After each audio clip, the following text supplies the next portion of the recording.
lips, skin for your skin, sin for your sin, eyes for your eyes, lips for your lips, skin for your skin, sin for your sin.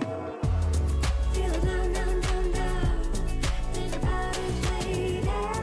Feel it down, down, down, down. Think about it later. Feel it down, down, down, down. Think about it later. Feel it down, down, down, down. Think about it later.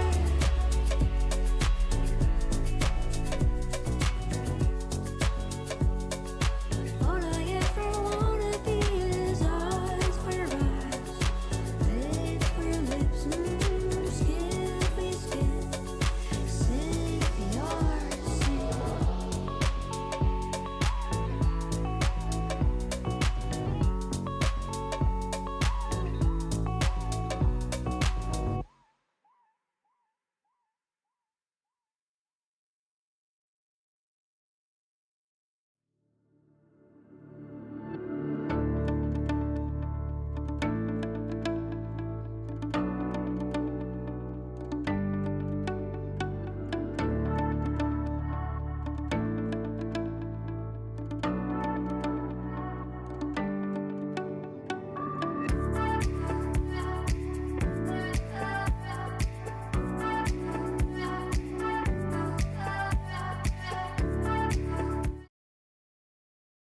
Tata Steel is known as the Wimbledon of Chess.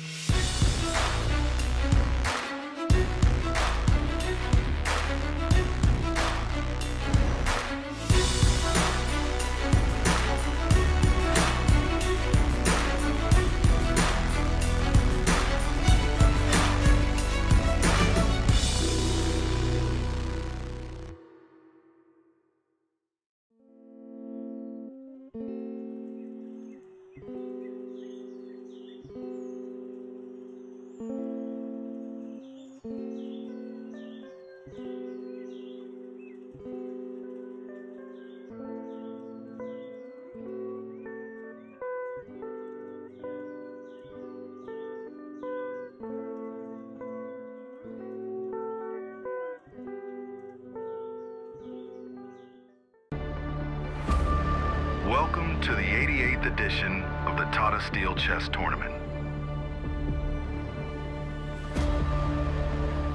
The players are ready. The stage is set. Let the games begin.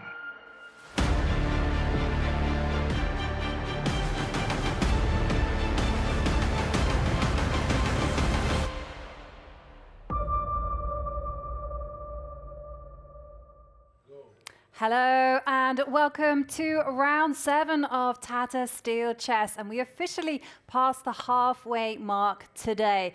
And you know what that means? The pressure is going to rise and every move is going to start to matter that little bit more. At the top, it is clear it is one sole leader in the Masters. It's also one sole leaders in the Challengers. But will that be the case as we finish today? We'll find out. I'm your host, International Master Ivanka Hauska. I'm not flying solo because I am with the absolutely incredible Ginger GM Grandmaster Simon Williams. And we are also not alone because we are here in the Café des Zons with the crowd that brings us the energy, the atmosphere. Give us a cheer, guys. Yay! Great to have you with us. And Simon, yesterday was a dramatic day with some real shocker of moves, but some brilliancies in the midst. Yeah, I mean, every day's been fantastic so far. I mean, we've had some real shockers, as you said. I mean, the world champion blundering in one move yesterday must have been the shock of the day, but we're getting some brilliant games to sort of balance that out. And again, you mentioned the crowd here. I've never commentated with such a nice crowd, so big thank you to the crowd. So, they are really part of this show, and it makes it very homely here as well. So it's lovely to be here. It is absolutely lovely to be here. But yesterday, as you mentioned, it was full of thrills and spills. And these were the results. There were 3 decisive games, but boy, were they flashy. Gukesh losing in one move, making a shocker of a move to absolutely throw the game away. But Nodirbek, that meant that he is at the top. Hans Niemann, he was also going into round 6 with it was shared tie for first, but with his loss to Vincent Keymer, that means that Vincent is now catching him up. And 14-year-old Yaz Khan Edogmus, he won against the local hero Jordan van Foreest. And there was a lot of movement there at the top. Nodirbek Abdusattorov being almost gifted that point, where also he meant that he was right there at the top, 4.5 points. Yeah, that's right. And you can see that they're starting to get a little bit of a gap at the top, but there's still time. We're not quite halfway. There's loads of rounds to go. So anyone can make a surge now and get back into the competition. And for those players like Anish, who's playing the candidates, Prague, you know, they're very ambitious players. If they get a roll of wins going, they can get back in and even challenge for the top places. Yeah, but points mean prizes here, especially in the finish. And that's exactly the same situation in round 6 of the challenges. Again, we have come to expect this from this crew. It's wins all round. It was a win for Andy Woodward there in the Queen and Pawn Endgame. It took him 131 moves, but he did get that win, and that meant that he now is at the top. Also, big wins for Marc-Andrea Maurizzi, who also finds himself there in shared second. Yeah, I mean, I think most rounds out of 7 games, there's always been 6 decisive games. It's incredible. And it was also good to see Max win his game there. And we see Andy has won 5 games in a row, Jovi. He lost his first, won the next 5. Incredible run of wins. He's running away like a steam train at the moment. Well, yeah, he is the man to beat. We'll see whether he can continue his form. But, you know, we're going to soon be crossing the halfway mark. That means there's a lot of pressure on our players. But we also like to place the players under a lot of pressure in other ways. We like to put them on the spot. And we thought we'd subject them to a quick fire question where we'd ask them, hey, how many openings can you name that have been named after places or regions? Have a listen to how many they got. How many chess openings named after cities, countries, regions can you list? Italian, French, English, Indo-Indian, does that count? London, Berlin. Berlin, Scots, I can't think of anything else. Queen's Indian, King's Indian, hope they count. Dutch, 4 Knights, Budapest, Italian, Spanish, French, Italian. Dutch, French, Catalan, oh my god, Norwegian that, London, Catalan, reverse Norwegian that, I hope that's the thing, Queen's Gambit Deceptive, Carlsberg, Slav. Time's up. Time's up. Semi-Slav, Slav. Time's up. Time's up. Okay. Okay, I just like my mind is.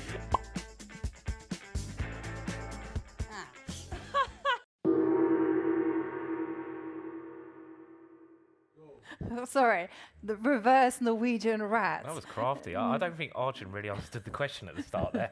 He was just naming openings. Queen's Indian, King's Gambit, like, you know.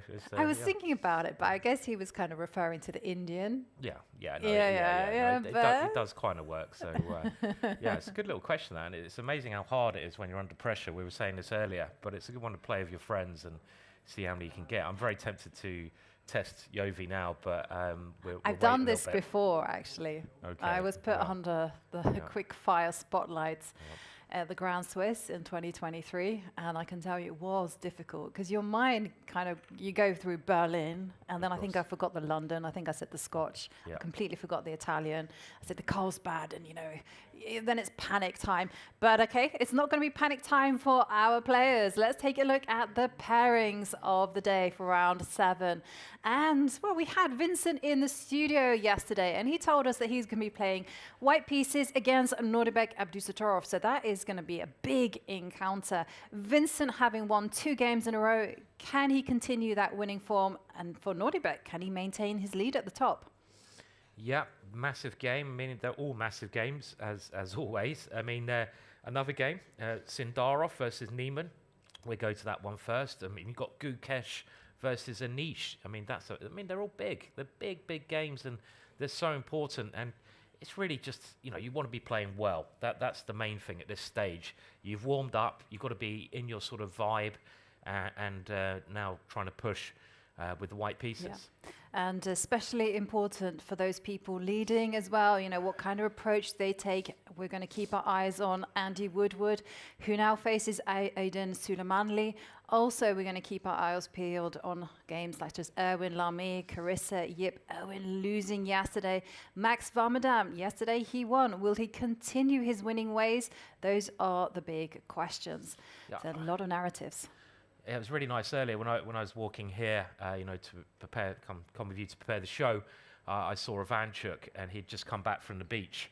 There's a beautiful beach here. The sun was shining, bit cold, but it's nice. And he had this big smile on his face. It was like he looked so happy, and it was so lovely to see that. He's obviously enjoying his time immensely here, as I'm sure most of the players are. Well, most of the players who are winning, at least. So we got Fiona, and I think it's probably time to go over and see who Fiona's got as her next victim.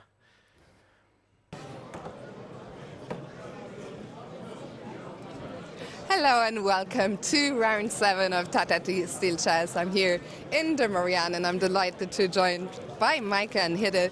Hidde, you're the General Director of Hotel Hogedown. You're in charge of marketing. And Hotel Hogedown, it got a makeover in the last few years, and I'm lucky enough to be staying there. It looks incredible. Tell us a little bit about the renovations and what did you do? Yeah, when we bought the hotel, it was only 66 rooms.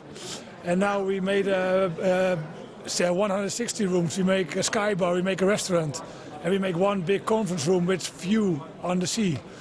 And I can say it's beautiful, but that's why. But I'm the director. But I'm happy that you say. Yes, I'm staying there. It's actually one of the first. I stayed there, I think, the last time in 2010, so a very long time ago, and I love it. I mean, also the gym and the views and the breakfast. It's just wonderful.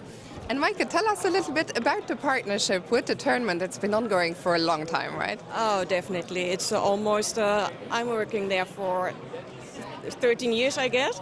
And it's lovely. It's continuing to be more and more partnership. And this year it's for the first time that we are a larger partner. And mainly all of the masters staying with us. Yes. So you too. And maybe you can ask them how they feel. For sure, we will. Maybe today we'll even try to find some people. And well, not only do the players stay there, some of the players, some of the team, but also some players play there, right? Some of the team campaign happens in Hogedown. Tell us a little bit about that. Over here. Okay. I'll go over here. Now we have a lot of side events at the hotel, and this makes it really complete. Mm-hmm. So everyone is in charge and taking care. Usually it's a low season, and now it seems like everyone is waking up. Yes. So today there's Netherlands commentary. Yes, I heard about that. That's very exciting. It's the first time. Yeah. So today and tomorrow. Mm-hmm. And the amateurs are playing chess, so a lot to do.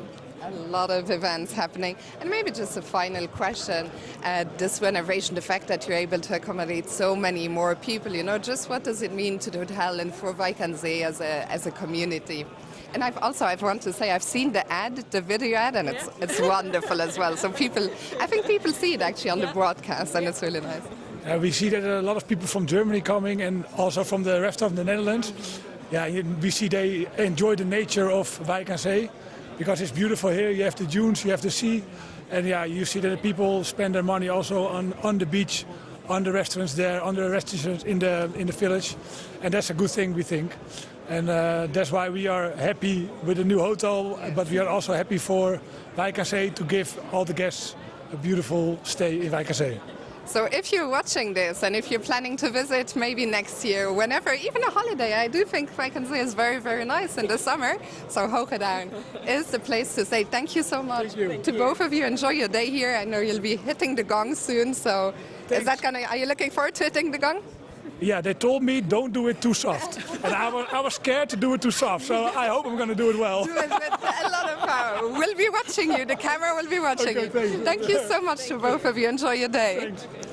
And we're going to continue. I spy with my little eye a very special artist. Her name is Pia Sprong, and she does sketches of players. I'm sure some of our viewers will have seen her work. She's busy right now. I don't know if I'm going to be able to ask her a couple of questions. Pia, not now, you're in the middle.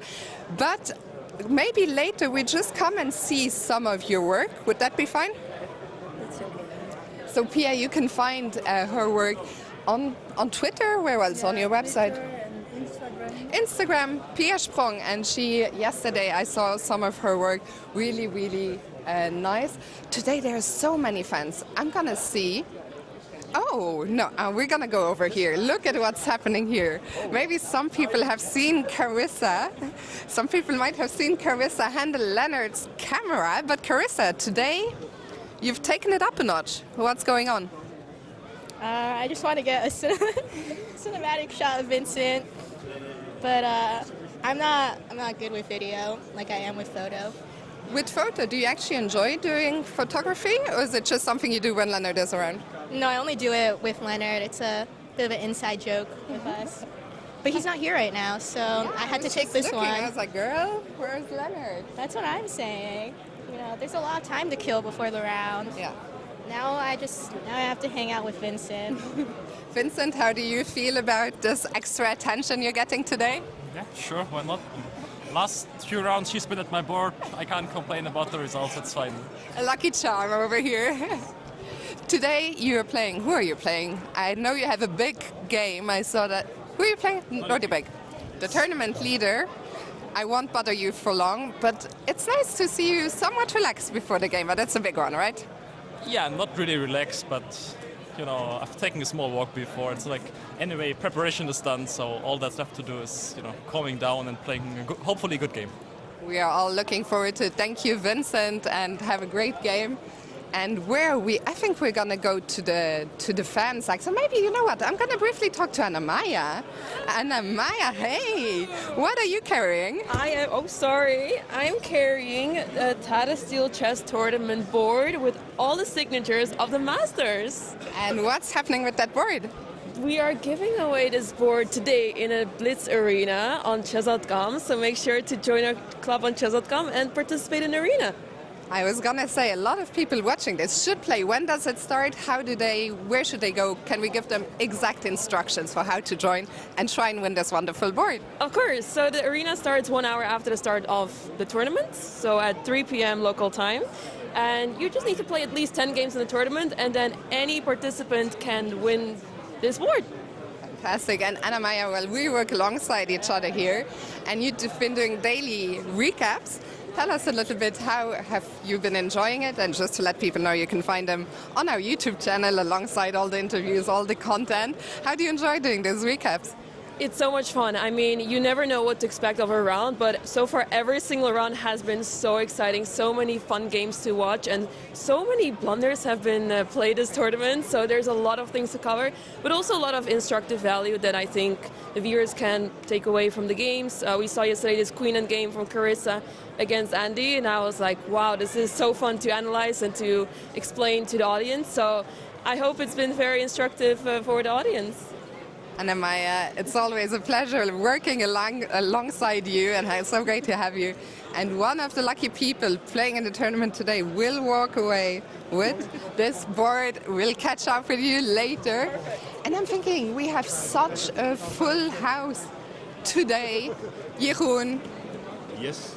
We've talked to you before, but it's always a pleasure chatting to you. I was just saying, today is the weekend. Weekends are the busiest here. We have a full house. And the music is starting already. Are you excited for I have to start the round. I have to open the round. Well, yes, I'm happy with the chess festival. Many children in the village. Very nice, and the weather is nice. I'm gonna let you talk. I'm gonna put the mic right here, and we're gonna go into the round.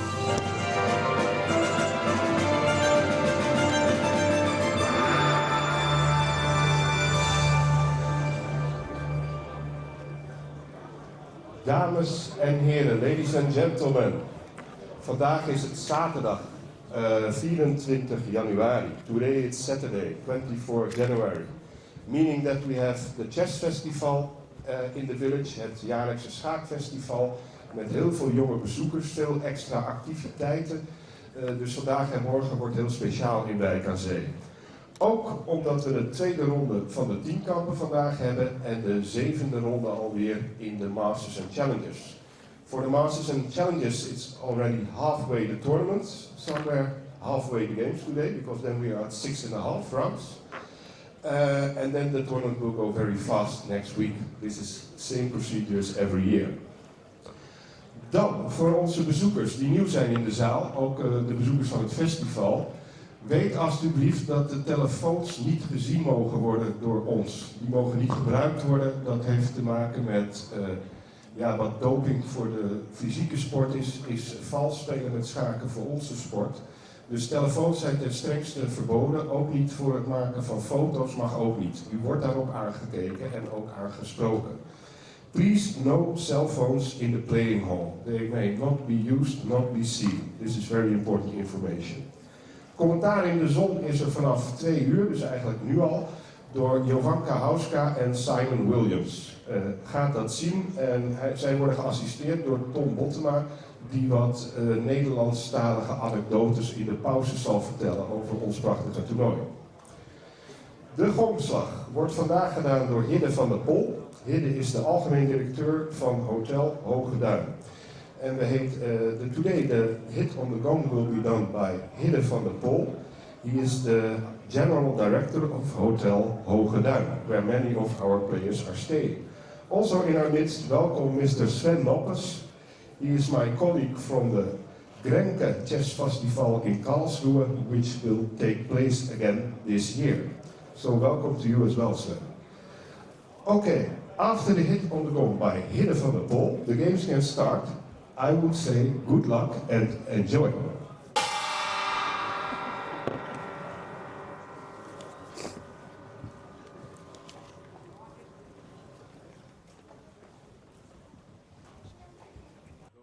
And with that hefty whack of the gong, the games are beginning.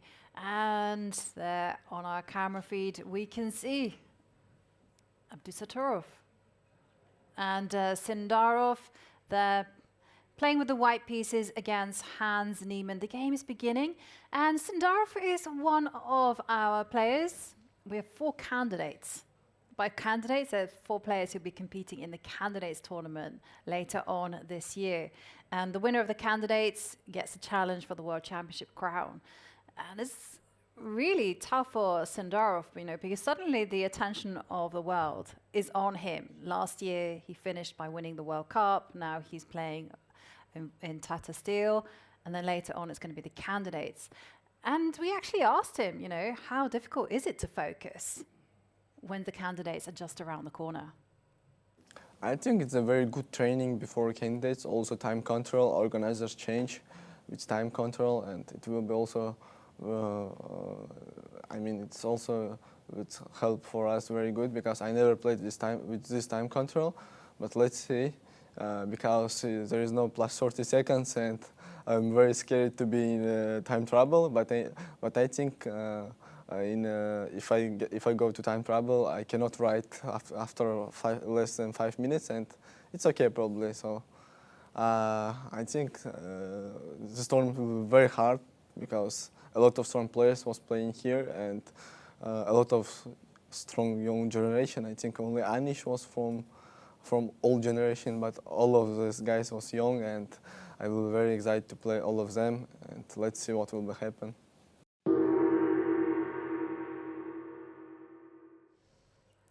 Well, Sindarov saying this is going to be excellent training for the candidates because of the time control.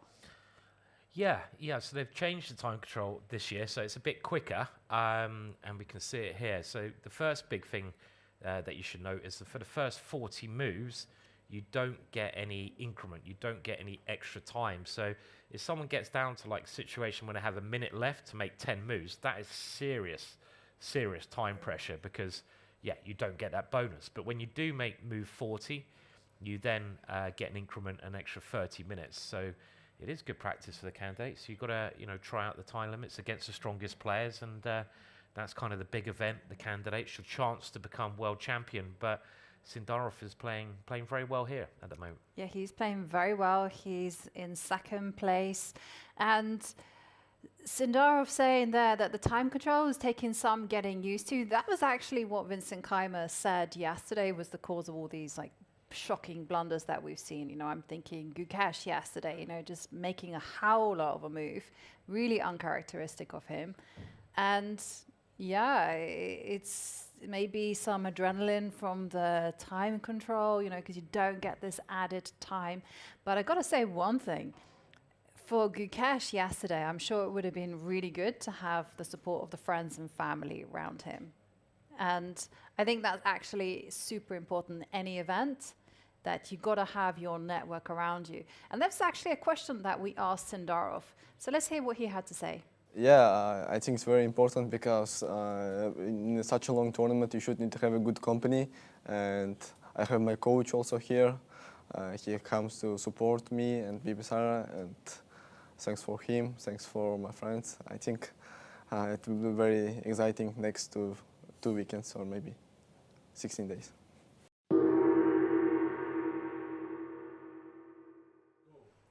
Well, okay, it's super important to have that support of a coach, and Sindarov letting us in that he has a coach here to support him, and both, not only just him, but also Bibi Sara as well.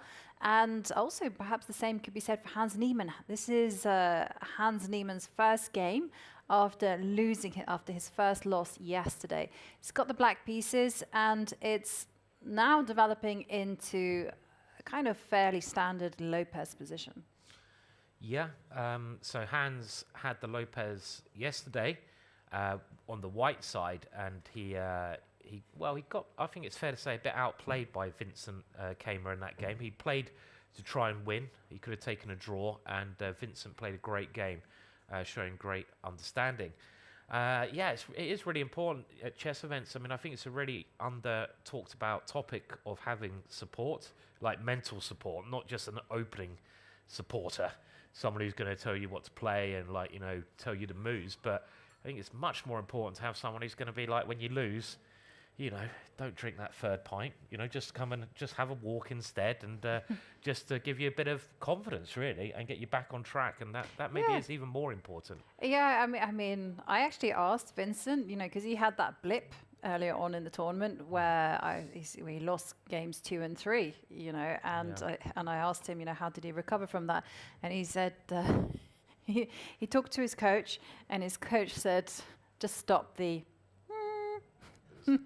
stop the crap, basically. Yes, just stop that. Yeah. And that was enough for Vincent, to kind of go, okay, next game I'm going to steady the ship, and then I will just get back to normal and find my rhythm.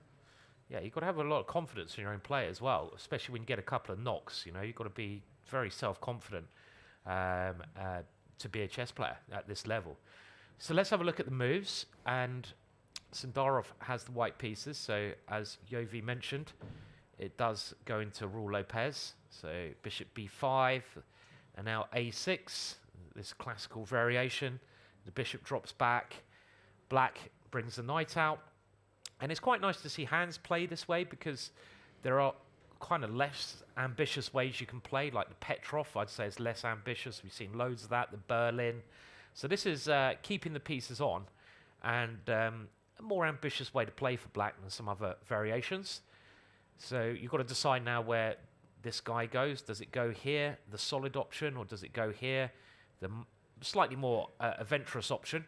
So bishop e7 played. Just keeping it near the king. Rook e1, and now b5. So black gets his space, chases that bishop away, and now we have castles. There are a number of moves here, but h3 now played, and this is to stop a bishop coming over to g4. So the bishop now goes the other way to b7, and black often tries for this d5 move, like the Marshall, and that's a very famous line. But Hans is extremely well paired. Well, both of these players are, but I've been very impressed with Hans in the earlier rounds.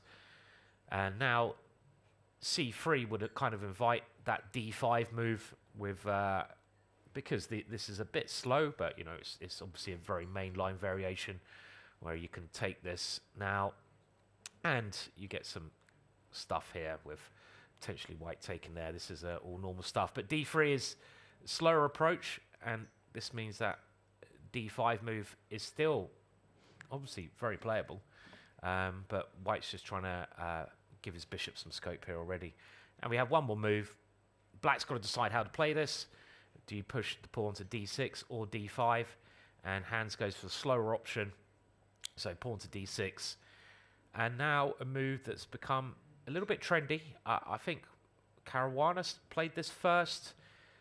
There's obviously lots of different ways you can set up here, but the main thing now is that now that black is defending e5, you must watch out for this bishop. So knight a5 is now a positional threat. We saw this yesterday. Hans lost his light squared bishop, no, dark squared bishop, but okay, it was the active piece, and that got him into trouble.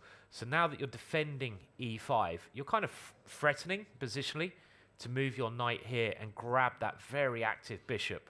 So white must do something about that. So c3 has been a big move, but bishop d2 played, and that's just aimed at knight to a5. Yeah, this literally is where we are. stopping like a Chigorin formation with knight a5 and black going c5. And yeah, as you mentioned, been played many times, been played by Hikaru. Also, Vachier has played this one before, and in his earlier game, the kind of play developed with like some kind of bishop b7, h6 rook e8 plan, and that one went quite well for white. But I don't expect that Hans will do that. Hans has got many moves he can play. He can play knight to b8, still kind of insisting on getting the c5 formation. You can go queen to d7, or you can even go knight to d7. So basically anything under the sun, because the position is still very tense. Neither side have really made any challenges to the center, so that really does mean that absolutely everything is possible. Let's take a break from this game, because I want to ask you something, Simon. Oops, bless you. Excuse me. When I say Vincent Keymer to you, and maybe also the audience as well, can you think of one like adjective to describe him, like his chess style? Talented. Talented. I guess. I mean, he's very talented. He knows where to put the pieces. Like, you know, certain players. But his chess style. His chess style. I mean, he's pretty solid. Solid. Okay. What about our audience? Let's hear the audience. If you want to describe Vincent Keymer, how would you describe him in one word? And again, we've got a great audience here. We don't have as many key rings today. We only have one to give away. So it's. Child of Peter Lecco, yeah, that's not quite one word, but I'll take it, yeah. We can put it in. Powerful. Oh, thoughtful, yeah. Technique, yeah. Yeah, these are all relevant. They're all good words. Do you think of anything aggressive? I not mean, at the opening. He can play aggressive, but I guess you're hinting that he's... this is leading somewhere, isn't it? I'm gathering. Quite possibly. Yeah? Quite possibly I'm leading you down a road. Yeah. Because, hang on a second, have I got it all wrong? No, okay, so hang on a second. Okay, so you've got us really excited about a very aggressive game now, and it's going to be a Petrov, isn't it, or something? No, I'm just looking. It's going to be a Berlin. It's going to be like... Okay, put it up. There's something wrong with my Okay. computer. It keeps repeating another position. Okay. So let's go there. Let's go there, yes. I'm excited now to see what the solid Vincent Keymer has played against... Yes. No, okay, I was right. It was my computer that was malfunctioning. Well, okay, now, wow. What do you think of that? Wow. That's what I think. That is crazy. What is the queen doing over there? Right. It's gone on a little adventure into the corner of the board. Okay, so let's backtrack Wow. and find out how we got here exactly. Yeah, okay. So let's have a look. So Vincent, this is a massive game. I mean, Vincent, the top seed, and Nodirbek has been playing fantastically, and he plays fantastically. I mean, the last 3 years he's played here, he's, I think, come second, but he's performed over 2,800 with the accumulated games, and he's he played very well yesterday. He got that blunder, but he still was fighting in the position. So it's a big game between two big hitters, and it starts off with the Slav. So this is how you go with C6, and now Vincent played E3. So this is like what you could call the modern Reti. Magnus Carlsen had prepared this at an Olympiad, this E3 system, and it's growing in popularity. But okay, after knight F6, I think it transposes back into something else. And now knight C3 is the correct move order, because if the bishop comes out, you want queen B3. And now E6. And here you've got to decide how you play. B3 is like the Reti way of going, when your bishop is very funky on that diagonal. It's got a nice diagonal. But yeah. And B3 actually is more aggressive than it looks. I played it myself. You know, the whole point is that sooner or later, you are going to be expanding on the king side. But let's kind of continue with the game. Because of all of the ways this opening could have developed, I was not expecting the 7th move for white. No. Not for Vincent. With Shirov, yes. With Sindarov, yes. That's right. So you got this quite common position here, and now it's a Queen's Gambit versus the Slav. And now the next move is called the Shirov variation. And it became popular in the 90s, obviously when the madman Shirov started to play it. And Shirov, how would you describe Shirov in one word? A good... That's, again, 3 words, but we'll let you off. Yeah, you can put them together. Fire. Okay, yeah, fire is just in general a very good term. Any other words for Shirov? He's just aggressive, isn't he? Yeah. Super aggressive. He's a beast. And a great player to watch, one of my favourite players. And he played this G4 move, and it makes a lot of sense. It makes a lot of sense. But do you know what? When I was watching this game, I saw that Nodirbek didn't bat an eyelid. You know, you would expect some pause. Maybe, you know, there would be some thinking of H6, or maybe the bishop can come up to B4. There's alternatives. You don't have to go into what Nodirbek went into. But he did not pause. Yeah. It was like he expected it, Simon. I reckon it's your influence. It's because Vincent sat on your chair yesterday. Yeah, that's it. I hope that hasn't influenced him, because he's in trouble if it has.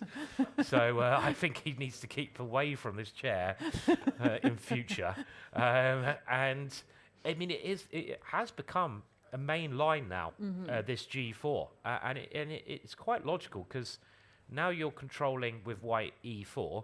You do have a little threat, and it's just to keep going, G5. But of course, it's super aggressive. So the testing line here is what happens if black captures, and this is exactly what Nodirbek plays. Very well prepared. He's a principled player, so he plays the most principled reply. What is white side there? White side there is to now come and try to get into G7, and we have now one of the main lines. The main line, Queen F6, so a counter-attack against the knight here. And now we have Rook taking the knight, the black queen flying in. And this is certainly a line you need to have checked with the computer first. And you wouldn't want to play this blindly, because you could get in trouble. The Rook comes in, and you've got these 2 active pieces. Black now keeps up with the computer engine's top choice, and I think the established theory with knight to F6. That knight may be hinting at coming around, and also you probably want a castle this way. I mean, I can't see black really ever going that way now. So a couple of options, and the next move, I don't know. This is where I'm out of theory. Rook G5. So why did the rook go there, Yovi? It seems quite peculiar, because it wasn't attacked. Yeah, I mean, also checking the database, I can see h3 is a move. Rook g5 is a second choice. Bishop g2 is another candidate move. But rook to g5, I think, is primarily designed to make life awkward for the queen. So next move will be queen bishop to g2. And I say that in a very British way, make life awkward for the queen. Slightly uncomfortable. Slightly uncomfortable, feeling some heat, got no squares to go to. I know, a little tickle on the queen there. And yes, I mean, that is clearly the point, because if you go bishop g2 here, the queen has the h5 square. And obviously these lines are immensely complex, but they have been analysed now quite deeply. So with this move, you are just trying to tickle that queen, and the queen will be trapped. So the queen now goes further into no man's land, into the corner. Look at that, what a crazy queen. And now Vincent has played f4. And that move, well, one of the ideas is to just get control over that square. Also, the queen now defends h2. This must be preparation, so this is clearly preparation. And is that queen? This is going to be the question, right? Is that queen strong or not, or weak? I mean, is it going to be trapped, or is it going to be really annoying for White? Because White wants to at some point, I guess, castle, maybe queen f2. Yeah. Threatening rook g1. That looks like one idea. And the funny thing, Simon, is that there aren't too many games in my database, but I've got to say 3 of those games, of 5 games, 3 of them have finished in black victories. Well, there you go. I mean, so it just means that when things get out of control, it's going to be tricky. And black's responses have been bishop d7, coolly ignoring things, knight e4, that's like the get out of jail card, and h5. Trying to get the knight into g4. So it's a really, really sharp position.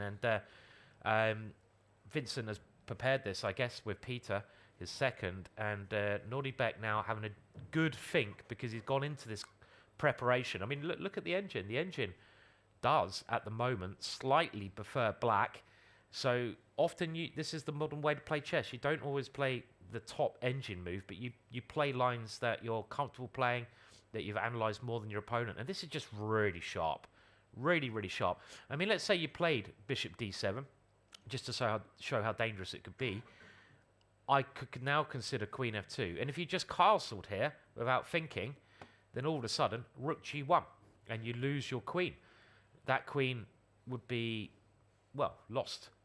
So you'd have to now start playing moves like knight e4, and that, again, doesn't mean the queen's going to be safe, because the queen comes here, still doesn't have any squares. So there's a lot to think about, and Nodirbek must have analysed this before.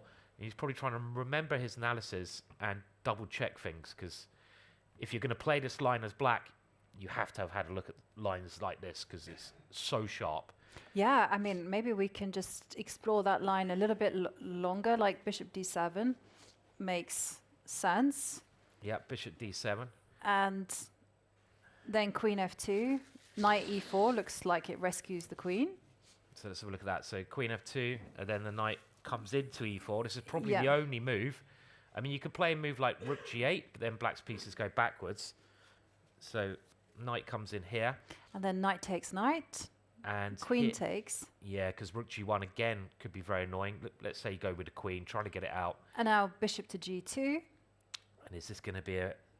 Is this going to be a repetition? No. Well, you've got bishop b4, haven't you? You do have bishop b4. You also got queen d3.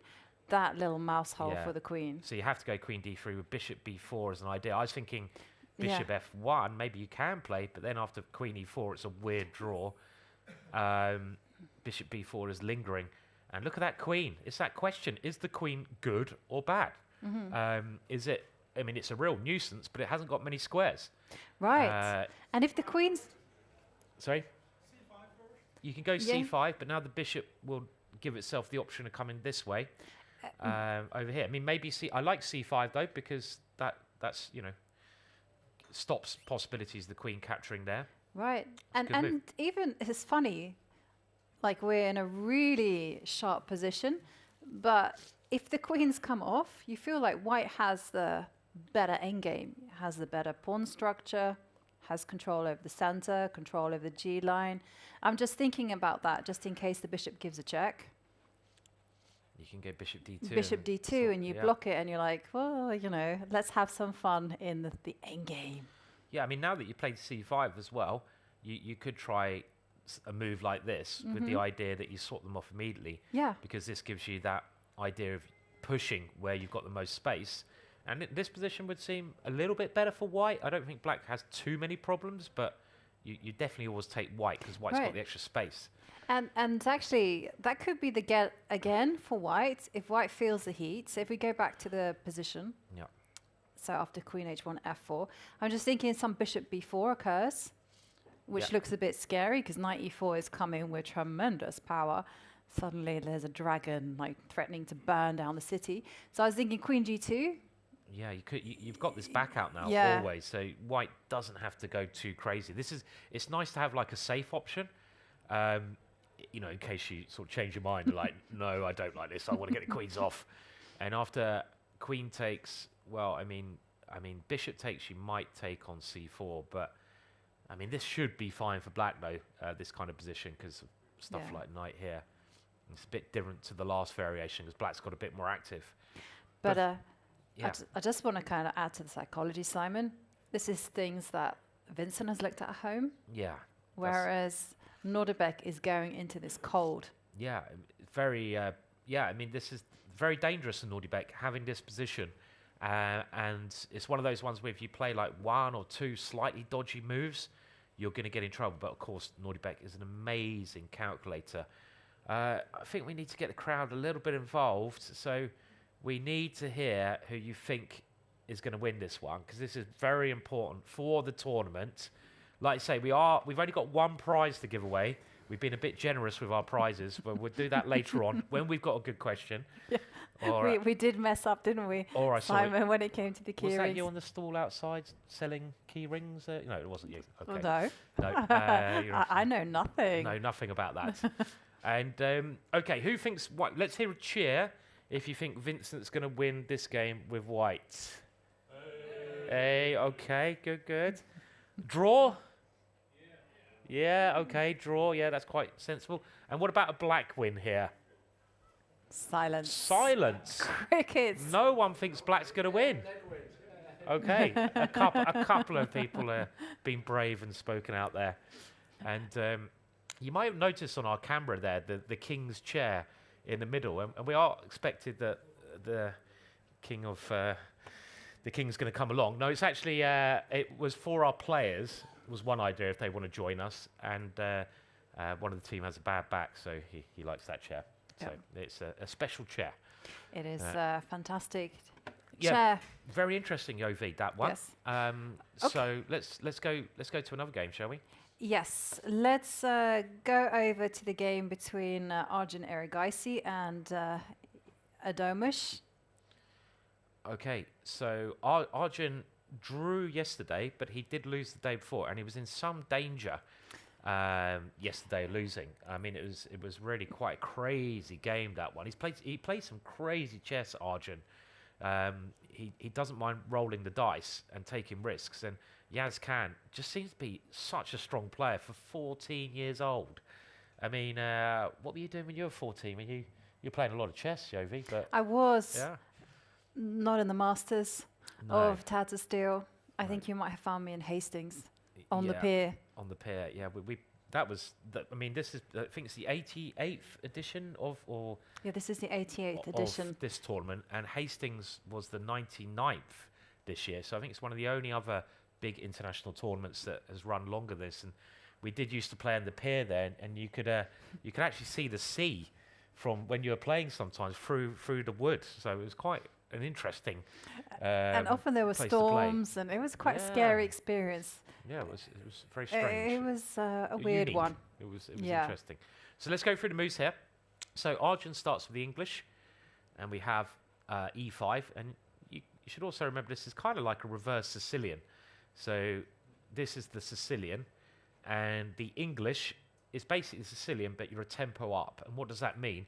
It means you avoid all the scary variations that can Yeah. occur in the Sicilian, the open Sicilian. And also a little bit of info for our players, not for our audience.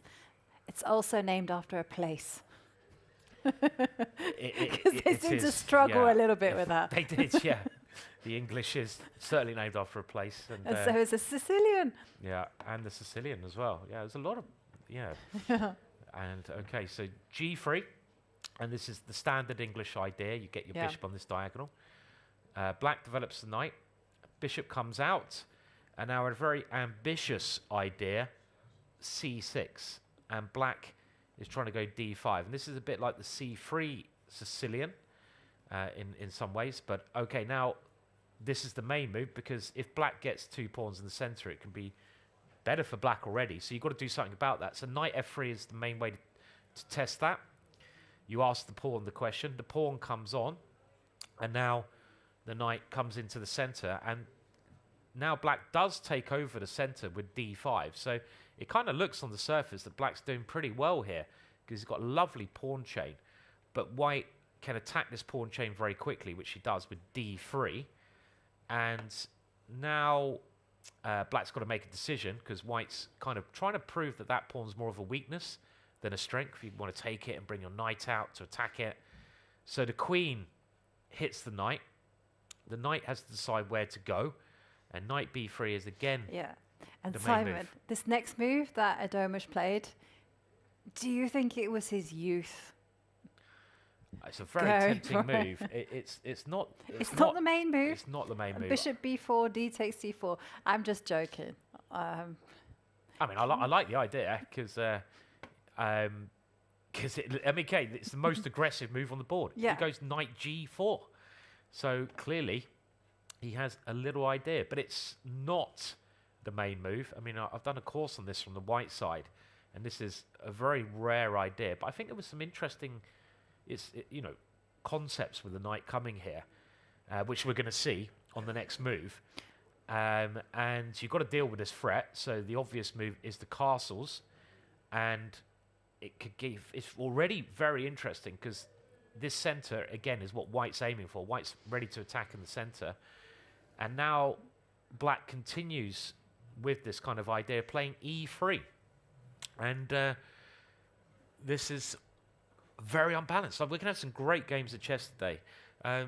In the English, there was some other famous examples of black playing this e3, mainly in like 88, when we saw Kasparov versus Karpov World Championship match, and in 1988, this e3 pawn idea, or was it 88? 87. Oh, I was 1 year off. That was close. Come on, not too bad. Game And 2, it was- apparently. And it was the same idea in the English, that black played this e3, giving up a pawn there to try to discombobulate white. And Yeah. Well, it's an interesting idea, right? It is. Because Yeah. white has a choice. You either take on e3, yeah, which is not ideal, but you can also go f3 and just start the beat back. so there's there's a crazy line. I mean, taking on e3 looks very risky for white, because you open up the queen, you open up the dark squares, Yeah, I don't like it. and if the knight comes here, I Then think you have to take. you have to take, right? And now, look at those dark squares. I mean, this is already quite pleasant. I might even consider this guy coming down the board. Let's say you go here. This is surely a temptation. I wouldn't be able to resist that, even if it's bad. I'd have to play Pawn it. takes d5. You're Oh, you're also okay. Here we come. Here we go. G4. I have to close the position down. Are you going G4? That's not very nice Well, of you. Yeah. If the rook comes in, it's like, hello. It's My king has got no defenders. It's quite dangerous, though, isn't it? I mean, Yeah. it's not. I mean, this kind of idea is certainly something you could consider, but you don't have to play h5, of course. But this is, you don't want to take that pawn. Yeah. It's clear. After e3, you don't. But I'm now thinking there's a crazy line here. The most obvious move to me is to try to keep it closed and play f3, because that knight is very annoying. But then, like, if you go f3, now the question is, do you go into no man's land with a knight and then Definitely. try and lock it all down? So you go knight f2. So this is really interesting. I mean, like, if you go back, okay, it's kind of more normal, And Well- this you always look at the most critical move first, but this is I getting think this you have to go into this wild. because if you go, can we just show? If you go back, Yeah. I think you're already going to get in trouble after pawn. I was thinking CD, CD. and then if you capture, you have Oh, to I'm not capture with bothering that. a. I'm going H5 again here. I'm always going H5. But then you go D4. D4. Okay. I mean, I'm. If I take now. And I then mean, knight it's a bit- C3. There's a No, there's a pawn on E3 that has my name on it. You're a pawn grabber. And Yes. you might be grabbing it. Yeah. I mean, it's true that pawn is very weak. So let's go back. I mean, the key line is if black plays knight F2, which kind of looks really odd, but you have got this knight H3 check. Yeah. So what is going on here? So the queen moves. So the I will let you choose where. Well, I've got two squares I here, know. and I don't want to go here because bishop b4 is a nice developing. So if I go queen Yes. e1, well, actually d4 first, and then bishop d4. Yeah. No, actually. Probably have to give the exchange here because actually bishop b4 is It's a threatening killer. to win a piece already, and you can't go a3 because the knight on b3. So actually, this is. So I think you have to go queen c2. This is forced. And now, let's say I go d4 again, because that was quite tempting. The queen is much better here. Okay, C5. This was something that I saw C5. in a different context. Yeah, now the house of cards start toppling. Because you've got queen c4 coming. Yeah, but can you work with that idea just a little bit? Yeah. I mean, I think d4 doesn't work, right? Because Yeah. there's no reason to play this if you're going c5. So I have got this knight h3. If I don't know if I want that or not want that. And because you have to take the knight. Because white obviously is trying to win this line. This is a main variation. And the point, if I go knight h3, I don't have to play this, but you have to take it.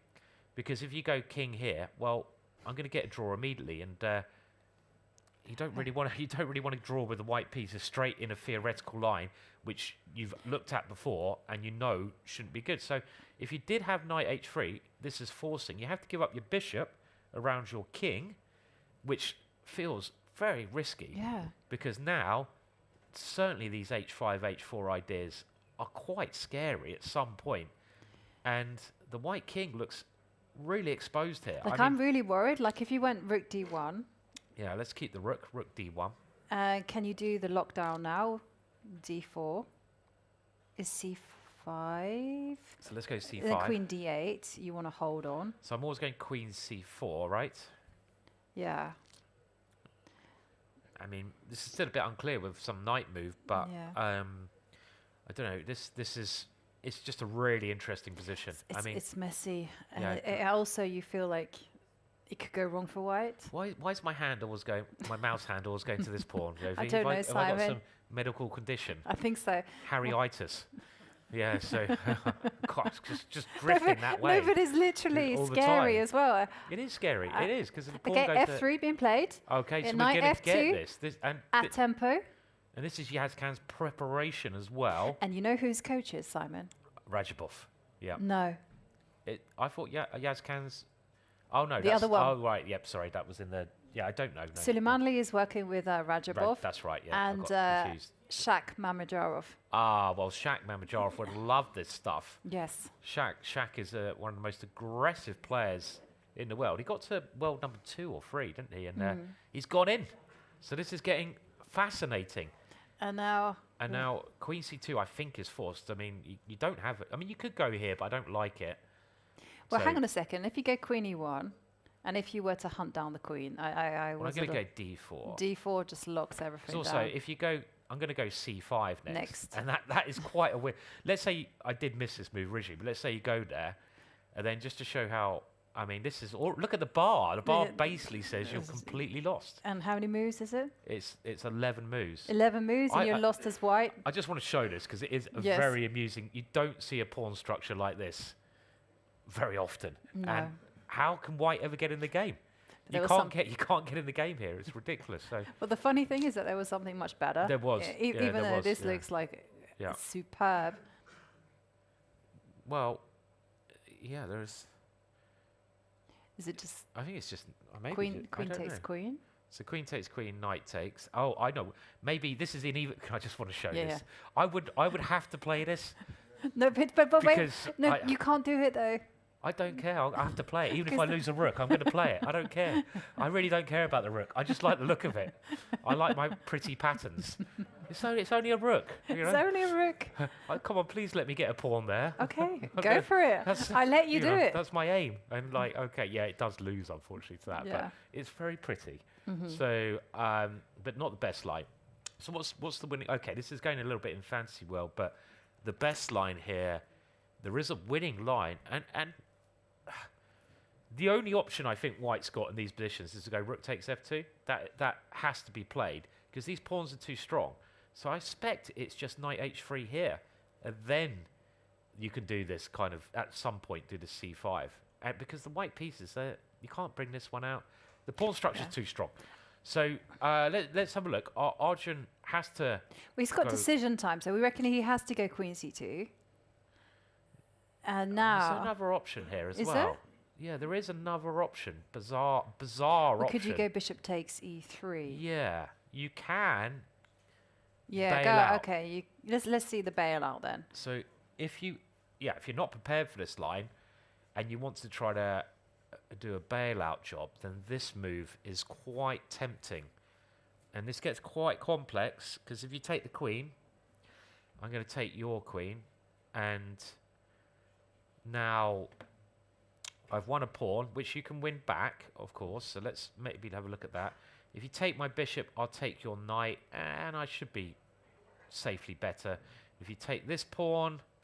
I don't know, I'm a bit worried about that knight being trapped. Yes, bishop here attacking the knight. The knight has to go somewhere like here. Yeah, we know that pattern. We've seen it so many times. I don't like it.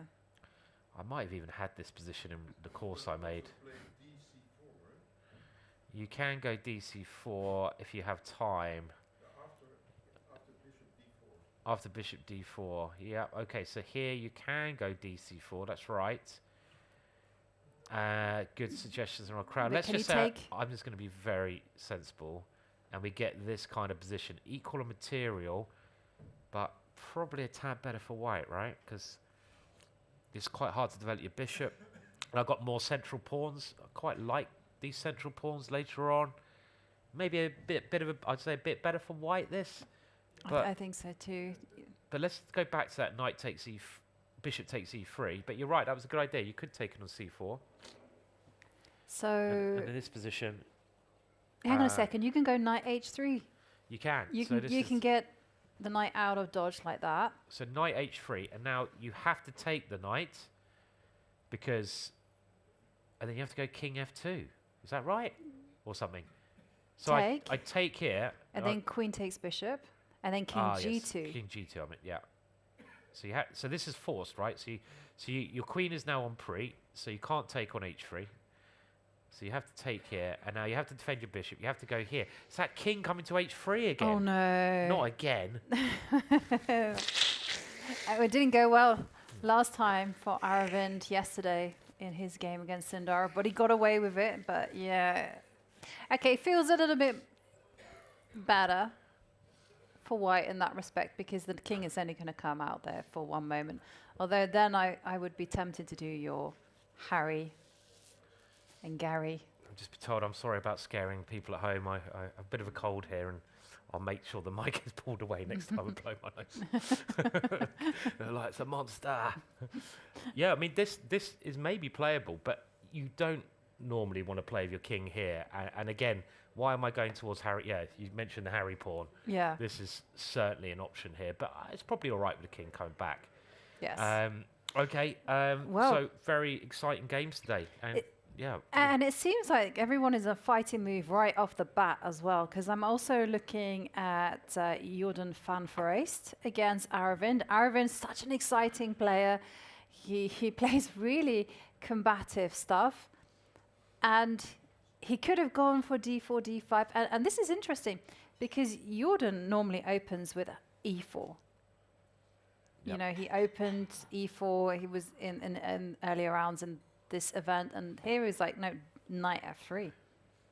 And I reckon it was designed to fight against Aravind's ambitions. Yeah, so Aravind is, I don't know, one of the most exciting players in the competition. I mean, it hasn't worked out particularly well for him so far, his risks, but he's a very good, he plays lots of aggressive and strange things. But here we actually see the King's Indian defence.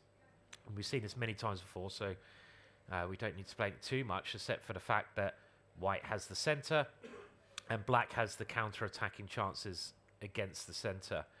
So now we have the main line with Bishop E2, and Aravind plays the main reply here. Earlier on, we saw Sindarov win a very nice game with Knight A6, and that's trying to come to C5 later on. But E5 is the main line, and White now has to decide, am I going to play D5 straight away, or am I going to keep the tension?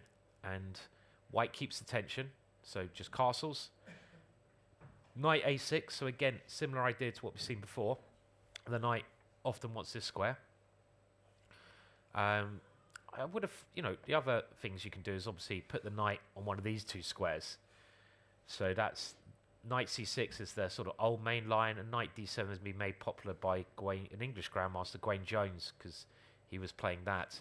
And knight A6, again, I think this is an old John Nunn way of playing. John Nunn liked putting the knight here, giving it potential to jump in, who's won this tournament before.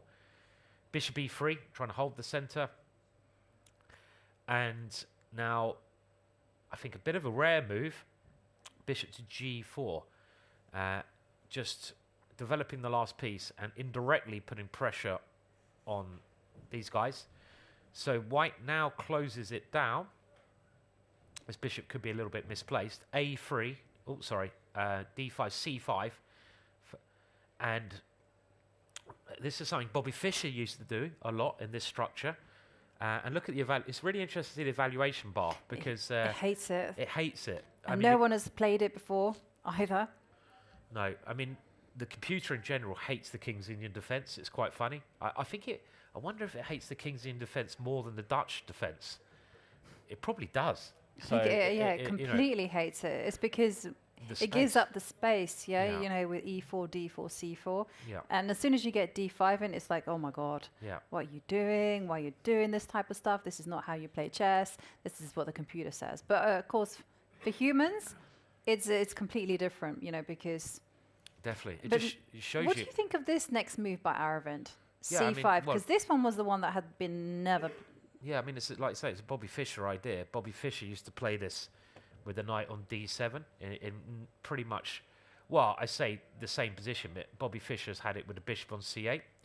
And it's quite logical, because what are both sides trying to do? Well, with the pawn here, White's trying to play C5 later on.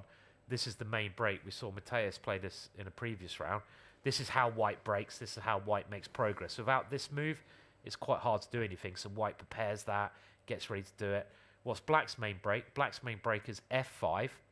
Obviously, these moves need preparation. So with C5, Black is saying, okay, well, look, I'm closing it down. I'm stopping you from playing C5, and I'm going to try to arrange this F5 move later on and start a kingside attack. So I don't see why it's as bad as the computer thinks. Let's see. A3. So White now has to think of another break, and B4 is the break that White needs to go for now. And Aravind doesn't really care about computer evaluations. And I really like this, because so many people are so attached to what the computer says. And you have to have an idea, but you've got to have your own thoughts, and you've got to show understanding. And this is what Aravind's doing. The bishop comes back, so now knight G4 and F5 is one idea, I imagine. So Jordan pins that knight down. If that knight can't move, the pawn can't move. And now the pawn comes up. Really strange little maneuvering. The bishop comes back to D2, and now we see this plan in action. Knight to E8. So F5 is what Black is trying to do. And now we see another idea, which I know has been played by another great player. And they're all combining ideas. This is kind of a Fischer idea. The next move, G3, is an idea that Gelfand used to play quite regularly. He was the first person I know who played this, but I might be wrong. I think he talked about this. And this is a way to try and counteract this move, f5, because you now have ideas of going knight h4. So this move looks a little bit weird. So let's put that on the Sure, board. Let's go definitely. G3, and let's say black goes, I don't care, F5. goes F5. So And now the Gelfand idea is to go knight to h4 in this position, which you can only do because you're supporting that, and you're trying to attack these bits here. and once the knight gets there, so let's say black goes, I don't care, queen F6. Yeah, so it's still, I mean, the evaluation, again, thinks white's just winning here, which is quite crazy, because it's not that good. You have to defend g6. I don't know the best way of doing this, but let's say king h7 I'll put on the board. Yeah. And now white's idea can often involve an f4 at some point, so that's one way you can play. And you even have bishop 8, not now, but after a capture. So you can also capture. Now black wants to really take back with the pawns to keep these mobile. Very wild position. And I think you can even try ideas like this, but this is more common when there's a queen on e8. Yeah, you got to be careful. Sometimes that queen on e8 gets trapped. Gets trapped, yeah. And that happened to Gawain against Stephen Gordon Yeah. at British Championships once, the playoff.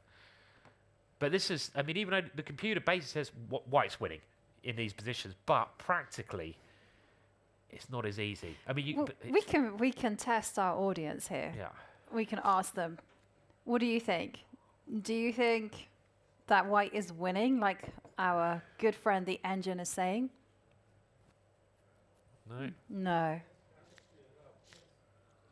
Yes, I heard a very clear yes. I liked it. Yeah, I mean, it's nothing's clear in this position, right? So the engine says white's winning.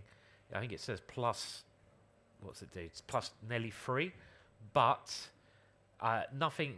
There's no reason on the board why it's plus 3. Really, it's basically like white is in control, and it's saying that black can't do anything, and there's problems with this diagonal, I guess. But it's not obvious to the human eye at all why G3, F5, and knight H4 is so amazing for white.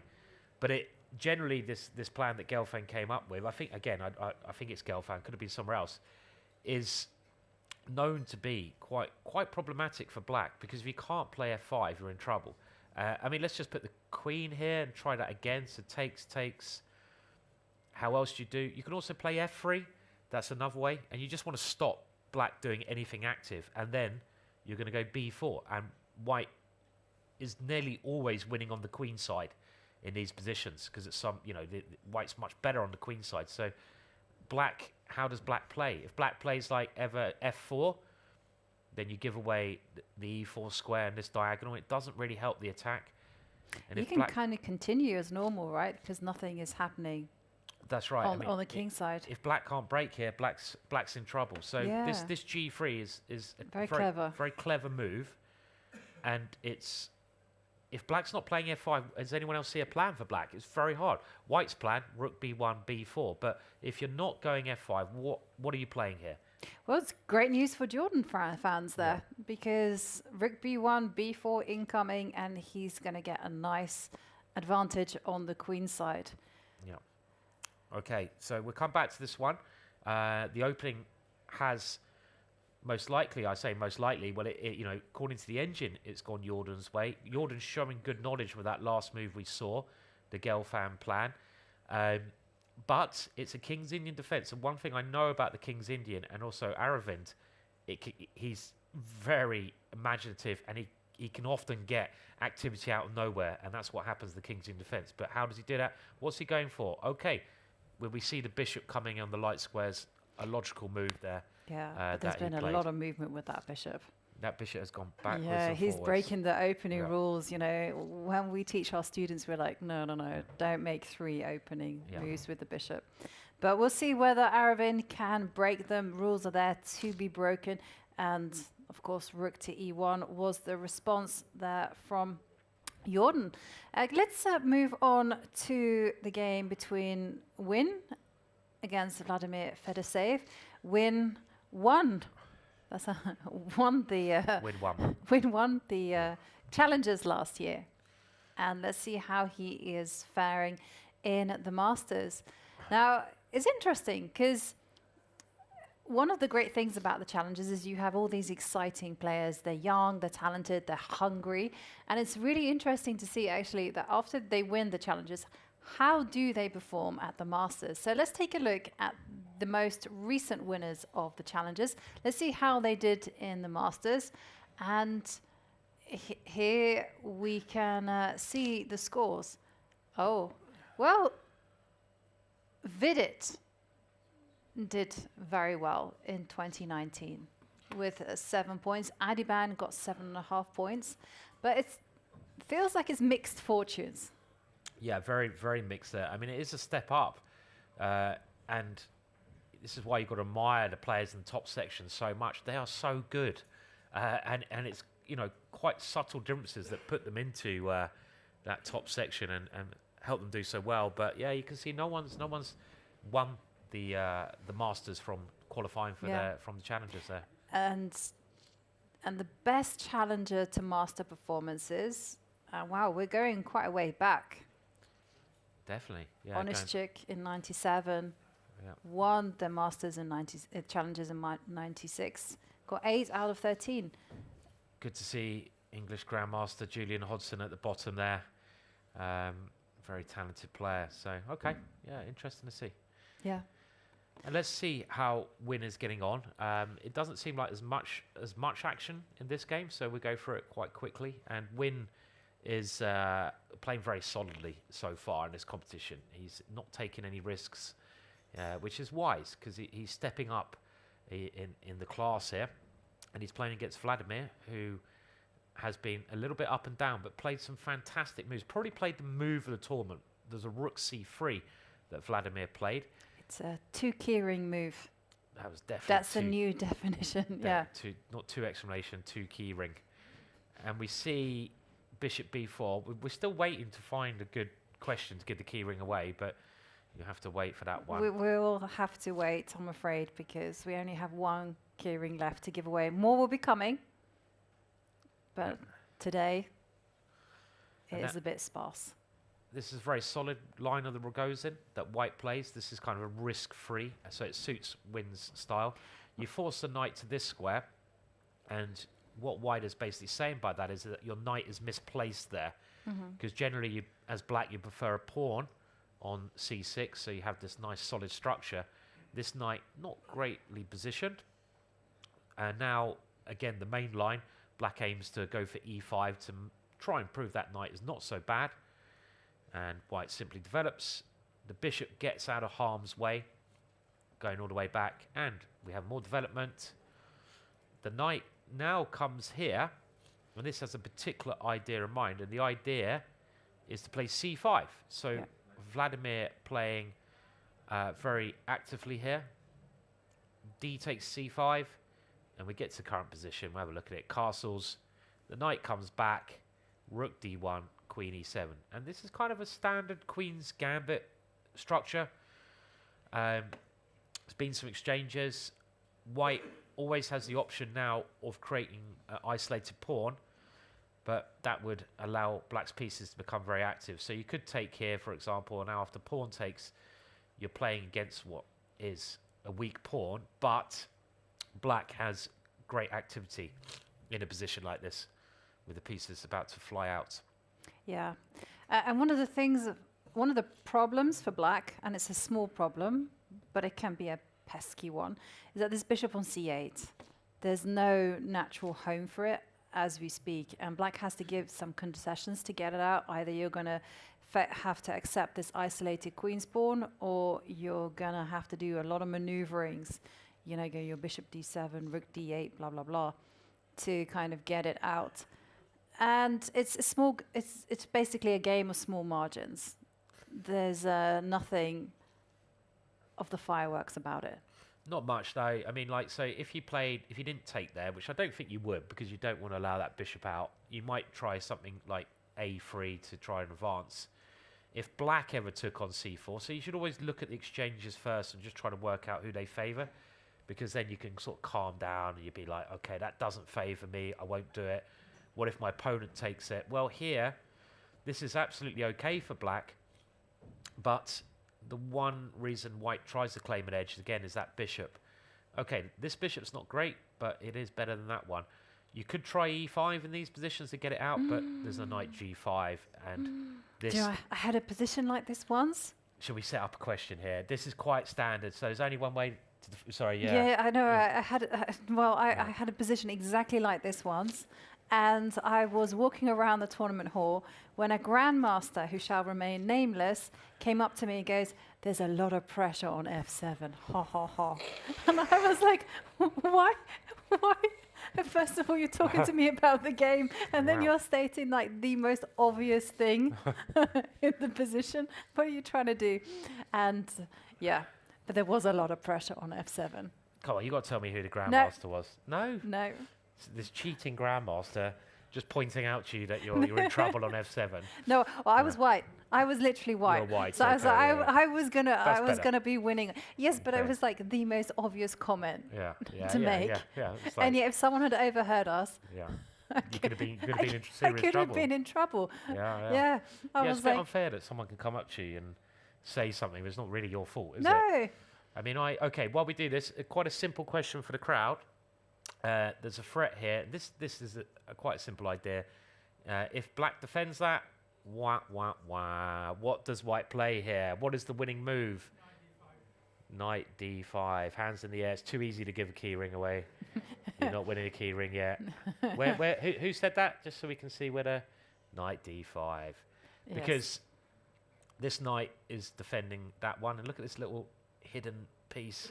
So you want to divert the knight away, and that kills black off there. I remember once, one of the funniest things I saw, this won't happen, I doubt, was it was Lloyd's Bank competition, and there was two grandmasters playing in the last round for quite a lot of prize money, and someone had assumed that they'd stopped playing, and they were thinking, and this other grandmaster came along, and he started saying, "Well, you just play here, here, here, here," and they were actually still playing their game. He thought they were analysing, and he just jumped in and started showing. He just, and then, you know, and they were like, "We're still playing." They're like, "Yeah." So he just sort of, it's like, So that was quite embarrassing. Well, this one happened to a good friend of mine. He was analysing with an international master when this random guy comes up to them, makes some ridiculous move on the board, and giggles and walks away. And these two friends. It was a Vanchuk. No, well, you're kind of close. Oh, wow. Okay, Okay, so these two, like my two friends, kind of look at each other and go, "That was like the most ridiculous move on the board." They take it back, and then they just kind of carry on analysing.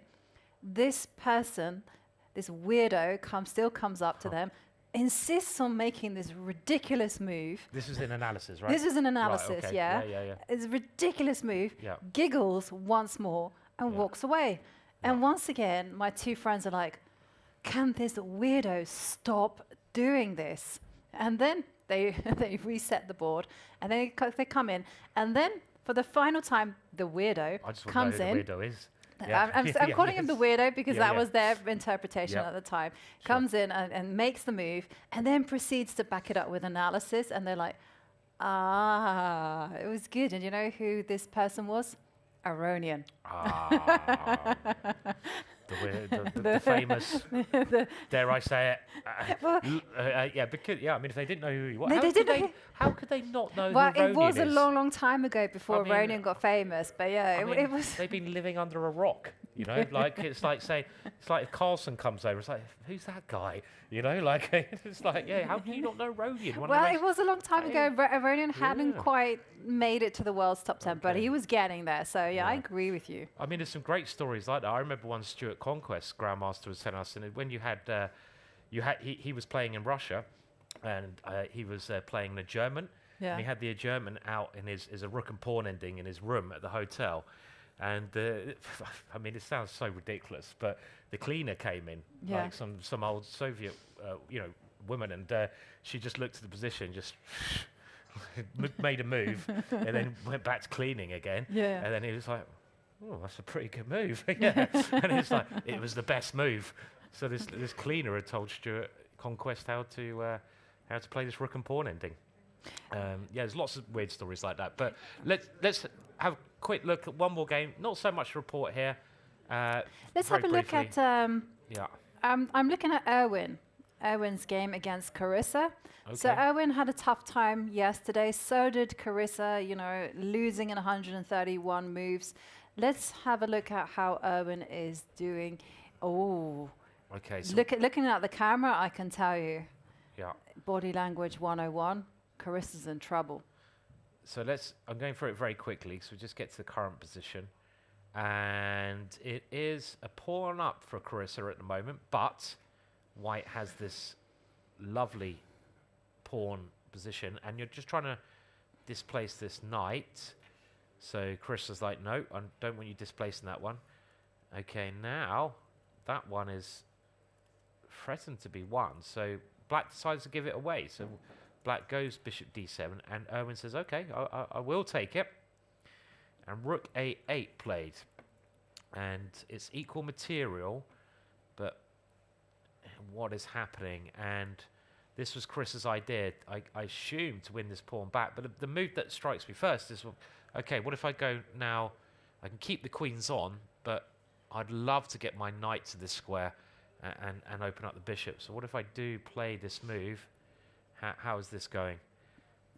Now you should take this pawn. Yeah. Let's say with the knight. But there's a pawn on c7. There's a pawn on c7. Snuff.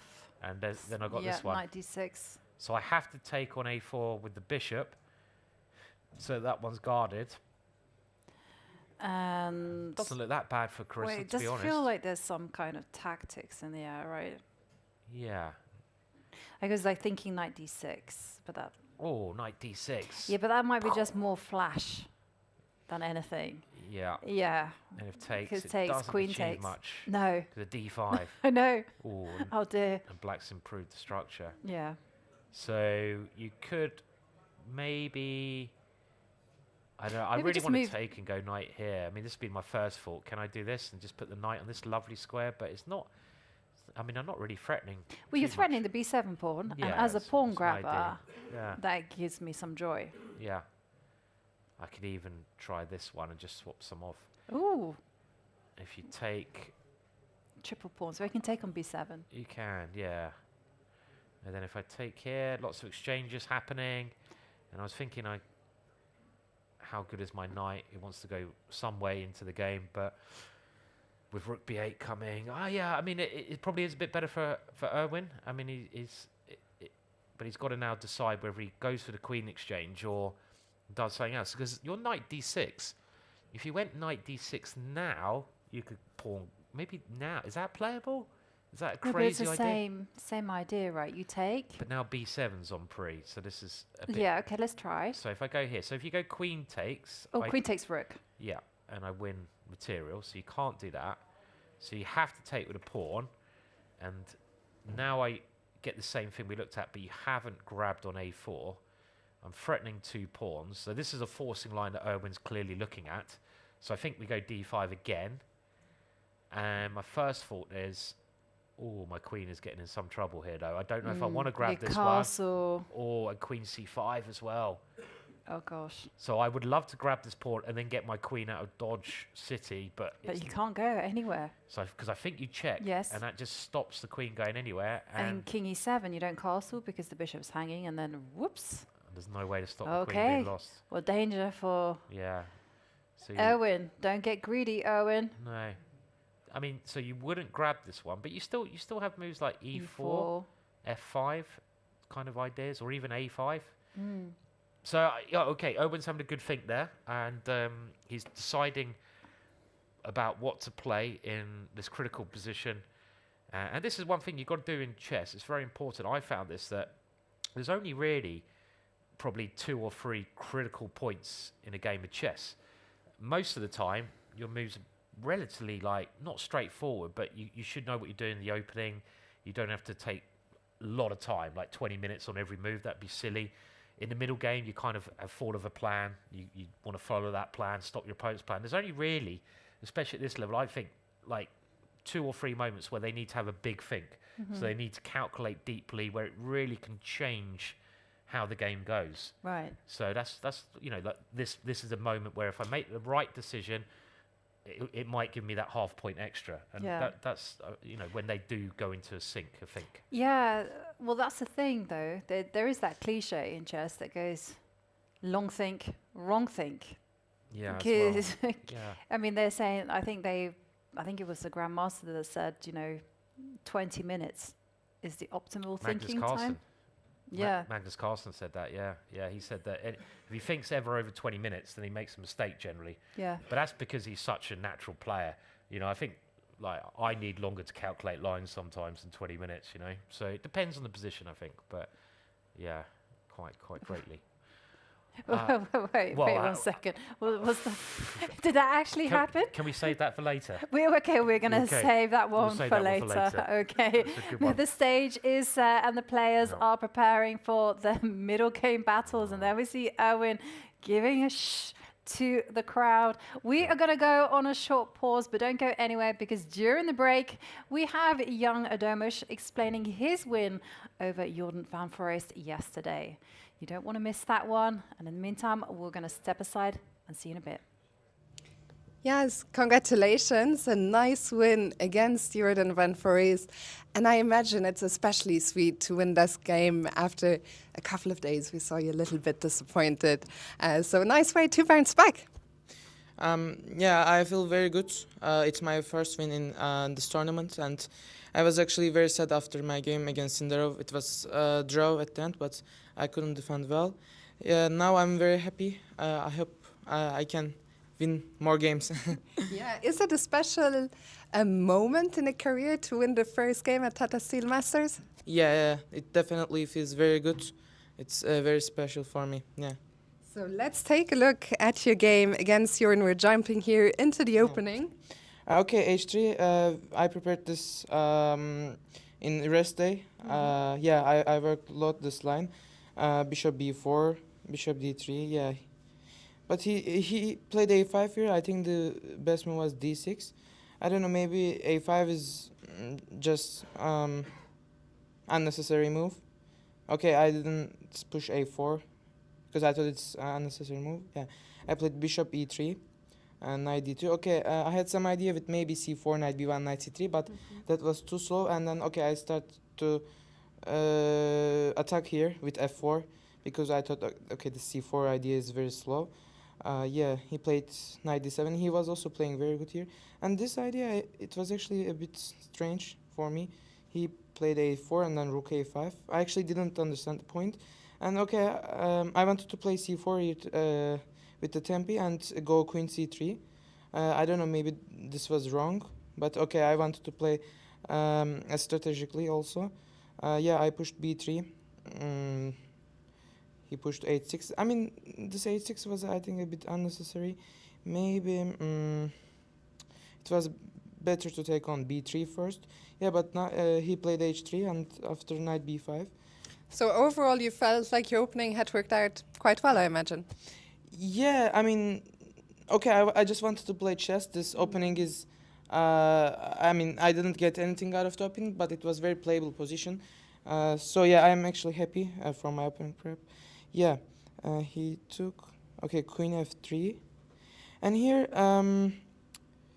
yeah, there's this move, bishop d7. I think this is losing because of bishop takes h6, g takes h6, queen f7, king h8, rook f6, rook e6, rook f1. Because now if he goes like queen g8, I can take this and takes. This is completely winning. And okay, my idea is to go knight d4 here, and I didn't see any way to prevent this. Let's say, I mean, what can he play? Okay, if he takes, I take.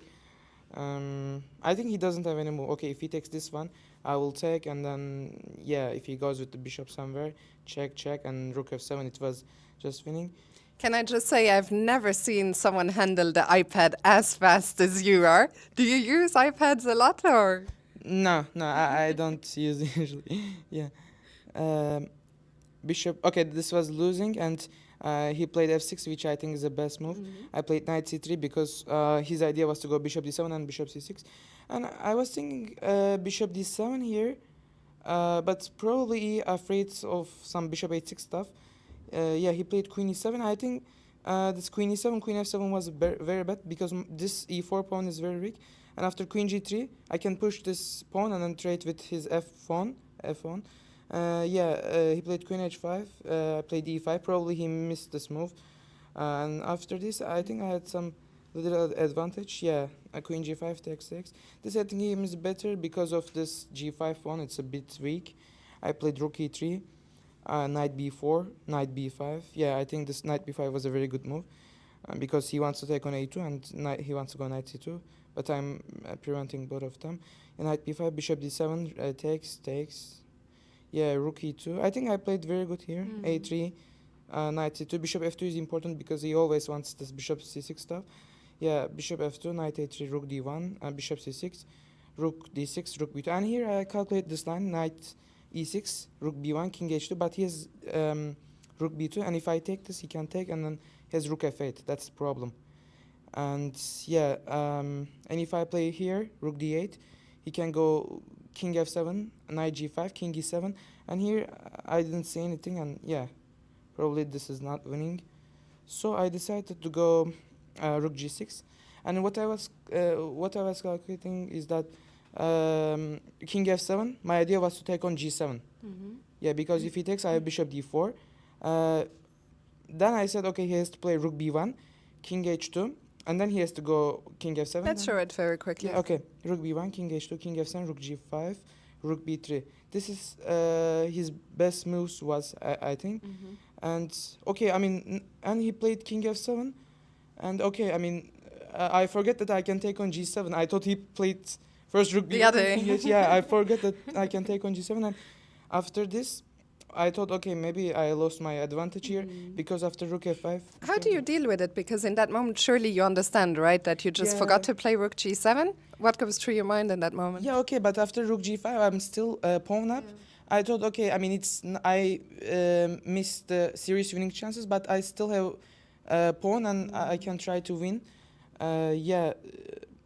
Okay, here I think he played very bad move. He has to play king g6, rook f4, and game is still going on. But he played king e7, which I really didn't understand. I have bishop c5 here, king d8.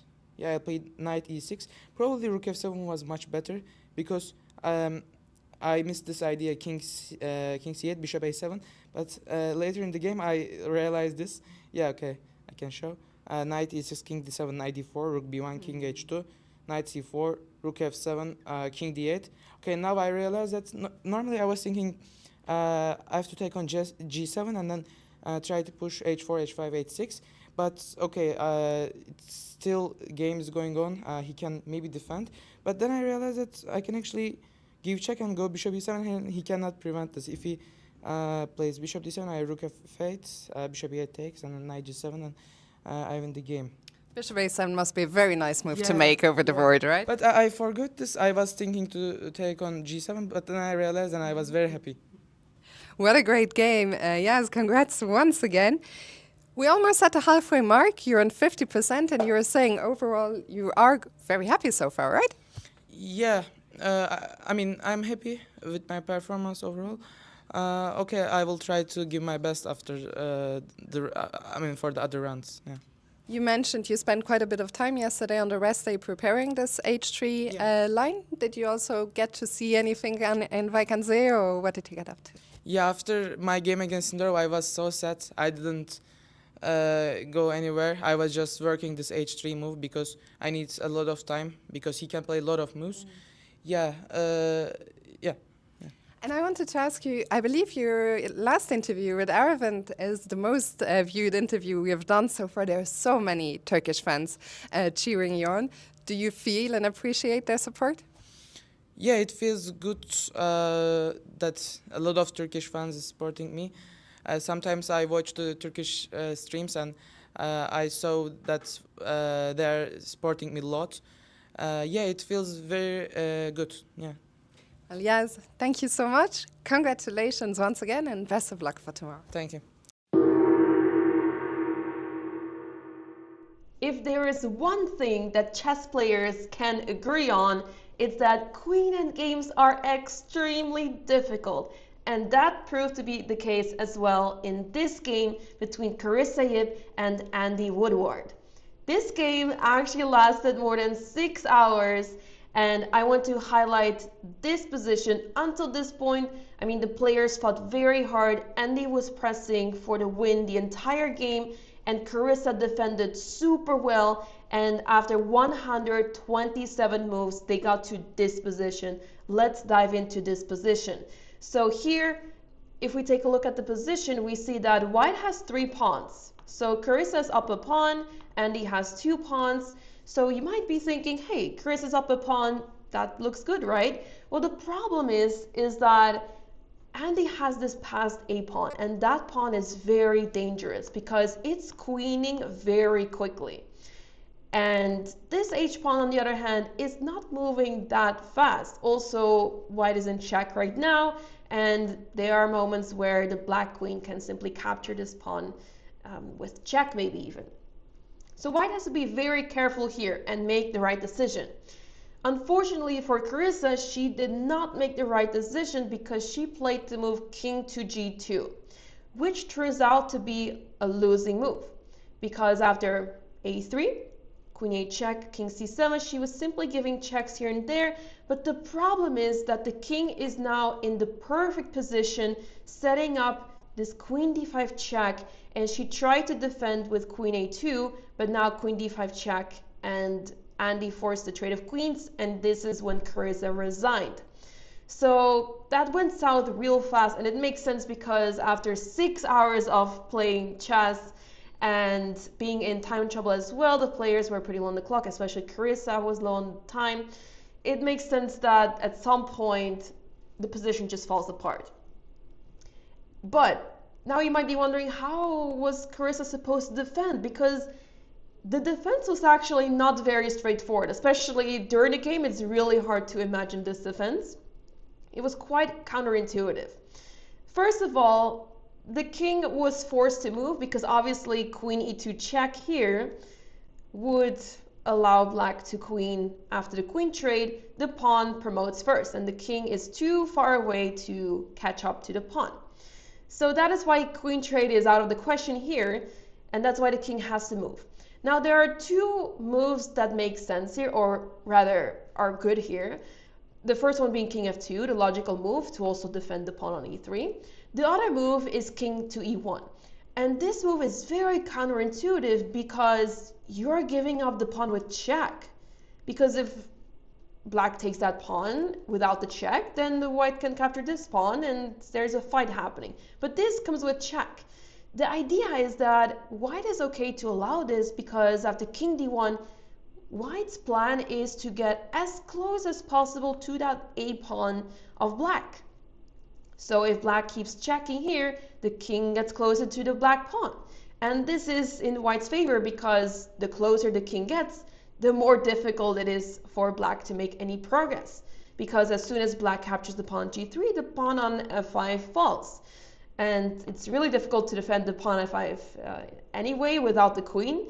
So there's only so much that black can do at the same time, right? So that is how white could have defended. The other defense is, let's say with king f2, the idea is that this pawn is not getting so far as after a3, let's say queen e8 check, let's say the king moves up here. Here it is important to play king e1. This feels more natural in the sense that the queen is defending the pawn, so now the king is free to go. But once again, the idea is that you're simply passing the move as a2 is no longer possible. Now that the king is on the 7th rank, queen f7 check is possible and white is capturing that pawn.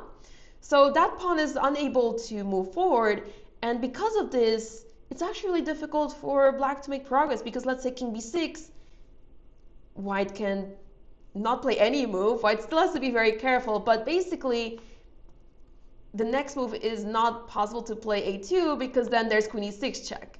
But here white should play queen e5 with the idea that you're simply stopping any sort of queen c3 checks and you're holding on. It's always very important in queen endgames to centralize the queen, but yeah, there's so many little things to analyze here.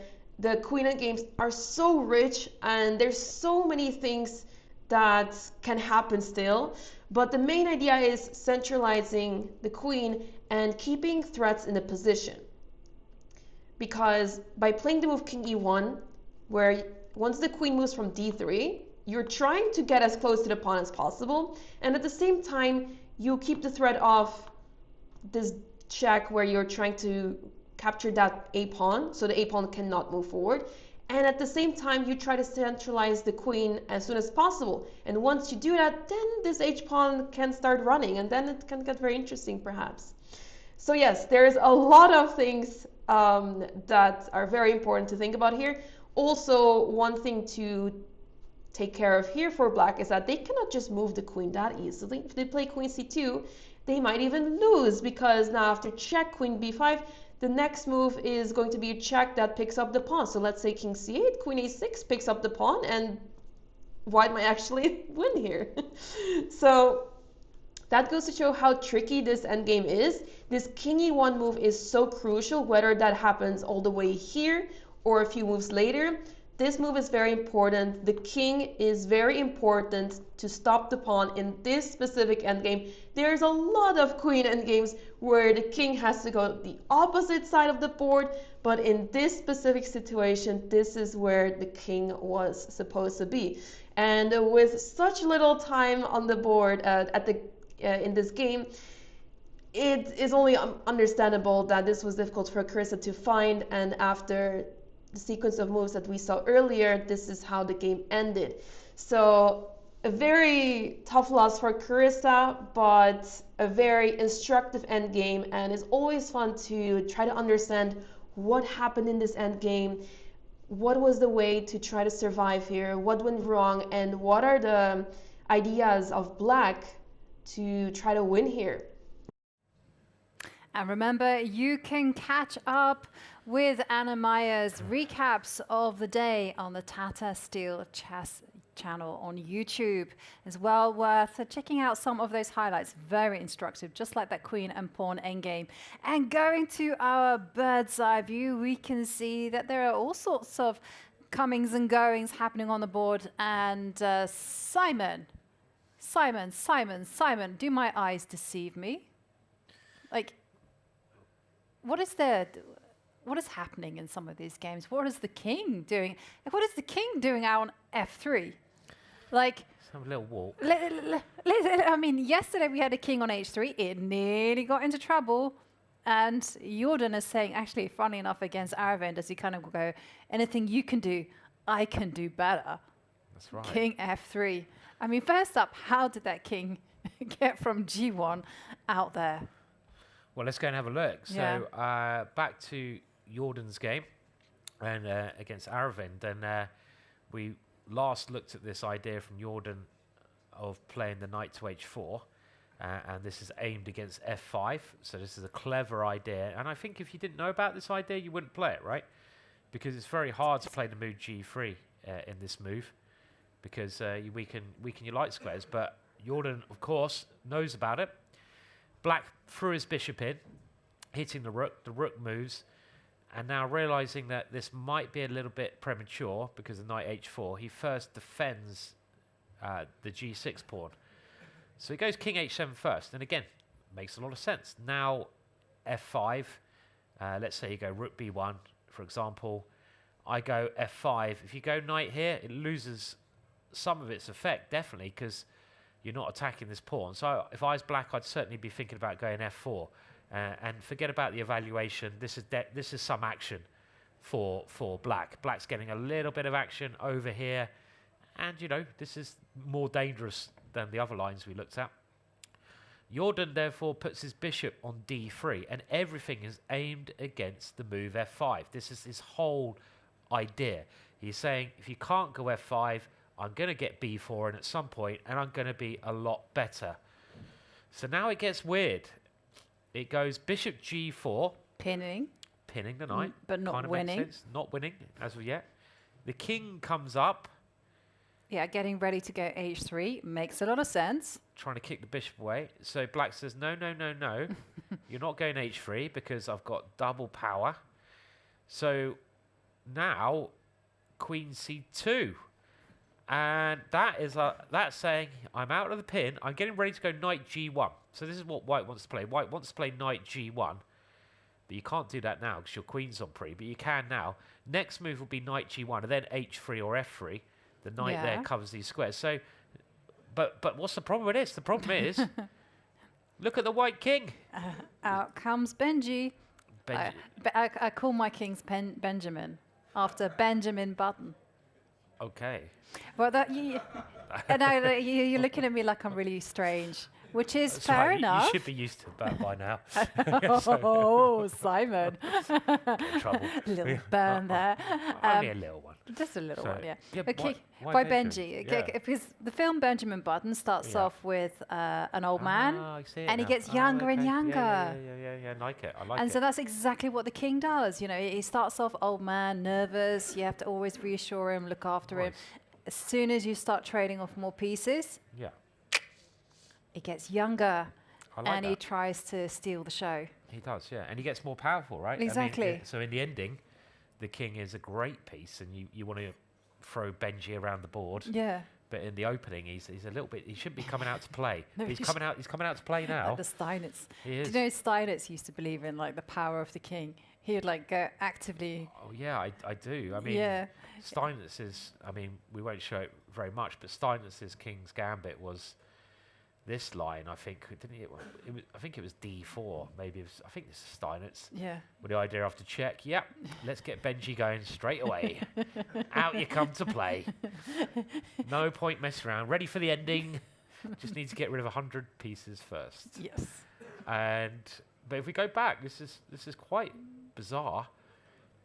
It does make some sense though, because after what black played, because knight g1 is coming, the king steps out, and we remember Aravind put his king on h3, but you can't checkmate a king just with a queen, right? You need to have your pieces joining in, and at the moment, black's pieces are not joining in. I was looking at this, and I was thinking, well, come on, f5, get the rook in, and then the queen can come in. What is the king doing? Well, the king kind of like poked his neck out. I guess he's going to go back in again. Or is the idea to go takes, king g4, pinning the pawn? So, pinning it down. Come on, king, off you go. You had me there for a moment. Well, yeah. You were like, what? Really? That's a good move, that one. I like it.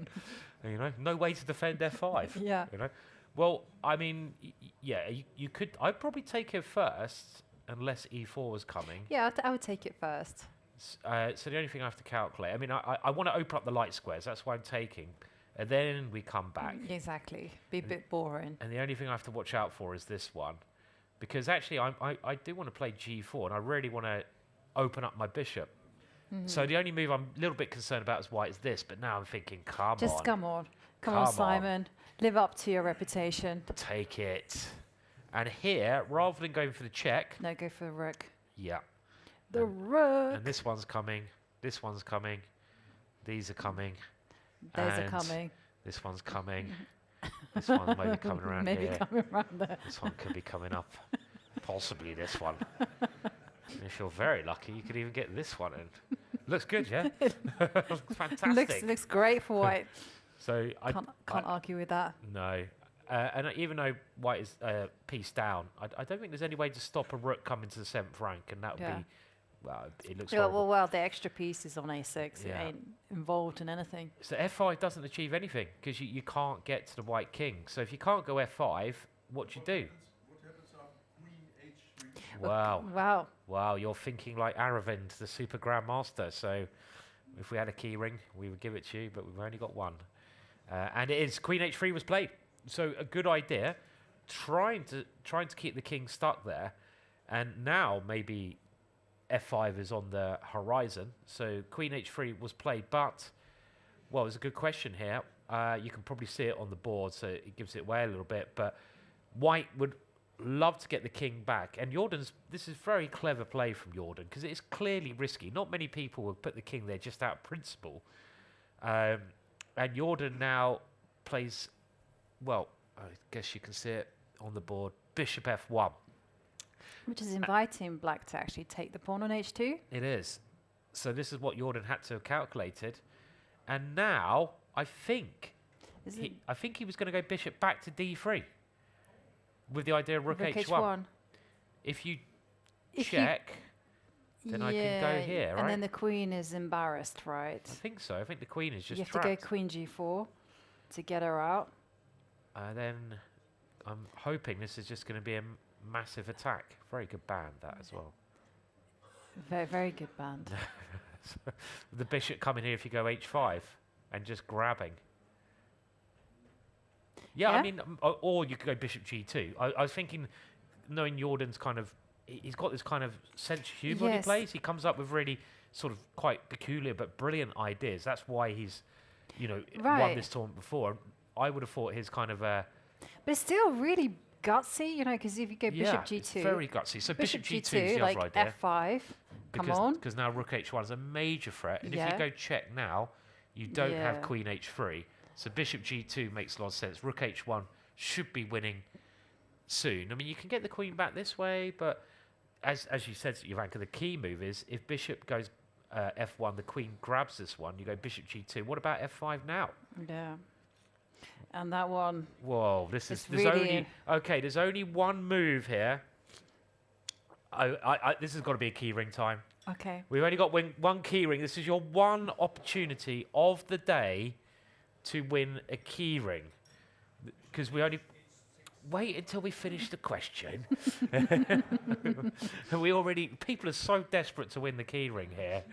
They're already coming up with good suggestions, and but there's only one way White can be better here. Every other move apart from this move, and it's a lovely night on offer. Beautiful key ring. You can swing it around when you walk the streets. Wijk. Yeah. Okay. We did have the first suggestion here. Yes, sir. E takes f5. E takes f5 is logical. Let's put it on the board. Let's let the engine. Okay. So how we're going to tell is the evaluation bar. Now, if it's a good move, it will stay the same. If it's a bad move, it will start to have a panic attack. What do you reckon it will do? Are you confident? I love this moment. Yeah. Are you confident? I love just putting the pressure on. Exactly. I love it. A little bit of pressure. Okay, here we go. Oh, no. Look at that. God, it's like the stock market crash. And the problem with this, a nice idea because you're trying to get the queen in, but the rook comes in, unfortunately. And... oh, bishop f4. We're still going. Okay, you another guys one not goes. have any respect for your pieces. Okay. We'll come back to that in a sec. This one, this is losing because I think I take the bishop now. No, okay, so right, we have another suggestion, and I can't see around the corner. Bishop f4. What is this madness? Let's try. What is this madness? I'm trying to explain it, but... well, it's black's move. So we had queen. Sorry, what was it? So where was the position? F5. I had F5. Yes, F5. Sorry, just trying to find the line. Don't give it. Yeah. Okay. Yeah. F5. Right, and bishop F4. Wow. 4, yeah. Okay. No. Okay, we'll come to that one next. I think this one... you can give a check on h5. You give a check first. And then you take the bishop. So you give a check to get your queen out of dodge, and then you take the bishop. So it's not bishop f4. Sorry, any other suggestions? Bishop h6. Okay, we have bishop h6. Remember, we're trying to find the way that White keeps an advantage here in this position after f5. So we're not doing so well so far. This one... it's a nice idea because now black has 3 choices and 2 of them lose. Well, maybe there's a 4th, but we won't go there. So actually there's bishop takes, pawn takes here, and queen takes h5 probably all win for black. But because problem is, unfortunately this one distracts the king away from the yeah, bishop. and then you can take the bishop on h6. So it's not bishop h6. Sorry, any other suggestions? Put your hand in the air so we can... Hand in the air. Where, who's... Yeah, this gentleman sorry, there. that gentleman first, yeah? King e2. Okay, so we King have E2. okay, let's... Well, it's giving away the bishop. Oh, yeah, sorry, I didn't do the evaluation bar thing. Idiot. Well, okay, and what if queen takes bishop? What if... Sorry? Rook g1. Queen h3. The queen's She's running. coming out. Rook h1. Are you sure? No, I was only playing with you. Rook h1. Queen g4. Keep going. Okay, the queen's only got one square. Ah, brilliant. And suddenly, the black queen becomes trapped. So, well done, sir. You've won a key ring. Congratulations. Okay. Do you want to come up and get it? Be careful, the stairs are steep. Yeah. Well done there. That was the only move. Well done, sir. That was well calculated. So the only move in that crazy line, and I know we were just spending a bit of time, but it was so bizarre, was king e2, giving the bishop up. And that was, I thought, a very hard move to find for Jordan. But these are the kind of things that Jordan calculates. He's got a special way of thinking about the game. Very quickly, we just see the current position. Black didn't get involved with taking there, and this is very good news for Jordan, because if you can consolidate and stop f5, you've got to be better. And now he goes king g2. Everyone can breathe a sigh of relief there. And we have h5, because f5 is just not going to work, because if you play f5, the light squares are going to be too weak now. Like we saw this line before, where we just go bishop d3, and these pawns are going to get undermined. I could go f3 and g4. They're not doing anything.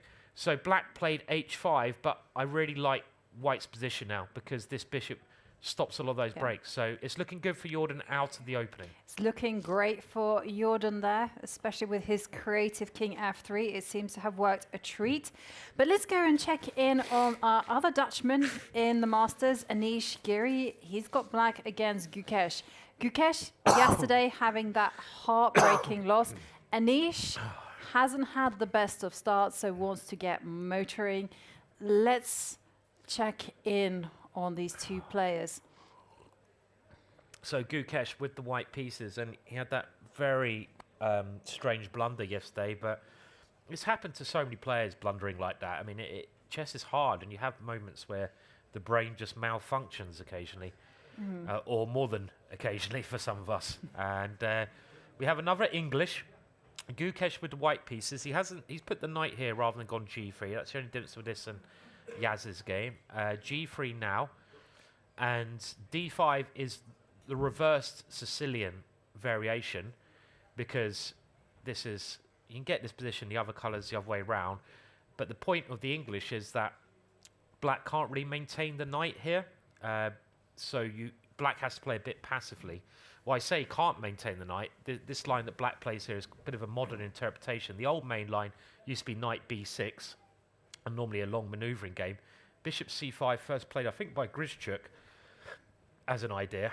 I'm probably just throwing these names out and totally guessing, but I think it was Grishchuk. It sounds convincing, but it sounds convincing. And Grishchuk is the kind of player who would go. Yes, bishop c5. And the thing you have to calculate now is knight takes e5 as a combination, but it doesn't work particularly great here. So d3, and black's trying just to keep his pieces aggressively placed as he can. Queen b3, okay, you've got to move your knight away now. If you go bishop e6, I guess I'm taking on b7. Yep. So the knight comes back to e7, so we force that piece back, which is nice. Castles. Yeah. And it's just, you go knight e7 as well, because that way the bishop gets to stay looking at the f2 point.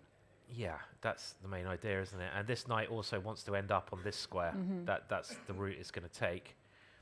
h6, another idea black would love to play is induce the f-pawn, but he's got to get his king out of the way. And white generally plays on the queen side. So there's quite a lot of moves, so I'm going quite quickly to get to the current position. Knight takes d4, pawn takes, knight e4, bishop comes back, queen c2. Like a Sicilian, it's this square. In the Sicilian, it's this square, but it's just the other way around that you want to get your knight to. Very key idea, because then that pressurizes over there. And white would like to go like b4, bishop b2, knight to c5. So a5 stops b4. Oh dear. Bishop d2 played. And now a rook is able to come here to allow knight here. a4, and there's this little hole here now, so black has ideas of coming in. Bishop b4, so the c5 square available. The rook gets out of the way, so the knight can move. The knight comes in. Now, ideally, what you really want to do, I feel, is swap these bishops off before you put the knight there, because you want to keep this knight on that square forever. And the way that Gukesh plays it, because he wasn't able to swap the bishops off, means that black is able to exchange that strong knight. Okay, white gets the two bishops, but that knight was a better piece in general. And here we are, current position.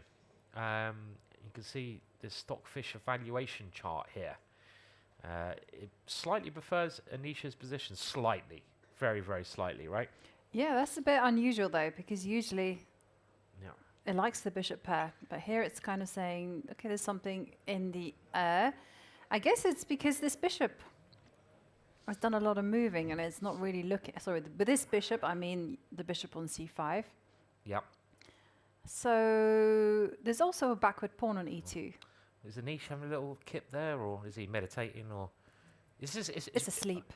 He's asleep. Yeah. It's always interesting seeing how chess players think and how they try to access the information, or they trying to calculate, because some people do it by looking at the ceiling, famously in the Queen's Gambit, right? That's how Beth did it, looking at the ceiling. Anish there closing his eyes, and sometimes you want to blank out the distractions to try and access your variations. But I mean, it seems fairly even to me. This is a bit annoying for white, especially combined with the rook there. But the two bishops maybe count the same. But you're right, the bishop's not great, right? I mean, no, it doesn't have anything to chew on, right? No. And you can kind of, now I started looking at this pawn on e2. I'm just thinking, whoa, there might be some bishop. Okay, you have to wait with going bishop to g4, but at the right time, there's going to be pressure, right? Yeah. You can see rook a6. Yeah, the rook has a nice way around.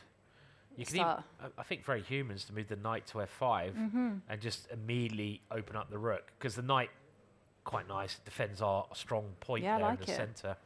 So this would be quite a natural move, just defending the strong point in the middle and opening the rook up. And what is Gukesh going to be playing? He can't go b3. He can't go rook c1. Rook e1. Rook e1. Yeah, and the game goes on. And then rook a6, I guess, come round like this. Yeah, and then it's like unpleasant. So good news. Anish there with some pressure. He's come out of the opening well. Just interested, can we hear a cheer for Anish? Do we have many Anish supporters? Yeah. Good to hear. Got to cheer your fellow Dutchman on. Jordan supporters? Yeah, okay, good. Yeah. Last week there was more. There was more Jordan supporters last week. Yeah, we just wanted to test that one. I think it was the whole of Jordan's large family came along to cheer. Okay, so this is, I don't think there's much to report now, but the opening has gone pretty well for Anish, and we're now getting into the middle game stage. So let's go on to another game. We had so many interesting games. We have to check in on Prague against Matthias Bluebaum. Okay. Because, this one isn't that exciting, but it looks good for white. I mean, just let's whiz through the opening just to show everyone how we actually got there. And also because I play like this as white, and I'm kind of curious. Very reserved. Would you say... Didn't you play this? It's quite funny because sometimes I see you play like the most innocuous openings. Yeah, but something always happens at some point. Yeah, no doubt. I just don't like theory anymore. That's the problem. Would you say your opening style reflects your personality? No. Okay. Do you want to think about that a bit longer? Well, does my opening style reflect my personality? Yeah, that's basically what I was asking, wasn't it? So, Yeah. So Does how would you describe your opening style? We see it's like a chicken. It's a bit solid. It runs away when there's a sign of trouble. So But safe. Safe. Yeah. Safe. Would you describe yourself as a safe person? Do you like playing it safe? Do I play it safe? Yeah. No. Okay. Well, there Do we I go then. do I run away at a sign of trouble? No. So you're the opposite. Your personality is the opposite to your opening style. But it's an indication more of the fact that I don't want to be putting in all the hard work in the opening. Like I've got my carry, which I don't know, I work insane amount on. Yeah. But the rest of the openings, I'm kind of like Too much. So it's laziness. Yes. Oh, okay. I know that feeling well. So yeah. Simple. But also I just want hard now. simplicity. Yeah. It's so hard nowadays because you have to learn so much stuff. So there's a lot to be said about just playing a simple opening. I mean, because chess, you don't have to play exciting openings in the position to get exciting. Normally, you're going to have exciting moments in every game. Normally. Let's see if there is one here. So it started off very symmetrical. And they're both playing, well, a solid system. And now the knight comes into e4. Okay, I was hoping that f5 was the idea, but it doesn't seem like it is. Rook c1. Why not f5? Come on. I want to see f5. I want to see the rook swinging around. The queen coming in. That sounds like a song there. Yeah. You know, I want to see the sunshine after the rain. I want to see the rook. The rook swinging into the game. Yeah. Yes, okay, anyway. But he didn't play f5, so that's obviously personal preference. Much more solid choice. And now b4 is quite an interesting moment because suddenly you have this idea of c5. And if you take that one, you leave c7 on pre to the rook. So this is White's idea. And the rook's coming in. So that's quite clever, that b4. Yeah, because c5 is incoming. c5 is nasty. Yeah, you don't want to allow that. So you kind of have to go into it. So you have to take on d2. Well, not on d2, but you have to at some point take this one. So it's interesting. Pragg, very sharp player. And after taking on c4, the knight comes. So this is the way that you can win it, it looks like. But what's Pragg's idea? a3. The bishop comes back. So black is a pawn up now. But Pragg has clever ideas. And after this one, the question is, why did Mateus not take with a queen defending c7 here? Because he took with a pawn. Okay, this also saves the pawn, but you allow the rook in. So if queen takes, queen c2 is a problem, yeah. Because you attack two bits, right? Our crowd. Yeah, they're very good. They're very good. So we're being told that this has all been seen before, or they played very quickly here. So obviously preparation. And so black is a pawn up, but now White's compensation should be pretty clear, with a rook being very annoying on that rank. And we're being told that only after queen h5, sorry, rook b8 Plappen there, defending the rook, queen h5, only after this move did the player start slowing down a bit. Which is a bit weird. Yeah, because you would have thought that queen h5, threatening checkmate, is the most aggressive move to kind of look at. Especially, I think there's been a follow-through as well after h6. We have another Pragg aggressive move here, d5. So opening up the other bishop. And this is scary. Quite interesting. And it's all about whether black can stabilize the extra pawn, like get rid of this rook. If black can swap off the rook, stabilize somehow, then black's going to be a pawn up. Great chances to win. But Pragg is coming full steam ahead. With those this double bishops. This must have been a prepared idea. Yeah, for sure. I mean, well... So what if I take it? What if I take the... Let's see. Okay, this pawn, I don't really want to take it this way because it looks ugly. And also it might lose to queen f5 with dual threat. If you go knight f6, we see these bishops come to life. I take the knight and I come in here, checkmate. There's also rook takes queen. Yeah. Yeah, you know. Yeah. You can also checkmate too. Options. Options, yeah. So, so bishop takes is better. Yeah. Yeah. Okay, we'll go bishop takes. And what is this? It's 2 pawns now. 2 pawns. So why is this even possible for White?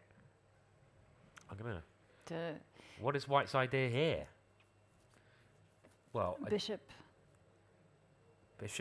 b5, rook yeah, b7. rook b7 is coming. Okay, so maybe go Okay. e4.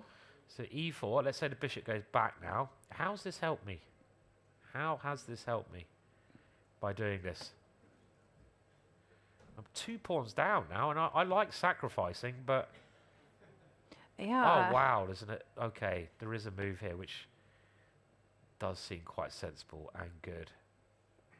Okay, so the only move here for White is to threaten checkmate, and that's not a bad idea. Well, you could start punting with this one as well.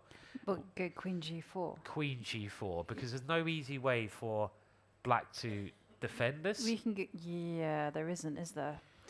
You have to go f6. Yeah. And that's kind of ugly. It gets a bit ugly, and I do have bishop g5, and I'm still pinning you down. It's quite interesting conversation. I mean, so if you go g6, I've really... Yes, it's so tempting to go rook takes knight. Rook takes knight, just get rid of the Yeah, defender. Yeah, and very then bishop tempting. come out to f6 and then say, I mean, you could... how do you untangle there, my friend? Well, you could do that quite... I mean, you could try like queen f4, right? Yeah. Because now this looks like... I mean, the most natural move is king here. But if you do defend against this, because the queen's coming in, then we play... I imagine... Bishop c1 is a suggestion. Oh. Bishop c1, wow. Oh, look at that, coming from all the angles. Yeah. It's winning for White. It's a good great suggestion, yeah. Great move there. Yeah, I wanted to take on d7, but after queen f6, you have e5, so Yeah. it doesn't work. So yeah, this is a lot of pressure actually after d5, and if this seems like it must be what's Prag's time. I would have thought prepared. And what happened here? Well, he went queen d8. But he had a long think. He fought for about an hour, clearly, because this is a dangerous move to me. Dangerous. Yeah, he thought for a long, long time and played queen to d8 just to boot that Trying to rook get rid of away. that one. And then the question is, and here we're going to have to kind of go into the hive mind. Oh wow! I want to go pawn takes e6. I have not done any calculation whatsoever to back it up. You don't need to calculate these positions, Ivanka. But you feel it. Just play with feeling. That's it. Yeah, but pawn takes e6. So this is why Matej sunk into a long think, and this is why Prag is thinking we don't want to retreat the rook because we've lost something. I mean, you could. The only way I can think about retreating is semi-aggressively like this, but the key line, always annotate the key line first, is pawn takes pawn, and there's some crazy lines here. Now, if Black recaptures, queen g6 looks crushing, so this is forced. So if you capture this way, I just come in here and I threaten mate and I threaten this, and look at White's bishops. White's bishops are destroying Black, and this should be too strong. You've got everything. So you have to... Take the rook. You have to take the rook. And now, I'm a whole rook down. This is getting quite beautiful, but I've got a lot of attacking units here. Lots of ideas. Queen g4, pawn takes pawn. Pawn takes knight as well. Pawn takes knight. Queen f5. Queen f5, yeah. Queen f5 looks scary. Okay, so which one of those should we go for now? I'm liking queen f5 here, actually, but... The queen f5... Yes, because you can meet g6 with e takes f7. And, wow, there's a few checks involved. Okay, so this could happen on the board, because it's a forced line, and now White has to think how to continue. And let's have a look. So we've got queen f5, threatening checkmate. We have queen g4, threatening checkmate on g7. We have quiet moves, but let's try one of the checkmate ones. And this one looks very forcing to me because I think Black has to play this. G6. I don't see any other move because this is checkmate.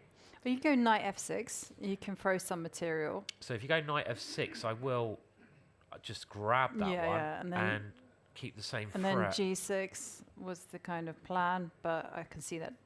G6, okay. I mean, it just feels really smelly. It does, and I'm on the exchange down here, so I've got queen g4, I'll probably keep my pieces hanging around your king. So one of these two squares probably.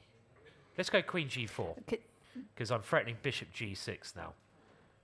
And you can't take my pawn, because I come in like this. And you got e7 at the end of the day, you it's know, that horrible, if isn't you it? want to be clinical, no, this is a no-go, so you can't give back material, just to clarify things. So you have to go g6. So you have to play g6. And now, I'd love to get my queen in here, but your knight defends that. So I've got to try to open up your king. How do I do that? By It takes pawn takes f7. f7. And this is still very forcing, so it's quite easy to calculate for these guys. What's he done? He's done it, of course, Prag has. Prag loves attacking. We're going to get this crazy line. This is Tau-like chess.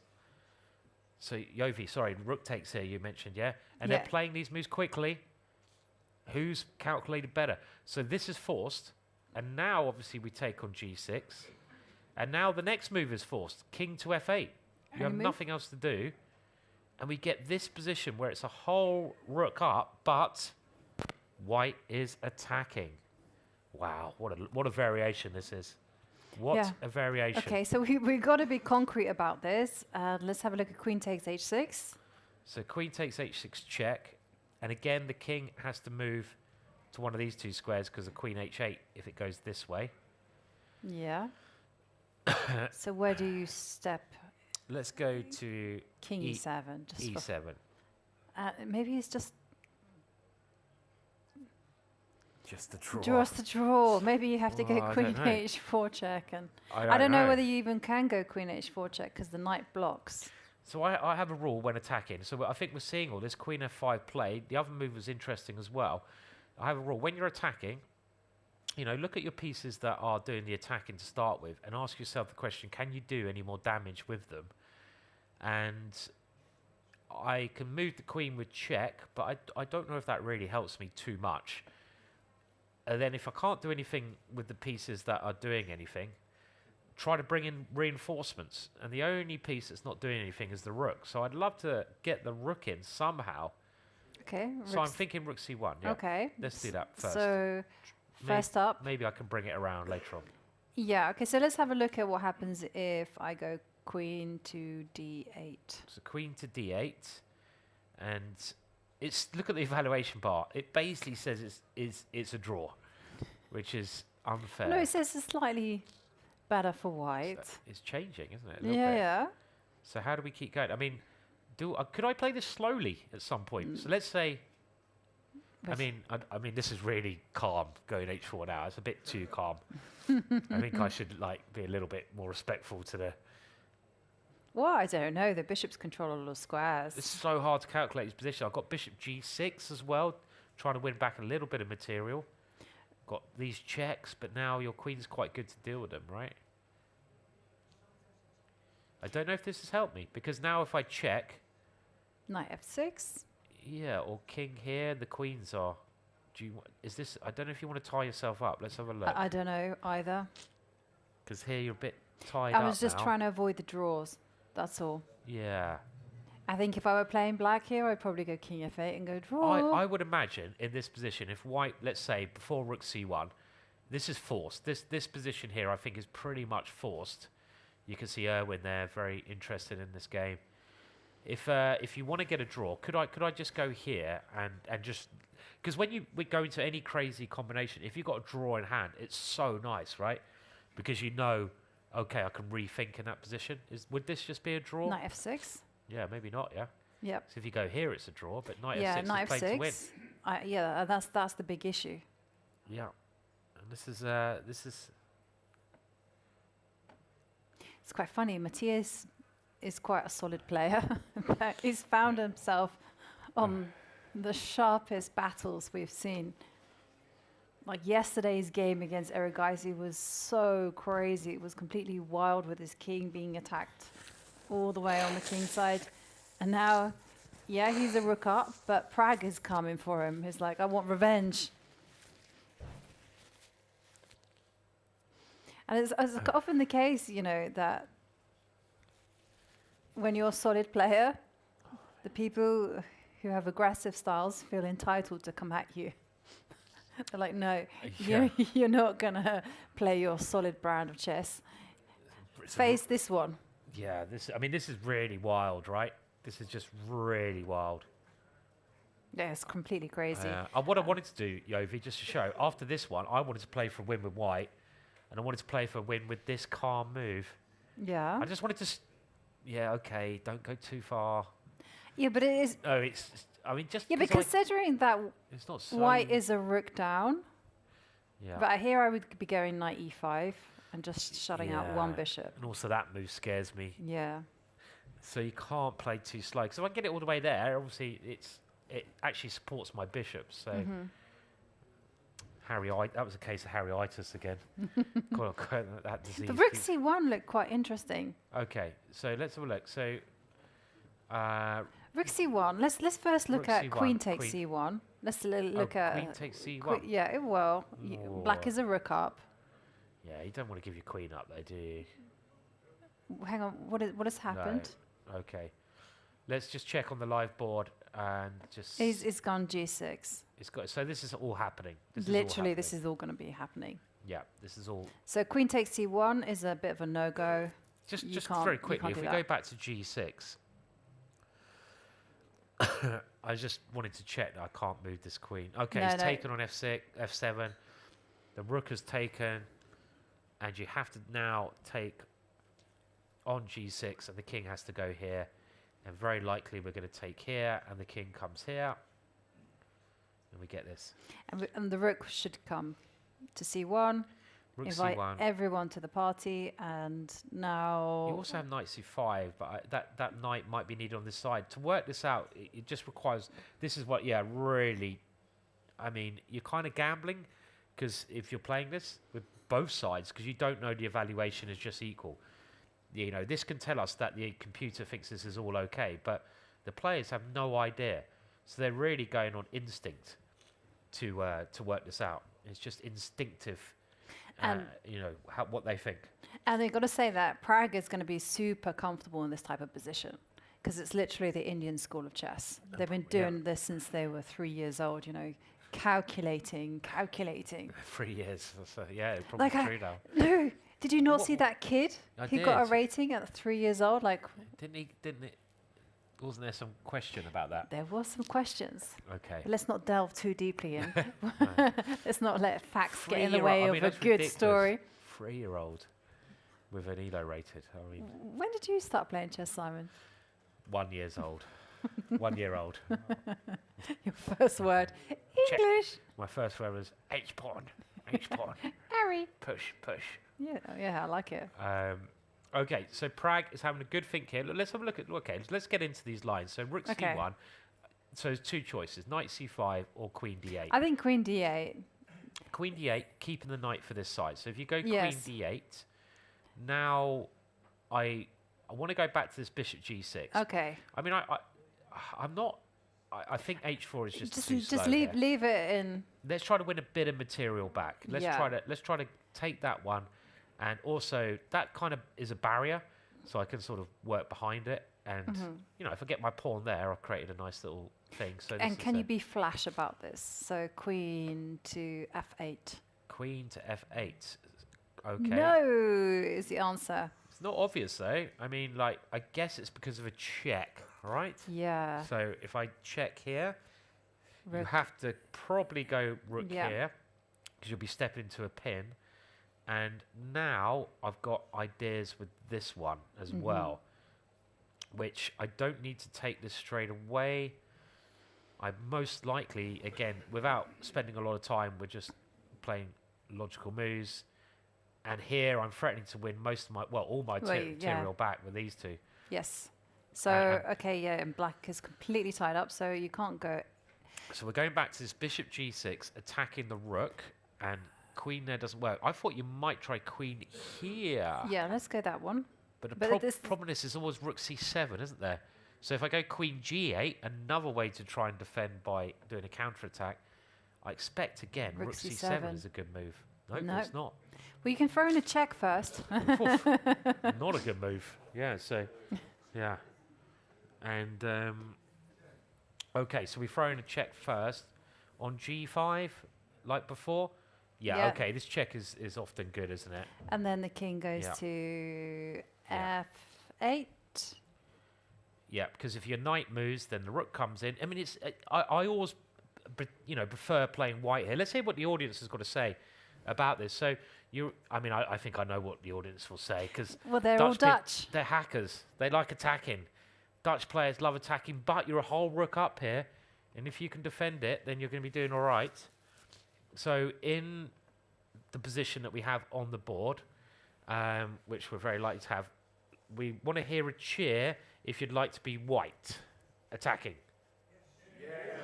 Yeah. Okay.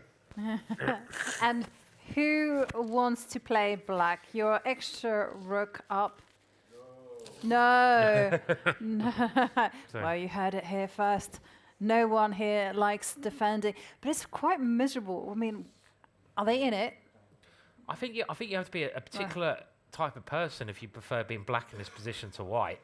It's much more fun attacking, right? I mean, Mikhail Tal. Whose favourite player is Mikhail Tal here? Anyone? I probably pronounced it badly. Mikhail Tal. Mikhail Tal. Yeah, Tal. Tal. Tal. Yes, Tal. Tal. Yes, anyone? Yes. Yeah. Okay, the Anyone? predecessor. Anyone fans of Petrosian? No, boring. Oh, that's a big statement. What about Karpov? Karpov? I used to like Karpov. No? It's as quiet as Silence. anything here. Okay, any other positional players? Capablanca. Capablanca. You must like Capablanca. Yeah. The endgame yeah. master. Okay. Now, what about some attacking play? Okay, Tinman. We must have Tinman fans here. Of course.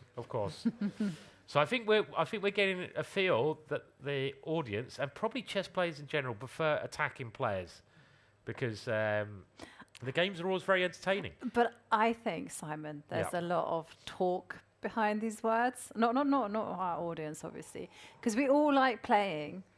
We all like watching these sparkling attacks. Yeah. But as soon as we are playing them, we're like, blimey, it's a rook.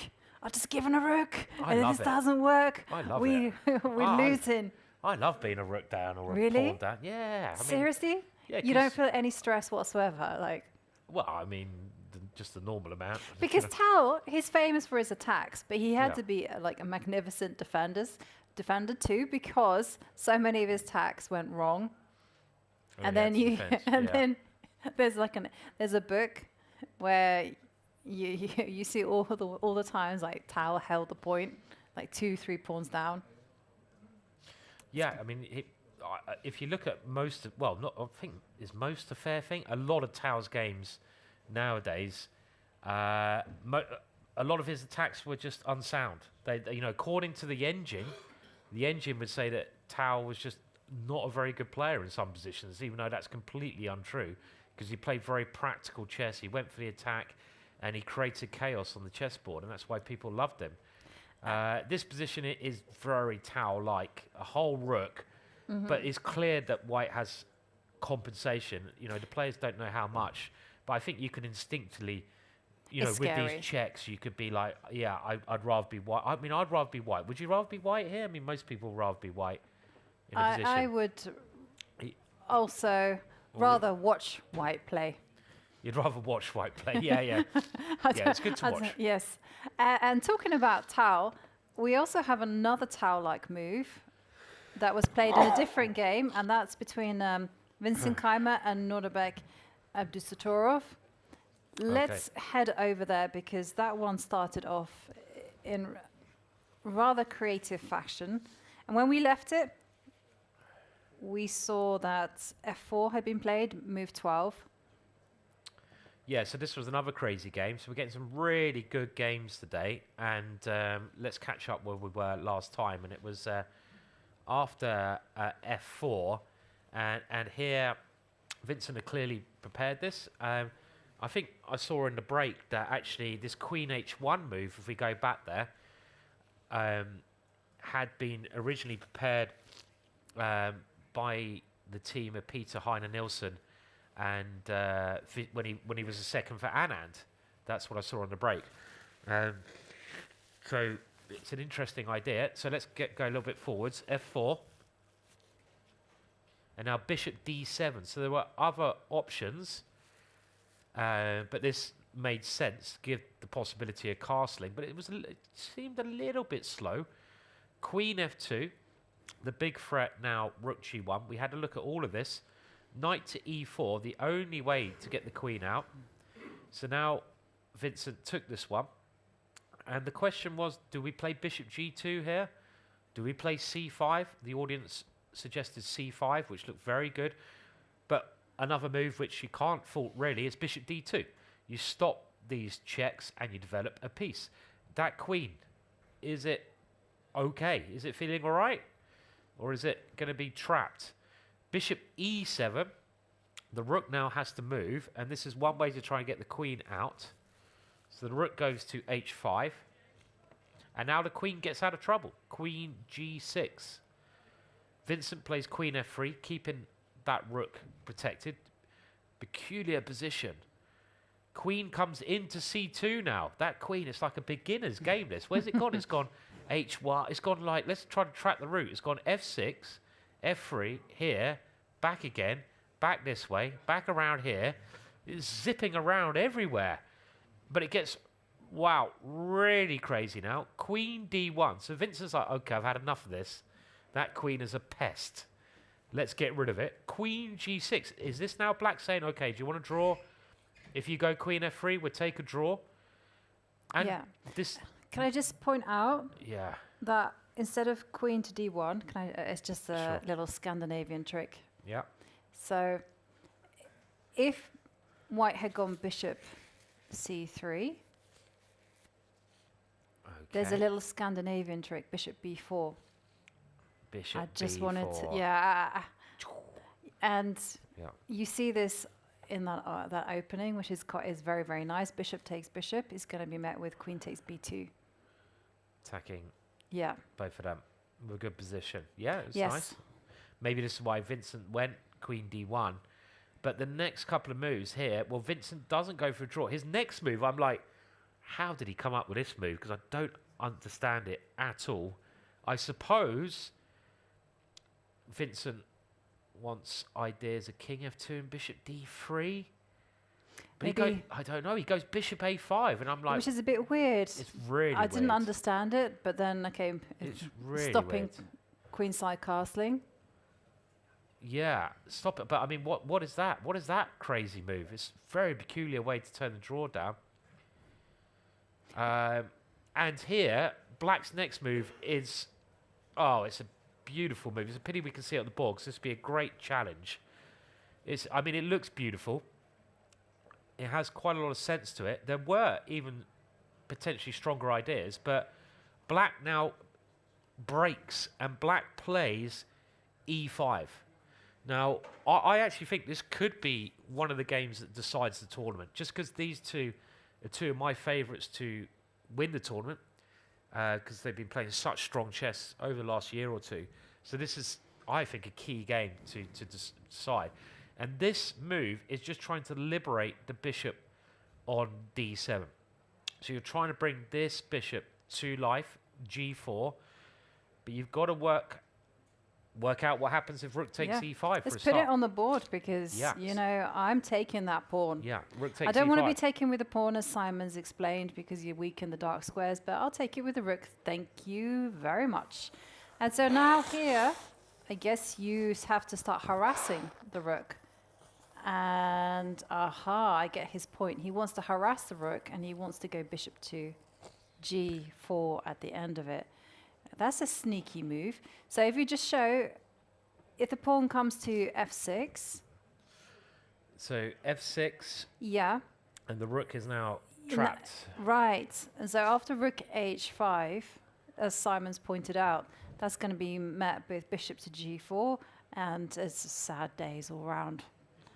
Yeah, bishop e2. Oh, bishop e2. Yeah. Oh, wow. Okay, it continues, but... Yeah, it still goes, because you've got this other pin there. Yeah.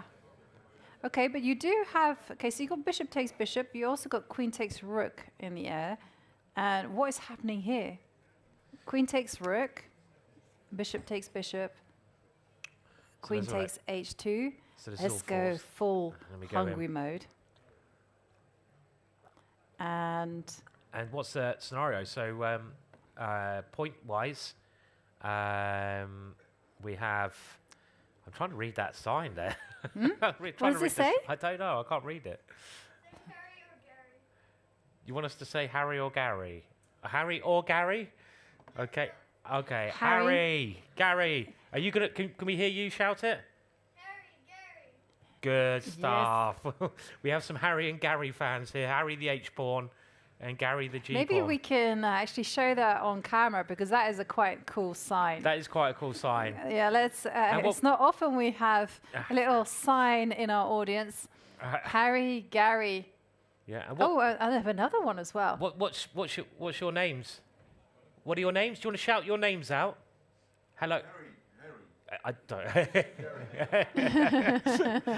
This is getting very confusing now. What's your name? Escher. Okay. And what's your friend's name? Sorry? Long. Okay. What sign do you have? Do you have a sign as well? Do you have a sign as well? Okay. All right. So, are you a fan of Harry or Gary? Who's your favourite, Harry or Gary pawn? Harry. Okay. So, the H pawn is called Harry and the G pawn is called Gary, and we've clearly got some young fans of the pawns in this in the audience. And the A pawn is called Annie, just so you know. Not sure about that. I call him Harry. No, it's not Harry. It's not even a name. Annie. So okay, so it's getting crazy. So E5 played, and Black trying now to break out, and it's all wait, gone we crazy. have a move. We have a move. So not rook wow. takes E5. We have bishop D3. So bishop D3 played, and wow, look at the evaluation bar. Look at the bar. It's really starting to dislike Vincent's position. Okay. Do you think Peter Lecco would be proud of, because he didn't... You were saying he was like, just play sensible chess. Just play sensible chess. Yeah, cut the... And this is all a bit weird. It's a bit fanciful, but... It is. Okay. So the first move after bishop D3 is you got to calculate your queen G1s, your E4s. You certainly do. Queen G2 is another idea to think about. But let's have a look at E5. But yeah, probably rook takes E5 was the best, and then sack something, and then both sides are going to be living dangerously with their kings in the open. Yeah, if we showed that, I mean, probably what White had to do was not come back here because bishop G4 was working out to be very good for Black, but actually White should have probably sacrificed, because you do have the dark squared bishop. It does have some potential, and this position was most likely Vincent's best variation. But of course, forget what the engine says. It's so hard to work out, and it's not obvious to see White's compensation because White's king seems, nearly as weak as the Black king. Yeah. But maybe there's ideas of bishop here and the other bishop coming over here at some point. So this is what Vincent most likely should have played. But he played bishop D3, and this is, the first thing, let's look at, this is inviting E4. Right. It's so basically saying, play E4. And if I was Black here, I'd be like, okay, I'll obliged. This is the move I want to look at first, because I attack your bishop. I've still got bishop G4 in the air. I've got queen G1 as an idea. What are you doing? Bishop what are you doing, E2. Vincent? So you have to play bishop E2, That's the because big bishop plan. G4. And now, Black has decisions that need to be made. And it is a wild position. It's equal in material. Maybe White's king is coming to D2 next. This doesn't seem so silly at all. I got to say, I think the evaluation bar is a little bit harsh. It is. I agree. The evaluation bar, sometimes we just have to ignore it. And as a human in this position, with king D2 coming, I don't really see why White is doing so badly at all. And as a pawn grabber, I'm going to say, there's also C takes D5 in the air. And look, that rook on H5 suddenly springs to life. So why does the engine think that Black is doing so well here? Maybe you can just go F5.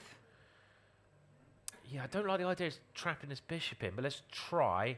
And also, is there a rook? Okay, so F5. And now No. maybe I can even go rook this crafty Yeah. I move. also wonder whether Actually, you... these like bishops are now suddenly looking quite Yeah. funky, aren't they? And I've got king d2 and I've got rook g3, and yes, you have to be a little bit careful here. Okay, so no f5. So it's not elementary. the engine saying that black is basically winning is just, I think, misleading, because it's so complex. And of course the engine is always right, but it's human versus human, and you've got to be so careful. You've got to find some amazing moves probably to prove that. Mm-hmm. You could go rook g5 as well. Yeah, that's a Oh nice wow, idea. that's a nice idea. With this one. Well, the engine says yeah, is equal, but I agree. Yeah. It looks really dangerous. Yeah, another nice idea, and you probably have to move your queen here, and then the rook can come back with these ideas. So Yep. also a very strong idea. Yeah. Okay, so you can't cement anything. So what about if you go b6? So just yeah. focus on Maybe getting your king to safety. That Play makes a lot of according sense, to the so let's do principles. that. Yeah. Bishop c3. The bishop has to move, I think, and now I'd love to castle, but my king is not very... Oh, we have a result, but that's in the challenges That's in section. the challenges, and it's between Bibi Sara and Vilimir Ivic. It was a draw in that game. Yeah. Now, the problem with black castling, I don't think the king is much safer over here when white takes on d5, because you're quite weak on the light squares, and as Jovi mentioned, this could just be a pawn, so it doesn't seem to help castling. Now, the idea... Maybe you just take the pawn on c4. Let's be as greedy as possible. Because if you go bishop takes c4, then hello. It's the bishop There's g4. What do you call this? A pin, a skewer?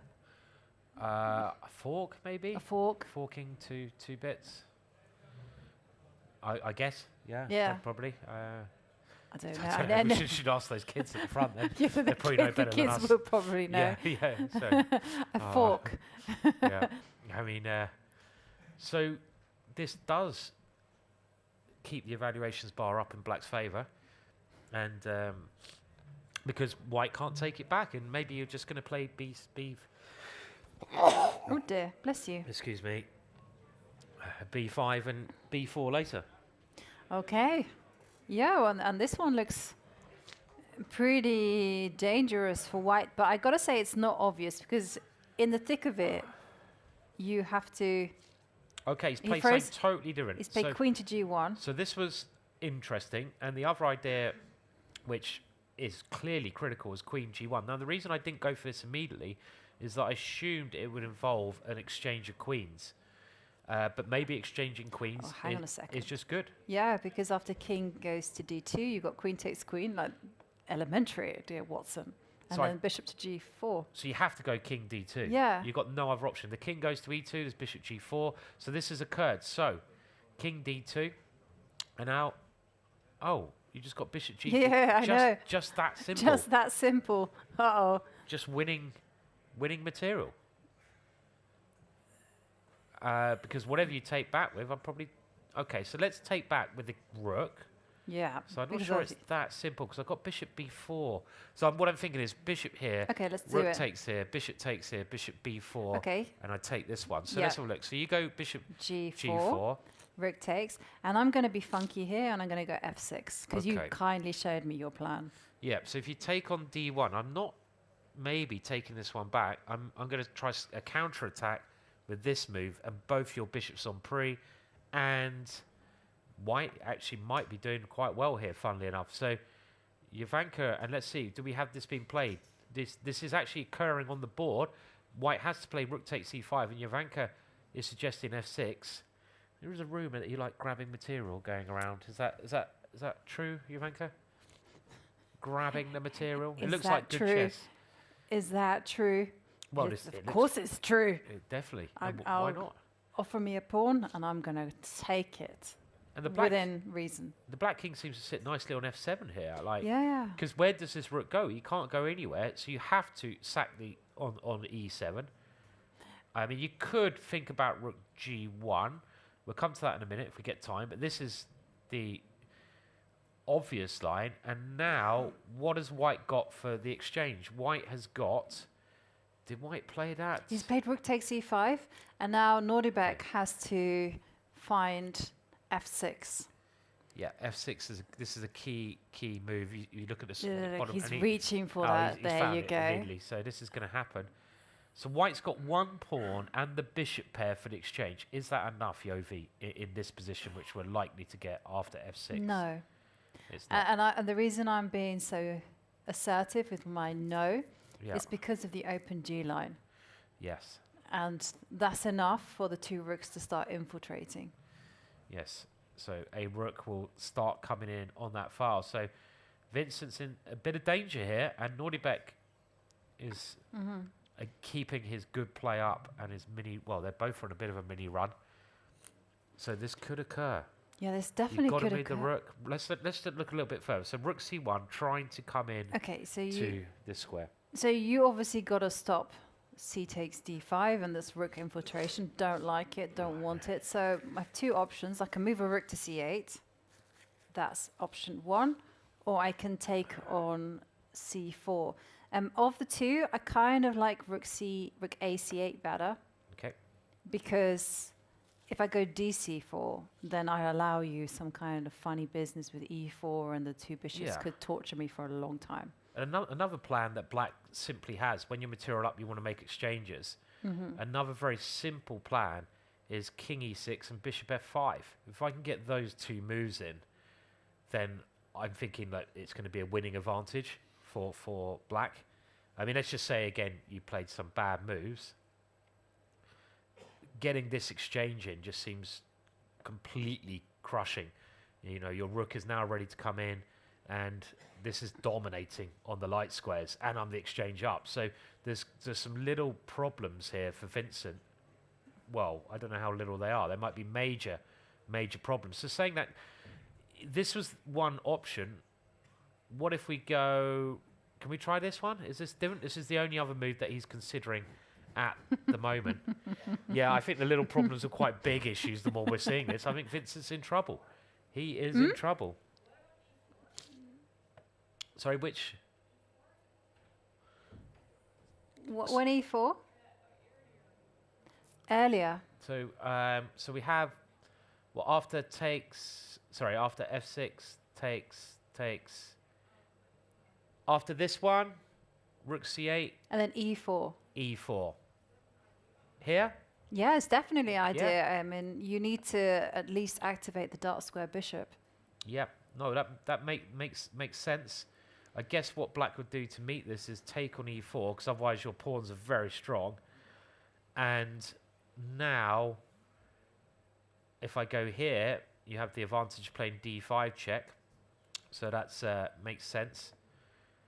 Can my king now come here and my rook here? That's one idea. Or my king comes to... Okay, I'm going to put my king on f7. I'm going to try to use this other open line now. So I'm going to put a rook on e8. It's still better for Black. It's another good idea, but I think with a rook coming to e8, Black is still doing well here. Yeah, this is always the problem, right? The rook is coming to e8, it's also coming to g8. Yeah. There's too many open lines for the rooks to work their magic on.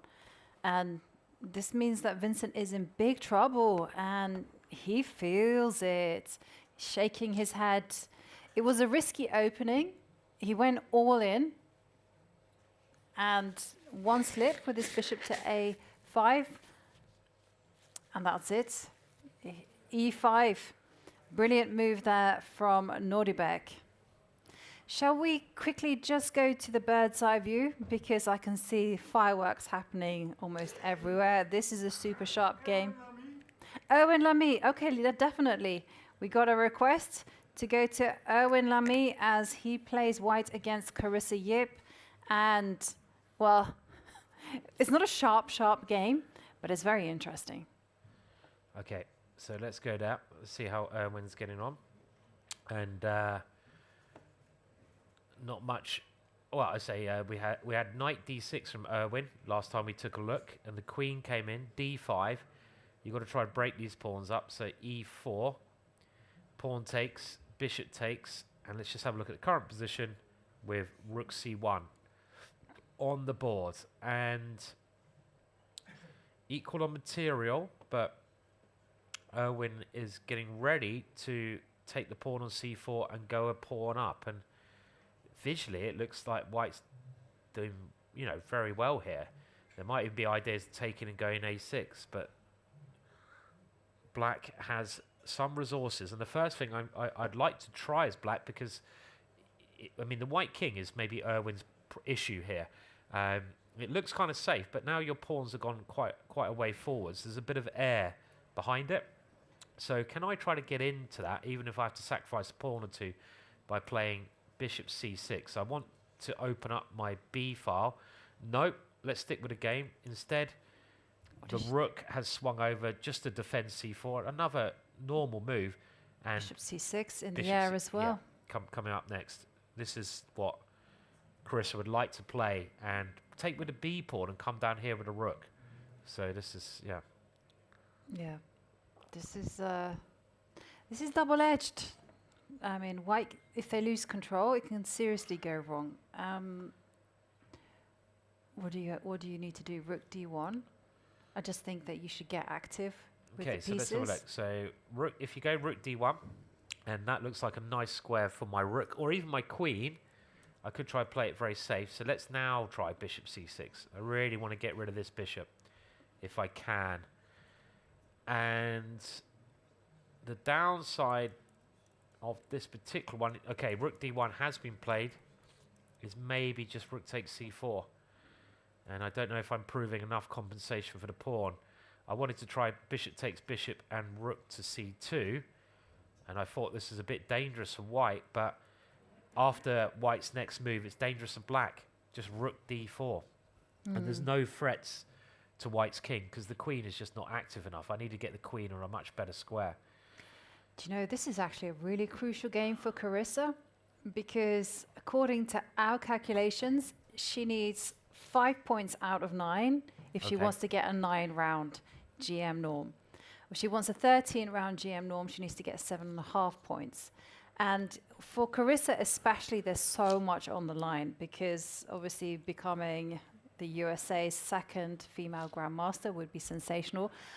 But thanks to the generosity of Jeannie Sinkfield, there's also a big money prize to the next female American grandmaster, and she would get $100,000. I mean, that's a career-changing, life-changing amount of money. $100,000. Yeah, it's a lot of money, and a lot to play for. I mean, what's she on now? How many points? I'm just trying to remember. She's on 3.5. So she needs 1.5. 1.5 out of 2. Out of 2. Okay, so for Carissa, she needs to get a result here. Out of 3, sorry. Out of 3. Out of 3, because this is a game. I put my maths. Yeah. So that's a good chance. Yeah. A good chance indeed. And she's now thinking about how to deal with rook here, and it's not as easy as it looks, because I wanted to free up everything with bishop c6, but if I can't play that because the rook takes c4, I'm thinking, okay, well, these pieces still, yeah, you know, how do you get them out? They're ugly, but I mean, maybe she can just focus on going g6, h6, you know, some lift for the king. I really don't like her position after rook d6, so yeah, as soon as the piece gets there, bishop c6, and just kind of go all in on this active. Take that pawn again, I guess. Yeah. Well, you know, there's still hope, because the White king is still a bit shaky, so I'm just thinking go bishop c6. Okay, so we had a look at this a second ago, but the rook on d1. But then now there's no back rank issue, so bishop takes bishop. Yeah, so I'll take this and one. now rook c2, or should I do something else? Well, if you go rook c2, as we went before, I guess this is still aiming at just coming in and swapping things off. I don't know, the more I look at this, the more I think it's very difficult for Carissa. I mean, I think the evaluation bar is a bit misleading. And I would just say, with the pieces so blocked up, and with Erwin putting the rook straight into the middle, Erwin's got a very, very nice position. So he's definitely favourite here at the moment. Well, he is the favourite in this position, and also he's an audience favourite with our crowd, being one of the local Dutchmen in the challenges. We are deep in the battle now, and this is where it starts getting complicated. We are going to go on a short break, but don't go anywhere because Marc-Andrea Maurizzi explains his win against Bibisara Asabieva from yesterday. Marc-Andrea, congratulations. You just won your game against Bibisara to move to 4.5 out of 6. We haven't had the chance to talk to you yet, but you're having a great start to the tournament. How are you feeling so far? Yeah, for the moment it's fine, but this game was very strange. I think I was much worse, but after some move, I think I was much better in practical, and after it was too hard to play for black, and I win. That is the short version of it. We're going to take a slightly more detailed look. We're jumping in here after knight e6. Around that point, what were you thinking? I think instead of knight e6, before is very strong. Knight d5, queen a5. I think this is much better for black. But after knight e6, I was thinking, okay, I can take, and rook h3. It's not wonderful, but I think I can equalize. And queen a5 was strange also, because after king b1, if before I have knight d1, and now I can play with bishop g4 and h5 to attack the pawn. And queen b4 I think was very strange, because after e5, during the game I was thinking it's not winning, but much better for white, because take queen b6. Here, if bishop g2, I think I have rook g3, take a3, and if queen c5, I take and take the bishop. But maybe bishop g2, rook g3, and now bishop c6, I don't know. But when you played queen b6, were you already setting a trap a little bit? Yeah, I was thinking if bishop c6, the logical move, I have the first line. I take... so you had seen it in advance already? But I take 6 minutes, because I was considering h5. If take with the pawn a3, the queen is trapped. And queen f4, rook d8, the same line. This. If take, I take, and I win rook. So king g6, bishop h5, king f5. Crazy line. I don't know. I think it's winning, but. But how? I wasn't sure. I don't know. Rook d1, I was calculating, but bishop g2, I don't know. It was, and after 6 minutes, I was low on time also, so I played this line. I think it's. I don't know if it's winning, but I win the 2 pawns. And I think this is very easy for white, because I just have 3 pass pawn and 3 double pawns. E4, c3, c3. Here I can play rook h1, but I wasn't sure about bishop d4, bishop f2. So I was thinking c3, rook c8, rook h1. Here if rook b8, I was calculating queen c4, but I think this it's a very easy win, because she can take this pawn. So you're running very fast. Yeah, I push the pawn, and only 2 pass pawn, 1 pass pawn, so should be winning. And after that, it's easy win, because just I consolidate my position and trade queens, and after pawn go to queen, and here the rook is trapped. A very nice turnaround of a difficult position. Marc-André, you had a fantastic year last year. You became the youngest ever French champion. Tell us a little bit about your evolution as a player. What do you think has made you grow so much in the last year? I don't know. I think I am more focused on chess, and I want to in every tournament I am here to play good chess. So let's see. But for the moment, it's fine in this tournament. And you played here twice before, 2 years ago, 4 years ago. How does it feel to be back in Wijk, and how have you enjoyed your time here so far? Yeah, it's very good tournament always, because very strong players. 4 years ago, it was very hard. It was my first tournament here, and 2 years ago it was better. I was leading during the half of the tournament, and yeah, this year I hope it will be better. Do you feel, having played here twice, do you feel that experience helps you in a sense? Yeah, for sure, because it's a very long tournament, very hard. So I think if it's your first time, it's hard. Now I am here for the first time, so it's fine. You're such a young player, so I'm sure you don't have too much experience with this time control we're using without increment before move 40. How have you been enjoying it? You're a very fast and tricky player. Do you think it maybe, do you like it? Yeah, I like, but I think it's tricky because today I was thinking, okay, I have 2 hours, so I spend 1 hour in one move. So I didn't see that. Yeah. What went through your mind when you suddenly saw 1 hour? I was out of my preparation. I was thinking maybe there is something, but I can't find anything. So yeah, this time control is good. I think when you are under like 10 minutes, it's very hard to play, and I think it's good. Well, Marc-Andrea, it's great to have you back. Congratulations on the win today, on a great start, and best of luck for tomorrow. Thank you.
Welcome back, everyone. We are here live at the Café des Zones with Simon, with our amazing audience. Yeah, and I can tell you the games are complicated. Nothing is very easy here, and the price of mistake is going to be super high. Take a look at the bird's eye view, and you see the evaluation bar is dancing quite furiously. Some games I'm seeing Jordan van Foreest, he has a very good advantage against Aravind. Also the same for Pragnananda against Bluebaum, and also I want to say that Van Wyn might be looking to getting his first win as he plays white against Fedoseev there on the first board on the left. So it's going to be a decisive day, Simon. I can feel it in my bones. Yeah, I mean, loads of exciting positions. I mean, Prag as well with that sacrifice of the rook seems to be playing for a win, and that has gone wild. I'd love to actually go back there. I love a rook sacrifice. Okay, shall we head there and then check in on the others, because that was by far the most spectacular game. Sacrifice of a rook. Yes, let's go there. And we had a little vote with the audience, and we were wondering who would they rather be, white or black in this position, and all the audience pretty much took the attacker, because we've got loads of crazy attacking Dutch people here. Is that right? Loads of attacking Dutch players? Yeah? Any defending Dutch players in the crowd? No, they all love attacking. I like how not too many people, when you say crazy attacking, they were like, yeah. Calm, crazy attackers. And we had this fascinating position where white has basically sacked a whole rook, but you've got these two bishops and queen around an exposed king.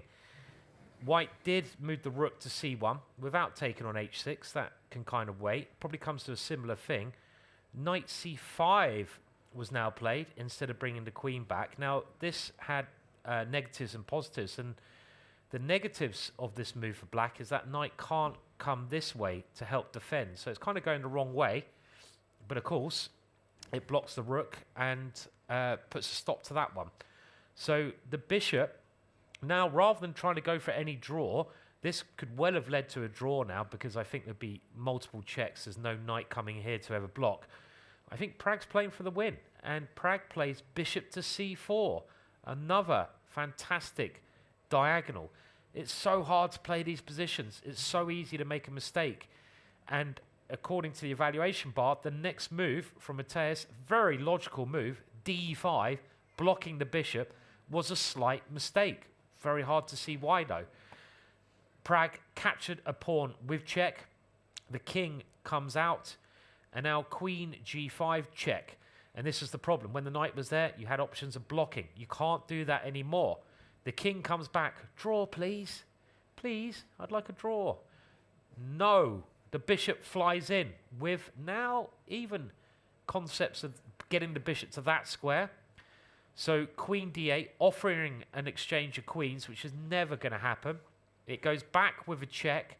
King e7. This is move 28. And here we are. And it's still very much in the balance here. How many pawns does white have? White has 2 pawns for the rook. That's all. But the black king is in the middle. And it's just whether Prag can coordinate the pieces enough, because you can't really get these ones in now. No, you can't. And the question is, like, do you move that bishop? And where would you move the light square bishop on c4? Or do you kind of set up some nifty little moves like bishop g3? I'm all about the cheapos, Simon. And I wanted bishop g3, bishop h4, la la la la la. I like it. Yeah, I mean, that is a very tempting move. Rerouting the bishop, but it came all the way from b2, and maybe this was Prag's idea to get it on this diagonal. Don't you wish, though, that someone invents like a machine that can hear what people are thinking? Because I would love to know what Bluebaum is thinking right now. As long as it's only chess thoughts. I think it'd be a bit scary if we heard, their dinner plans or what else they're thinking. Actually, it would be quite funny, right? If you could hear them thinking, and then you hear like some music come on, and then you hear, no, no, don't go over there. It's Simpsons-wise, or they, Yeah, they get. I mean, when you get a song stuck in your head, that's the worst one when you're playing chess and you can't get it out of your head. Yeah. It's horrible. I heard a little tip for that one. You Yep. got to hear out to its conclusion. Right. And then when the song ends, your brain will finally go, thank you Yeah. for that musical interlude. And I wonder what songs they have in their head at the moment. But probably, well, I mean, they're just trying to survive Mateus at the moment. But it is Prag to move. And what does Prag play? Well, let's go with your Bishop G3. Bishop Yeah. G3 looks very tempting because And don't this is a don't big look check. to the right, look to the left. Just go, oh no, my bishop. I know. Well, what happens? How much material do you get if you grab this one? Let's have a look. I didn't do the maths there, so let's No. have a look. Let's see if we can grab it because we're getting a lot Yeah. of material. Bishop H4. But it's also the king. It's not just you're winning the queen. Maybe the king has nowhere to go and we're going to win more than the queen. I mean, if we won the queen, we would get to a situation where white's doing well anyway, really. So this clearly can't be played for a number of reasons. So if you went bishop G3, it feels like you've got to somehow deal with the threat. And now black has an issue because the king comes to a light square. You have then bishop you have a B5. check. And if the queen moves, Okay, but hang on, we have a suggestion. So give a check instead. Yeah, you can do that. we could try grabbing this one. Okay, let's go. Yeah, the problem with checking at the... Yeah, we can definitely think about taking this one to distract the queen away. If we do check, though, the king, I don't know which square. It has to be one of these two squares. Yeah, the only problem is when the black king moves, you've got to deal with the queen exchanges. But let's say it goes... Then I've got bishop b5. It's where does the king move to? I mean, I've got to find... let's go to f8. I mean, okay, just to demonstrate. But the queen is hanging. So which move would you like first? In this position, tell me which move you're going for. Well, rook d1's an option. I mean, there's so many moves here. This is why it's really hard to work out. I mean, the check somewhere is obviously a move that Prag has got to calculate, but I don't know if it's helping if the king, for example, goes here. Well, I don't think you can, because in this position, and you definitely, the rook gets away from its attack to recapture. If the rook had to stay on b8, it would work, but in these positions, unfortunately, you've lost your biggest attacking unit. So it's, again, so complex to get the right one. I mean, we even had an idea of rook d1, but I like Ivanka's bishop g3. I like this move because we still keep the idea of a check, but, you know, we're threatening to win the queen, and I can't see a safe square for the king. You can't avoid the bishop check. And if can you come you move to the queen? You can move the queen. So where do you want to move the queen to, though? h8. Okay, so now I will, of course, give you a Oh. check. And, well, I've got queen d6 check. I've got this check. Yeah, and then, okay, let's just show this on the board. So I don't just have bishop h4, which is annoying. Because you've lost control of that one, I can go to d6. You have to go here. And now we come into this one, b5. And the rook is hanging. And the rook's hanging. Actually, I could have taken the rook last move as well. But this one is also very picturesque. Yeah, just to demonstrate. Yeah, I mean, simply queen takes rook and we start. So actually, this bishop g3, how does black defend? There's only one... Sorry, who said that? Knight Yes. e4. Good move. It's the only move not to lose is knight to e4 if Prag plays bishop g3. And I think this knight's got to, again, come around. It started on d7. I think it's got to get back over this way because I can't see any other way, because with the combination of the bishops coming like this and the queen, well, the black king is really lacking squares. So knight e4 would be the only defense. And let's say you now go check. You go knight f6, and you get that knight back to defend. And even here, it says it's equal. with now white only having one move. And that's often how these positions go. As soon as one side makes a slight mistake, they lose because they're so sharp. And there's only one move here. And I have to say, the move here for white is not obvious at all. It really is not an obvious move. The only move here, your bishop's on pre. Do you have any way to attack? What if I took this one? I get rid of a very important attacker, and you just recapture. And now I've only got my queen, and I think I can only hope for a perpetual here. So I don't want to get rid of that pinned knight. So I have to really move my bishop. The only square, again, I've just put it on the engine here to give me a helping hand, is E2, which is really quite peculiar. And this has some drawing idea. If you go to D3, this is not good enough. I assume the idea was to come over to this way, but this doesn't work now because there is a difference with these bishops being on these squares. Apparently now rook C8 is winning, but this is so hard to calculate. So Pragg probably sees bishop G3, but he can't find a solution after knight E4, that line we just looked at, the only move. He's obviously seen that black has to play this, and he can't find a solution in this position. There's not really an easy solution. Can we just quickly look at what happens after bishop takes rook? So I know this is perhaps cashing in the chips too early, but yeah, so we have to look at it. So if we try to take some material, black has to take, and then we've lost that bishop, which is a great attacker, but we have won a little bit of material. Now we've got queen G5 check. We have to keep being annoying, but I would imagine in these positions again, only Pragg is trying to get a perpetual. Well, you're going to pick up the D5 pawn as well, so. Are you? Now, you were reaching for a different piece until I said that. Only because you said it. It's only because you said I'm losing the D5 pawn. I've put the king here, but it's not so silly because you're only attacking with your queen, really. Yeah, that's true. These two can't get in the game. The bishop and the rook are blocked. I mean, if you get the rook over here, game over. You can't get the rook in. The bishop, you can't really get the bishop in. I mean, maybe here you could go bishop E2 and come this way. That still looks dangerous. Bishop E2, trying to check over here. And that check is a big check. But you can see the evaluation part, finding great defenses. Maybe there's a queen E5, centralizing the queen now. Move. Something like that. Maybe you have to throw in some checks instead of bishop E2, but yeah, it's not easy. But I just wanted to make sure that there was no fail safe for Pragg here. Then that's why he is spending the time in this position.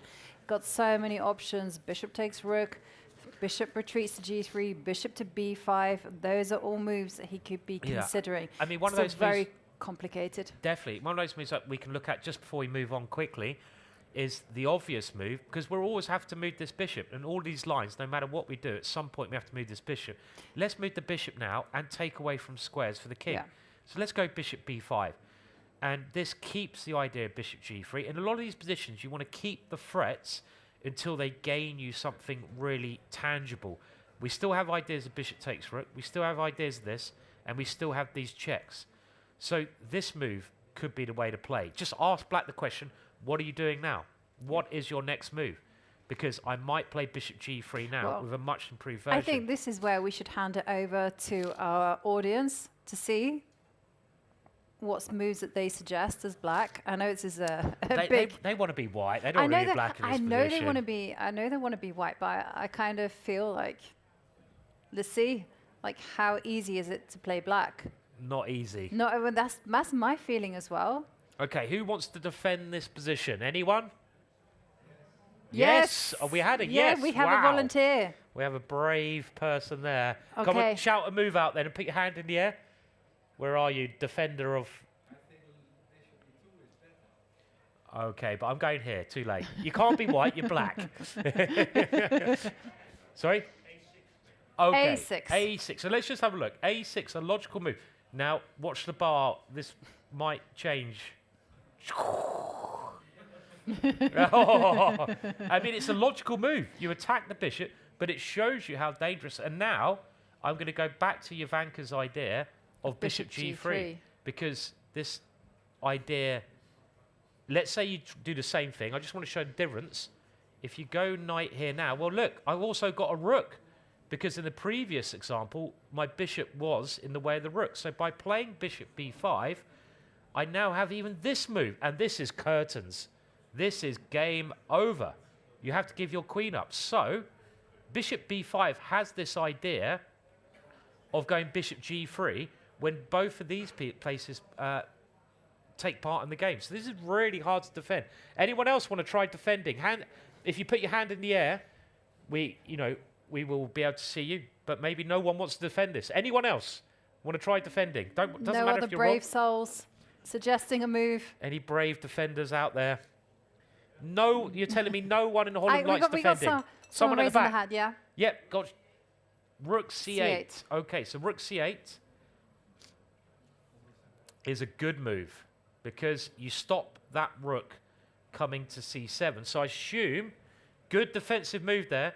If we play bishop g3 now, I can counterattack by moving my knights. That's a very good move because you've got to look for the counterattacks. For example, here, now black is winning because when I go knight e4, I don't have rook c7 and you create this threat. So very good defensive move. And I'm cheating. I'm putting this on the computer and there's only one move here really for white. And if we had a key ring, we would give it away. We would definitely give a key ring here, but we've run out. If anyone wants to win a biscuit, they're welcome to, but you probably don't want to win one of my biscuits at the moment. And, and the only move here, and I've got to show you this because it's time to turn on that engine, is, and this is not a normal move. This is not normal at all. This is so abnormal, is rook takes c5. That is the only move to keep the pressure on. And you'd think, unbelievable. how on earth does this work? Because you look at rook takes c5. Yeah, so the main point is the rook has defended the queen. So you've got to remember, we've always got these checks. And when we do check, your queen is going to be loose if you take with the rook. The bishop has taken away some of those key squares. Yeah, that's right. So the king cannot come to these two. So now any check, doesn't matter where, we're going to pick up your queen. And we got bishop f1 to block any back rank checkmate. So you can't even play this move because a queen here, and after this check, our bishop comes back and we've won that queen. Beautiful. So what a move. Okay. Let's hit, before we move on, will the game go bishop b5, rook c8, rook takes c5? Anyone think that will happen? That would be crazy. If you think that's going to happen, let's hear a cheer. No. A cheer, a no.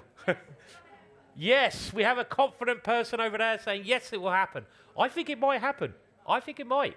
I don't know. No one else think it will happen? Who thinks that the game will end with the checks? A draw? Maybe, yes, yeah, with maybe. queen h. Yeah. So Prague, in a critical situation, the time, Prague has 30 minutes, but maybe more urgent. Mateus has 20 minutes. They've got to play like 10 moves. And, we haven't even looked at bishop e2. Someone else said that might be a better move. It might well be. Bring the bishop over to h5. It's really complicated position. Really complicated. Absolutely. Yeah, sure. Okay, so this one is just crazy. Prague is really going into the tank here because he has to find the best move. We've got to pay attention to the other games because they're just as sharp. It's looking great for Anish. If we go over to Gukesh against Anish. Anish, okay. Let's go to that game right now because let's have a look at whether the fireworks can happen.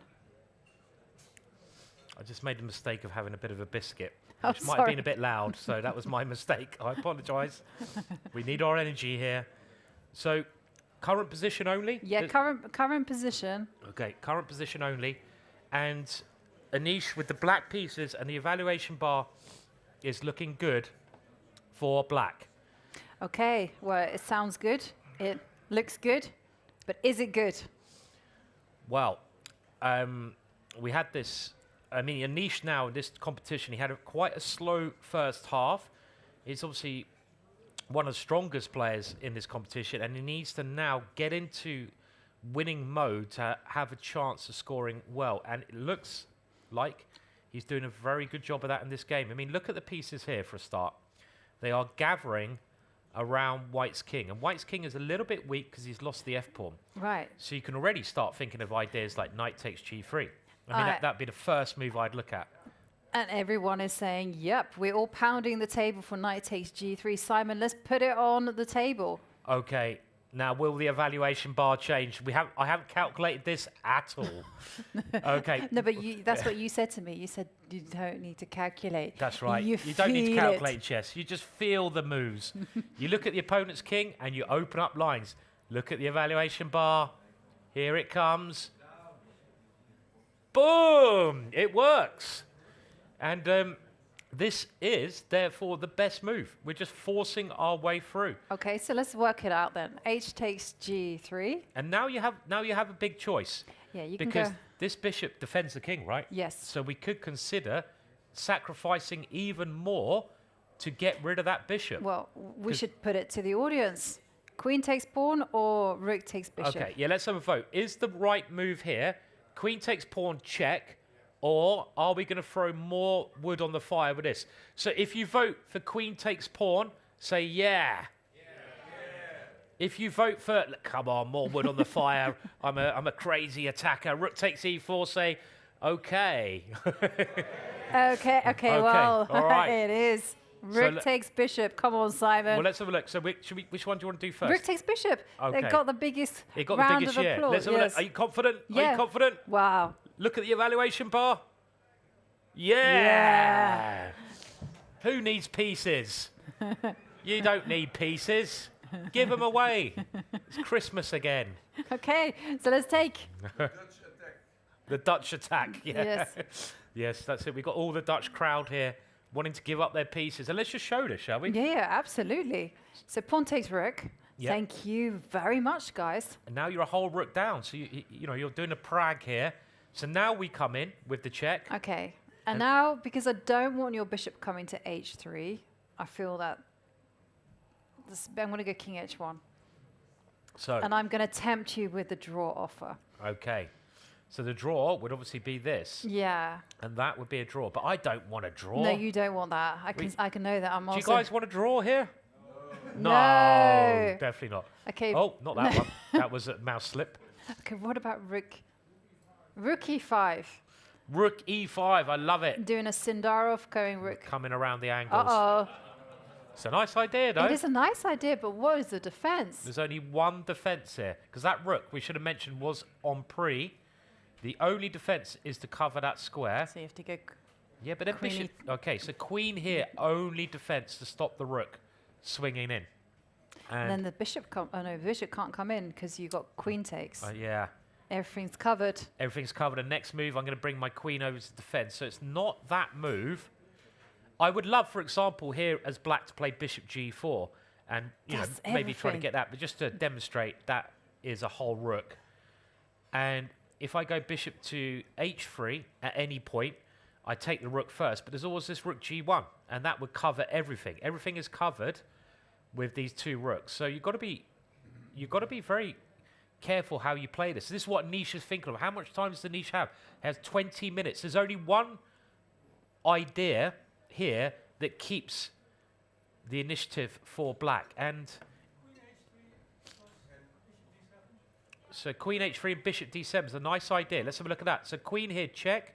The king goes here. And now we can gain. What's he going to do? Is he going to go for it? Come on, he's going to the knight. He's reaching for the knight. Oh, he's thinking about it. Rook e6 as well is very tempting. I like rook e6 coming across. Nice idea. This is very, very Probably dangerous. you have to go on the run, right? King f2. Or is there something to save it? It looks so scary. I mean, the king is kind of running in it's some lines. anyhow, yeah. So maybe you can just... Anish is in Zen mode. He changed his mind there. He was going for the knight. Yeah, because it's so irresistible, right? He's seen the move. He's seen the move. This rook e6 is a great idea, by the way. Nice suggestion, because you are now forcing this check. And this looks scary. But, of course, it's all about calculation. And after this one, if white tries to run, which looks logical, the next move is very hard to see. So you could now start checking the king, but this is probably going to help the king run this way.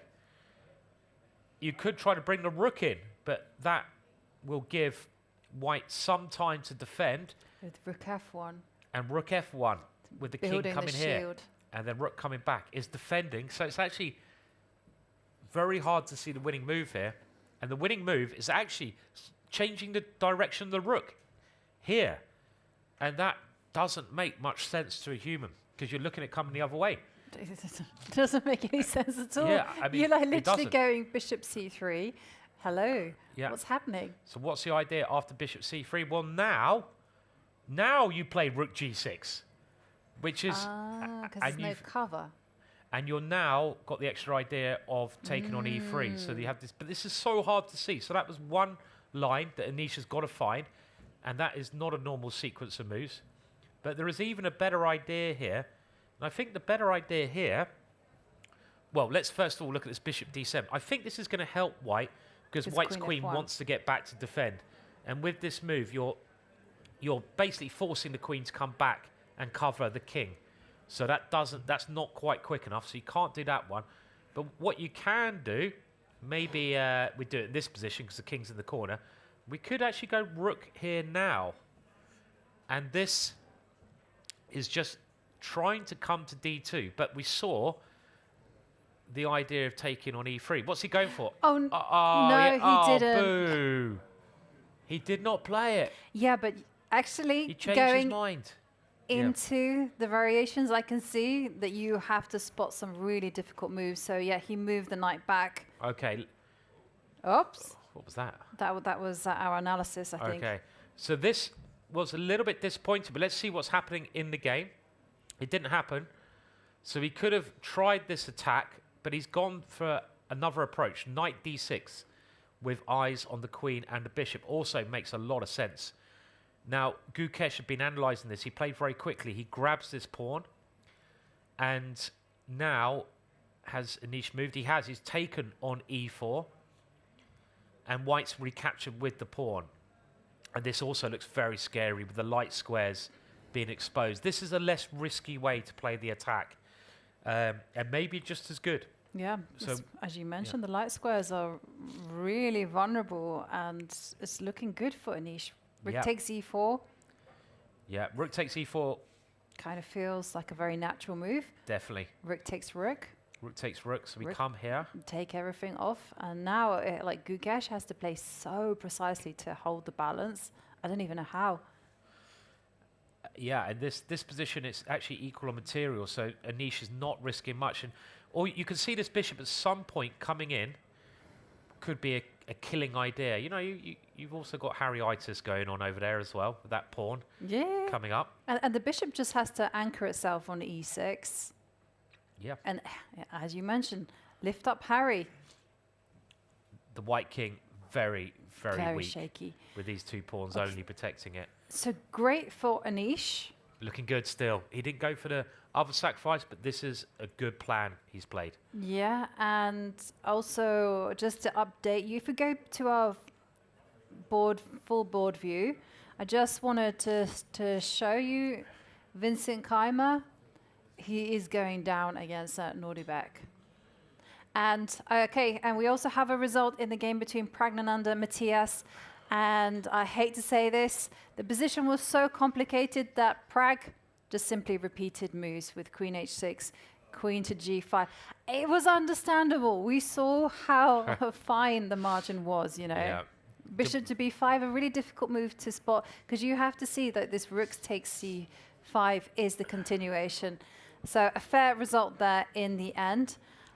Also, let's go and check in on Jordan. Okay, so Jordan's game, it was looking very nice for him. He did these really peculiar but strong maneuvers with his king earlier, and we had it last when h5, and we'll go through it quickly because we're getting near the time control in a lot of games now. And we like Jordan's position because black can't easily play his main break f5 now. So Jordan also looks to bring the bishop to a very nasty square, and they have to maneuver around for a while here, but the fact is at some point you expect Jordan is going to have the pawn break because this move will only help White's bishop come to life.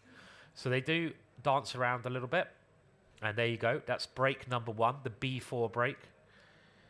And Black bringing everything over here, right? Look at that. That is quite a strange formation.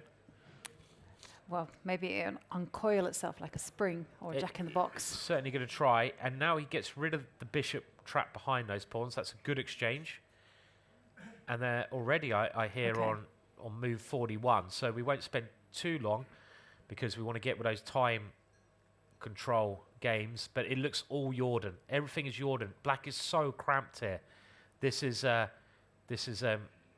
not going well for Black, and the Black King is opening up a little bit. Jordan hitting on both sides of the board, and now let's see where we are. This is it. Still all Jordan here. Yeah. Yeah, and they've passed to move 40 time control. So as you mentioned, great for Jordan. He's got complete control over the G line. His knight on b5 is such a powerful piece. So it's a fantastic result for Jordan if he wins this one, because it would be a great comeback after yesterday's loss. Okay, so let's take a pause from this one. We have a very imbalanced endgame in Arjun against Edogmus. They're on move 28, and maybe we can just quickly do an action replay, because when we left it, it was really exciting. Yeah, it was a very interesting opening, and there's only so much we can look at. And in the end, it went similar to what we thought with knight h3, and you got this crazy position here. I mean, on the surface, it looks like Black's been very successful on the opening, but this could backfire. And the first reason it could backfire is if these pawns drop, White centre is going to be great. So Black counterattacks by getting ready to do that one in, and we have the queens coming off and Black now taking on c5. So pawn sacrifice here. Black continuing to apply the pressure to the position and using these open lines as compensation. And the pieces are flooding in, trying to get rid of the defender of e3. Very aggressive play. And now rook takes e3. This bishop's so strong. This is great play by Yazkan, as you say. He keeps on throwing things forwards. And here, another great move, because rook e8 something, but would look natural. Knight d5, but d4 happens a lot. And this bishop is in some danger of being trapped if this pawn comes up and the king comes there. So he just plays it very calmly. And he's stopping knight c4, supporting the knight, because he will take it. Just keeping that pressure. d4, trying to break out. Giving a pawn, but getting out of the pin there. And rook takes d1, knight takes. It's an exchange down, but Black's now got a number of pawns. Only one pawn, but the two bishops are great. And we have this, like Ivanka said, very imbalanced ending that we go into now with that a pawn coming up the board. By the way, just as we saw Aidan Suleimanli and Andy Woodward walking away, that game finished in a draw. So Andy Woodward moves to 5.5 points out of 7. And Suleimanli is there on 5 points. So Maurizzi, if he beats Elina Roebers, then he will join Andy Woodward in the lead. On our cameras, it's not good news for Vincent Keymer as he struggles in exchange down in his game against Nodirbek Abdusattorov. Okay, we could go there, I suppose. I mean, talking about Arjun's game, that looked just very unclear. I'd take Black in the position we had there, but let's go to these two of the top players. And it has to be said that Vincent's play after the opening, a bit like when he lost to Mateus, when it got sharp, when it got complicated, he didn't find the right moves. And the issue was that last time we looked, this great f6 move is winning the exchange. And it seems to have gone even more downhill for Vincent since then. Yeah, I mean, there really wasn't that much to do because black, you know, gets control over the G line. And as we mentioned, the rooks just need one line to infiltrate. And this bishop on A5 is just not good. They're on move 37. And perhaps if we just play out the position. So we had this suggestion from our crowd, so it was played, but black offering an exchange of pieces. And let's get to where we were. And it gets worse for white because things get exchanged off, and you can't take on b7 because there's a rook here, and that will skewer the pieces. And the problem is after bishop e6, well, if a pair of bishops come off, it really is completely over, and it looks like a pair of bishops are coming off, and this is just completely over now, completely lost. And this is the irony of it all, right? So again, like I refer back to this excellent book called Amateur to IM, although it was by Jonathan Hawkins, who later became a grandmaster, and he talks about this endgame quite a bit, about how it looks like the dark square bishop is doing a fine job defending the pawns on d4 and f4 and g3, but the fact is that they have zero control over the light squares. They're not working, and the bishop, if it wants to fight the rook, needs to work in conjunction with its pawns, and to do that it needs to be a light squared bishop. Yeah, to cover all those holes. To cover, yeah.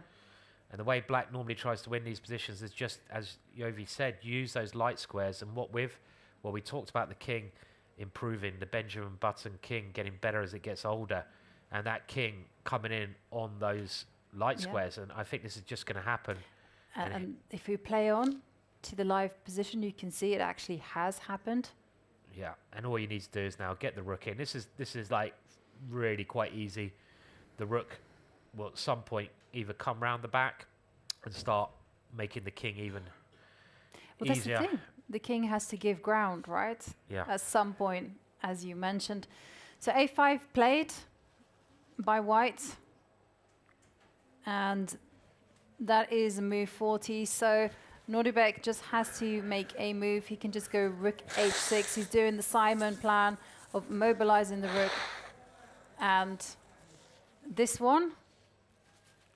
Well, it could be a resignations here. Look, you can see it on the face there, and you can tell Nodirbek knows it's completely winning. And Vincent, is there any point he plays on? There's not really. You have these moves. The rook now finding its way around. It's gonna, as soon as that enters, it's kind of game over. You can combine it with the h-pawn even coming up the board, and Vincent has just been preparing himself for resignation. I mean, it's upsetting because he got obviously his prep in, but as soon as he got it in, it just went downhill for him. And Nodirbek played brilliantly, like a perfect game from black. He took up Vincent's challenge, and that was brave, because you're like, okay, I know my opponent's probably prepared something, but I'm going to go into it anyway. I'm going to have faith in what I play. And he went through the complications incredibly well. I mean, he seems to be such a great calculator. Well, he is a great calculator, there's no doubt about it. And we can expect resignations any second, I feel. There's really no point playing this on. I mean, I can show you. The only thing that white can do is wait. There's nothing else you can do here. You have to just sit and wait. And let's say you try to stop this move from happening. So we could go bishop f2, and now my rook is going to start coming in. You can't go bishop here anymore, so I have to move it somewhere. I might use the h-pawn, but I don't need to yet. I'm going to start annoying you on this side. There's one pawn I'm ready to pick up. And now you just can't defend anything. If you try to defend that pawn, suddenly g3 can't be defended. So I switch back over here. There's no way to defend that one. And then I just push the h-pawn. If you try to defend it like this, well, the rook can now check your king backwards. And obviously the king comes forwards. Okay, he hasn't resigned yet. But this is the kind of way that black's going to make progress. Slowly but surely, white goes backwards. And all the pawns will just drop. It's very easy. Really easy, actually. There's not anything that can be done. Yeah, no, really, it's not possible to defend this one. In flies the rook. And yeah, I don't think Vincent is going to prolong this game for too much longer. And Nodirbek is seated, ready for that moment.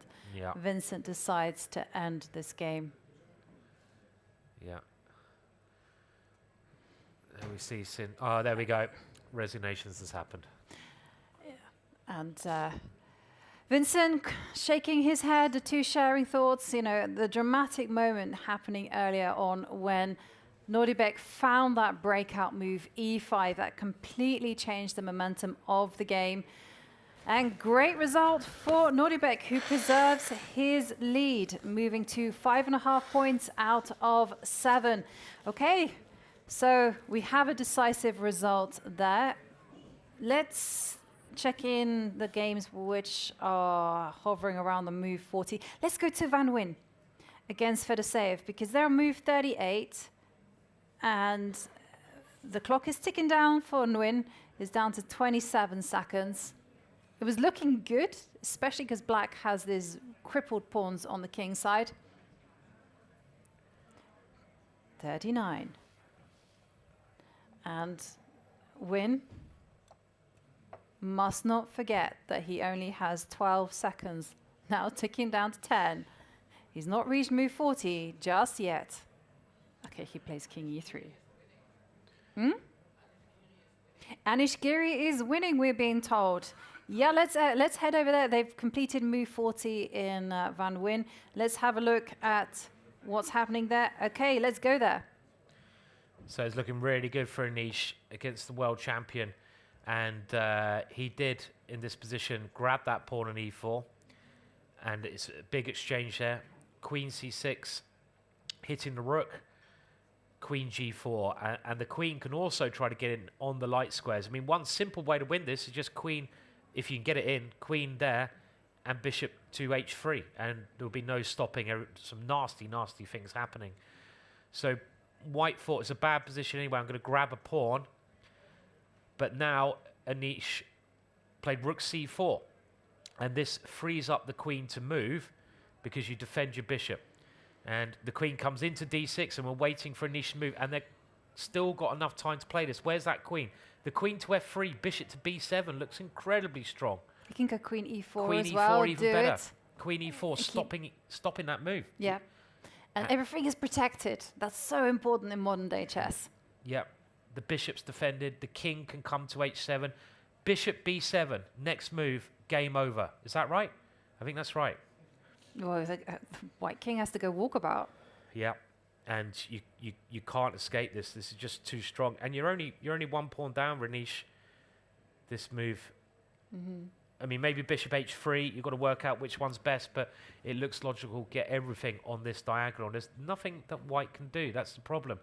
I mean, there's no way to get counterplay. Let's just show, if I try to exchange some pieces off, which is maybe not the best way, which way do you go? You can probably go either way to win. Let's say I go here, h3. Okay, and let's go on the run. You have to try running.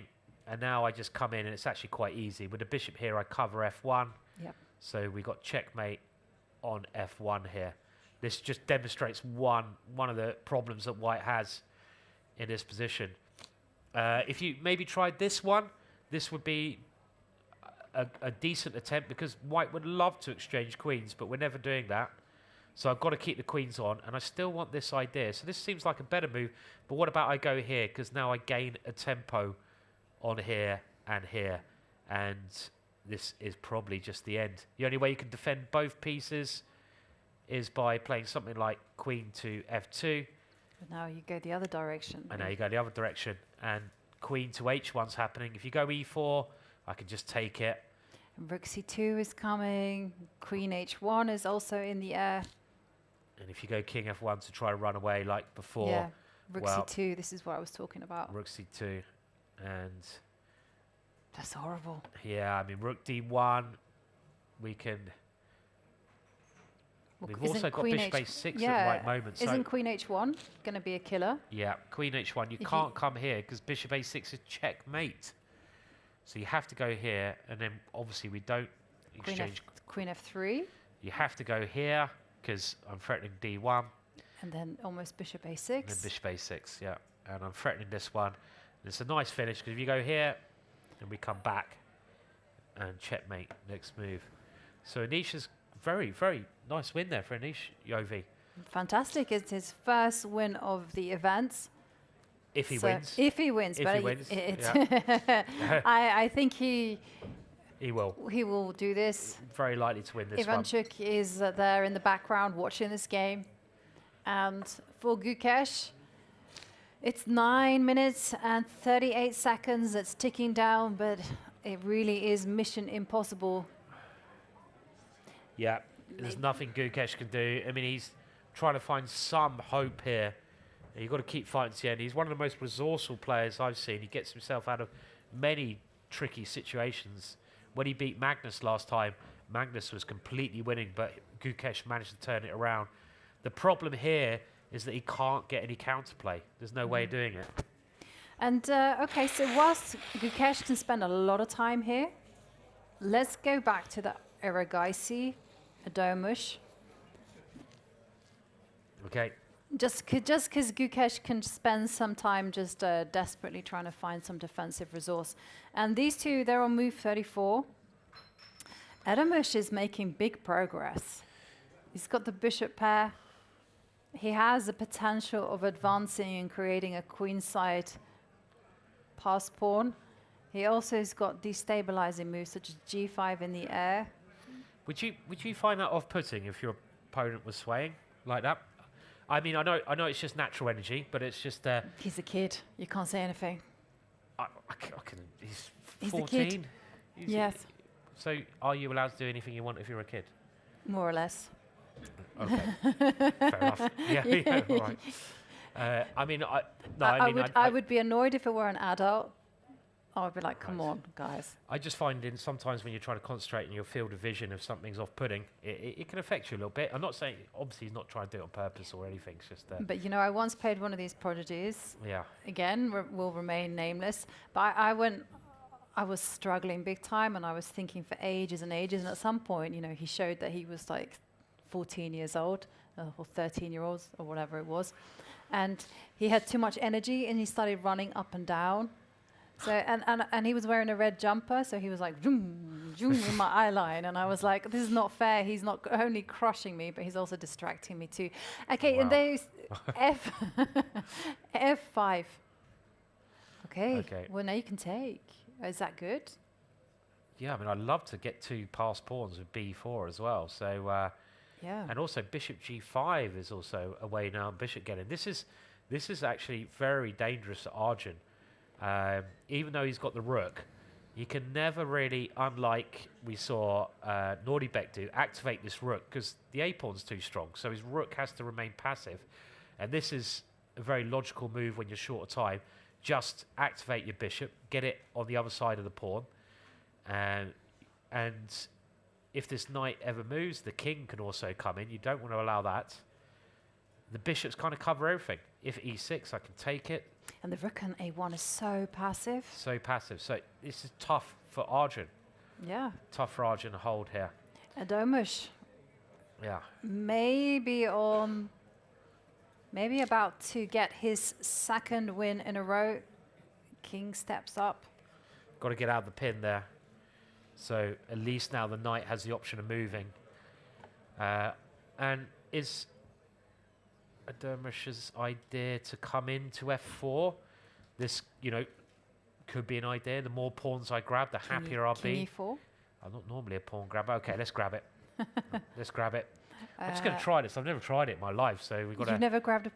Never grabbed a pawn, not once in my life, and lasted to tell the tale. That's more important. Well, here you get away with it, because if I go rook h1... Yeah.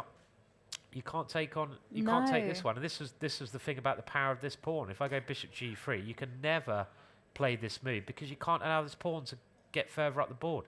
Yeah. You have to come back, but look how much progress that pawn's made now. And that's just going to be a winner. It's going to be a winner. Mm-hmm. So...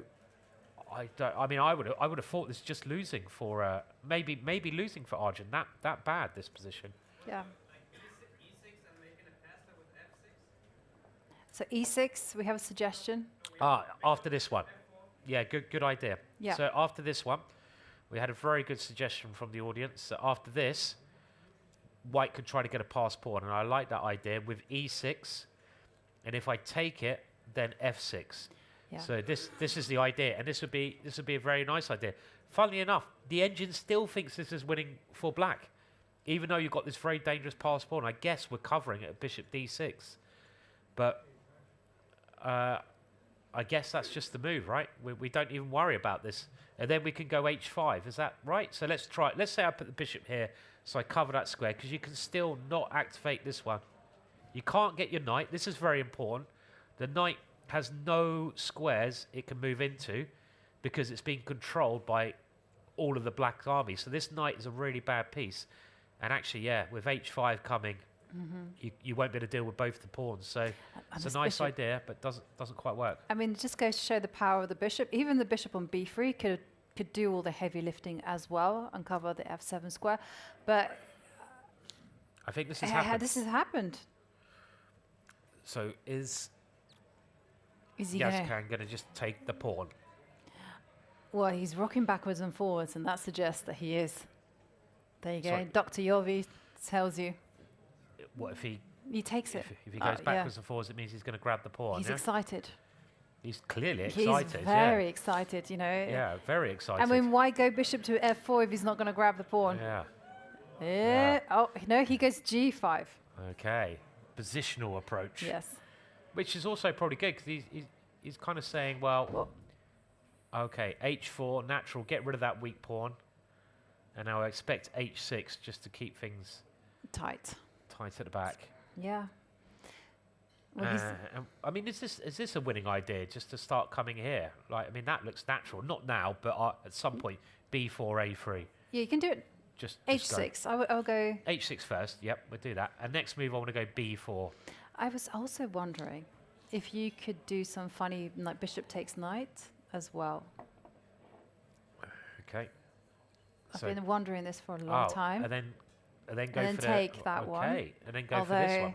It does feel like one is playing with fire. With these two pawns. Yeah, because this was I was talking about. Like this bishop on b3 can really do a lot of heavy lifting. So if you do any f6s, you can literally, sorry, not f6s, e6s. Yep, like you can before. take it. If I go f6. And then if you go f6, close. and you go e5. Yep. Done. We defend it nicely. Yeah. Yeah, that looks like a very good option. And they got one more move to make by the looks of it until the time control. Move 39 was h4.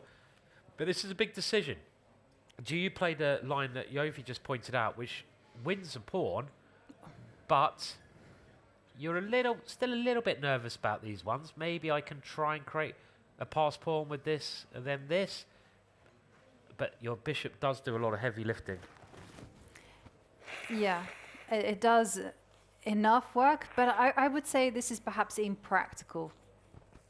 It is, yeah. When you've got no time, you should just go h6, maintain the balance. You can leave the committal decisions till once you've passed move 40, you've got that 30-minute time bonus, and then you start getting that increment. Yeah, h6. And we're still waiting on result in Gukesh, the World Champions game. But it looks like Anish is doing the business. So we should probably make sure we see the end of that one. Yeah. It'd be nice to see the last move here, whether he plays h6. He hasn't played a move yet, or if he wants to go for the exchange here. So he's having a good think here. Very wise, using up all your time, because it could be a critical moment of deciding if you win or draw this game, which way you go. Do you take and take, or do you keep it solid with h6? Still thinking of your opponent who was running around in his red jumper. Turbo jumper. Was he actually running? Yeah, he was zooming up and down. Imagine if all the players do that. You can make it into a chess sprinting event. There is a game. There is a competition rather called running chess, and that's where the clock is. I don't know, some meters behind you. Running chess. Yeah. Well, they had the diving chess championships. And they got tennis chess as well. You could do anything with chess, couldn't you? Chess boxing. Indeed. Chess drinking. They have ironing chess. It looks like a lot of guys here would be very good at chess drinking. Is that true? You think got any world chess drinking champions in the room here? Oh, okay. Well, okay. Right. Nice I'm not suggestion sure there I'd from want the to play it audience. with you lot. We had a, there's any kind of chess you could combine. 7 seconds. He's got to move. Okay, he has He gone goes for it. for it. He's gone for this big decision. King takes. Okay, so now He's big idea behind it is just to be as greedy as possible, grab the pawn on h4. He's made the 40th move. He gets 30 minutes extra on the clock. Let's just make a beeline over for Gukesh against Anish. Aniri, I like that name. It's quite cool, Yeah. isn't it? Yeah. It's quite nice, but So we had Queen E4, a couple more moves. King F2, the king decided it needs to start running.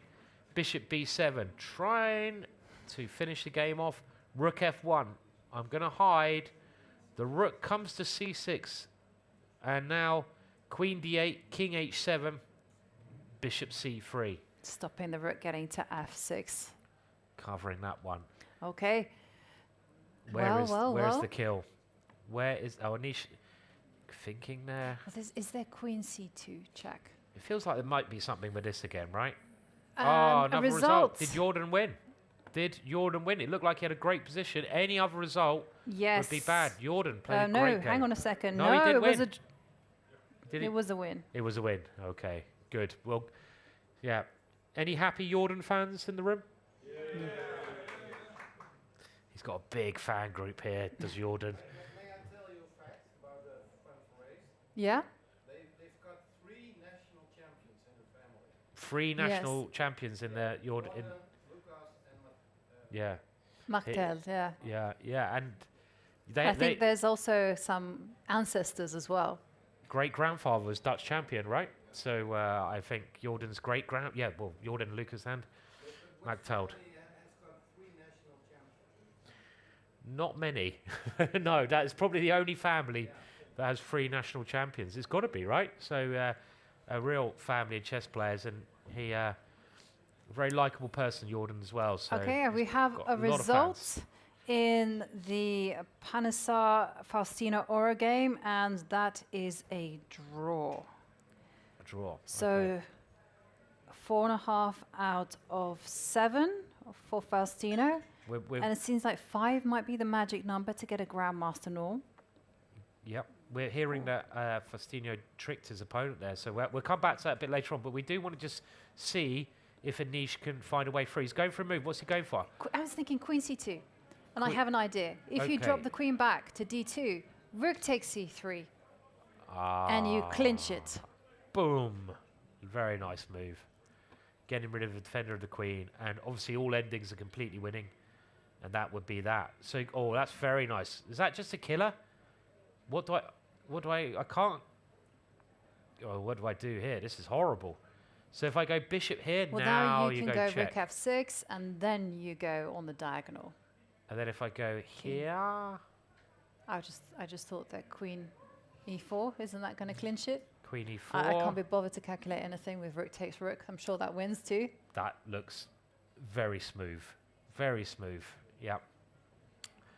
Yep, okay, so Queen D2 looks like a killer move, and Anisha's... sorry, Queen C2 looks like the killer move. Anisha just thinking about it, making sure it works, because you can't go King G1, because I just moved the Rook. Rook takes C3, and Queen G2 would be game over.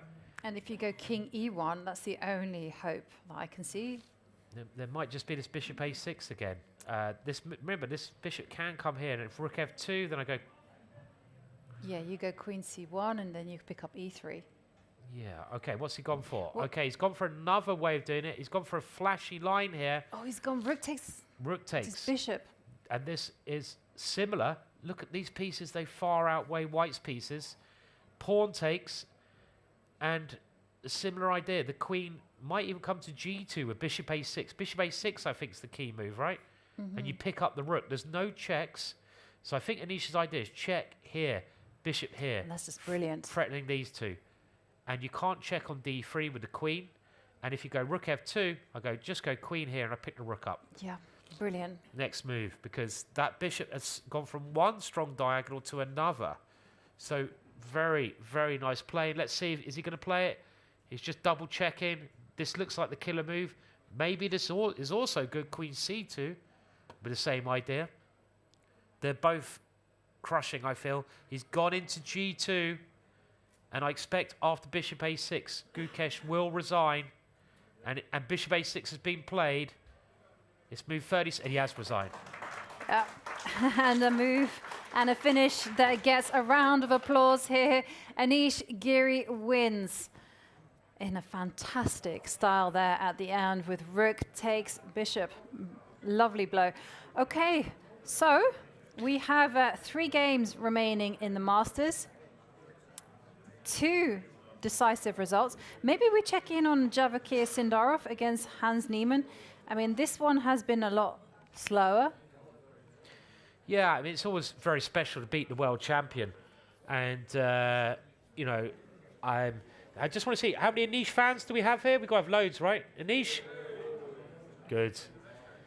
And, yeah, I mean, a great result for Anish. He really needed that win. Yeah, he absolutely did. So, Sindarov versus Hans. We're going to go over there now. They, I think, have made the time control. I guess everyone's made the time control now, right? Could we have a look at that Faustino trick, maybe? Okay, let's have a look at how Faustino drew. And maybe we can have a quick look at any Aline as well, possibly. Yep. As we got the Dutch crowd here. So we're just going to look at a trick. I don't know whereabouts it was, but let's no trick. Okay, let's have a look. Faustino. Just see. Okay, so he was in some trouble, but he fought back.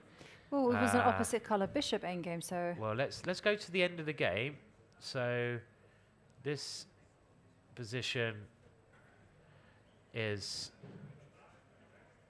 with the draw. Agreed. I guess it's fine there, isn't it? It's opposite color bishop. There's no way White is going to make any progress. So a I fair think result a draw there. Fair there, yeah. Okay, we'll go back. Let's just have a look at... Oh, by the way, it's a draw between Owen Lamy against Carissa Yip. Maybe we can see the 2 players sharing a laugh. Maybe...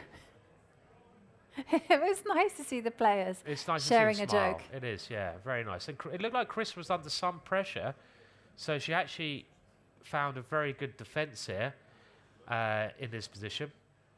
And she did go for the idea Ivanka mentioned and get to the white king just in time. And it's the white king's weakness which proved to be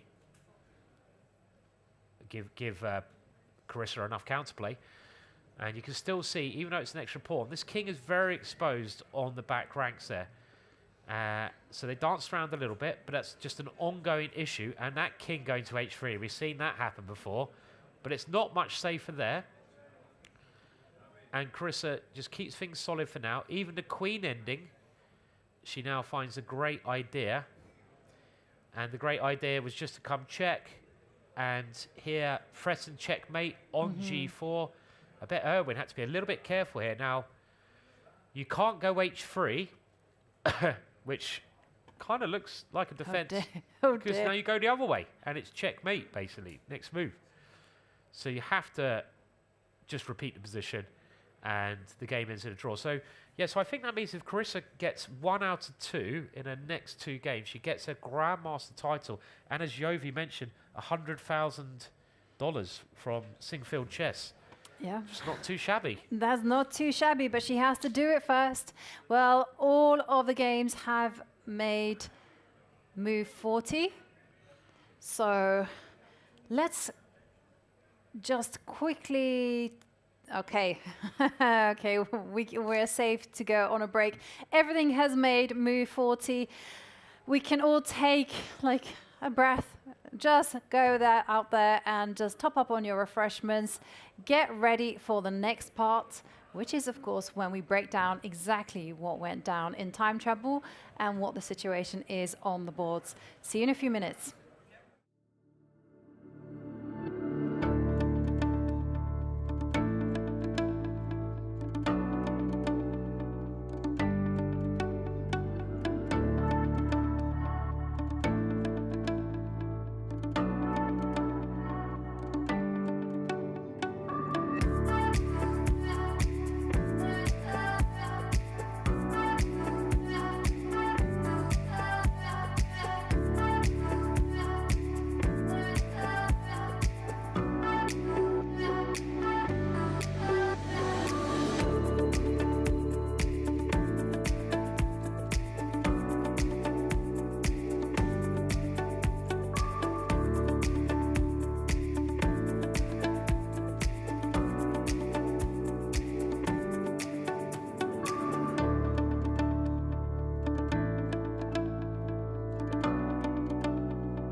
lips, skin for your skin, sin for your sin, eyes for your eyes, lips for your lips, skin for your skin, sin for yours.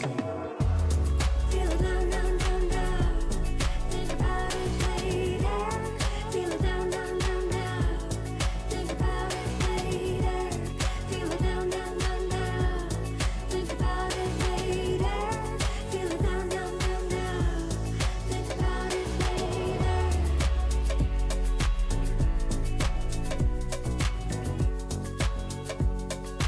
All I ever wanna be is eyes for your eyes, lips for your lips, skin for your skin, sing for your sing.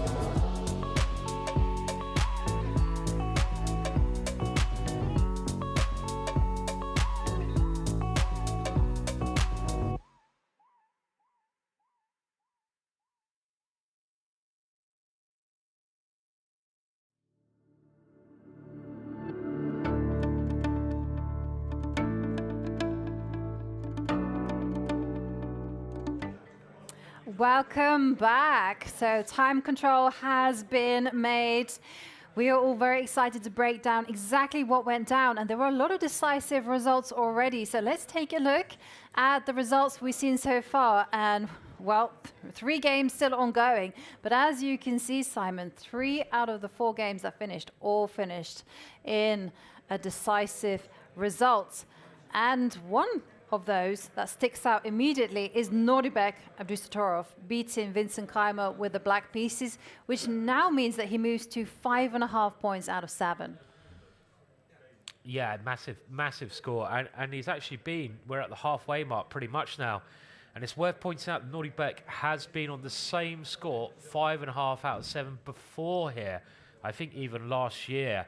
And he's always performed fantastically well, but we can see the best starts here ever over the years in the group. And yeah, it's happened twice, but he hasn't won it yet. He has not won the Masters. Will he win it this year? Well, he has consistently performed rather excellently. I think that was one stat that our team found out. But yeah, Portish, Kasparov, 6.5 out of 7.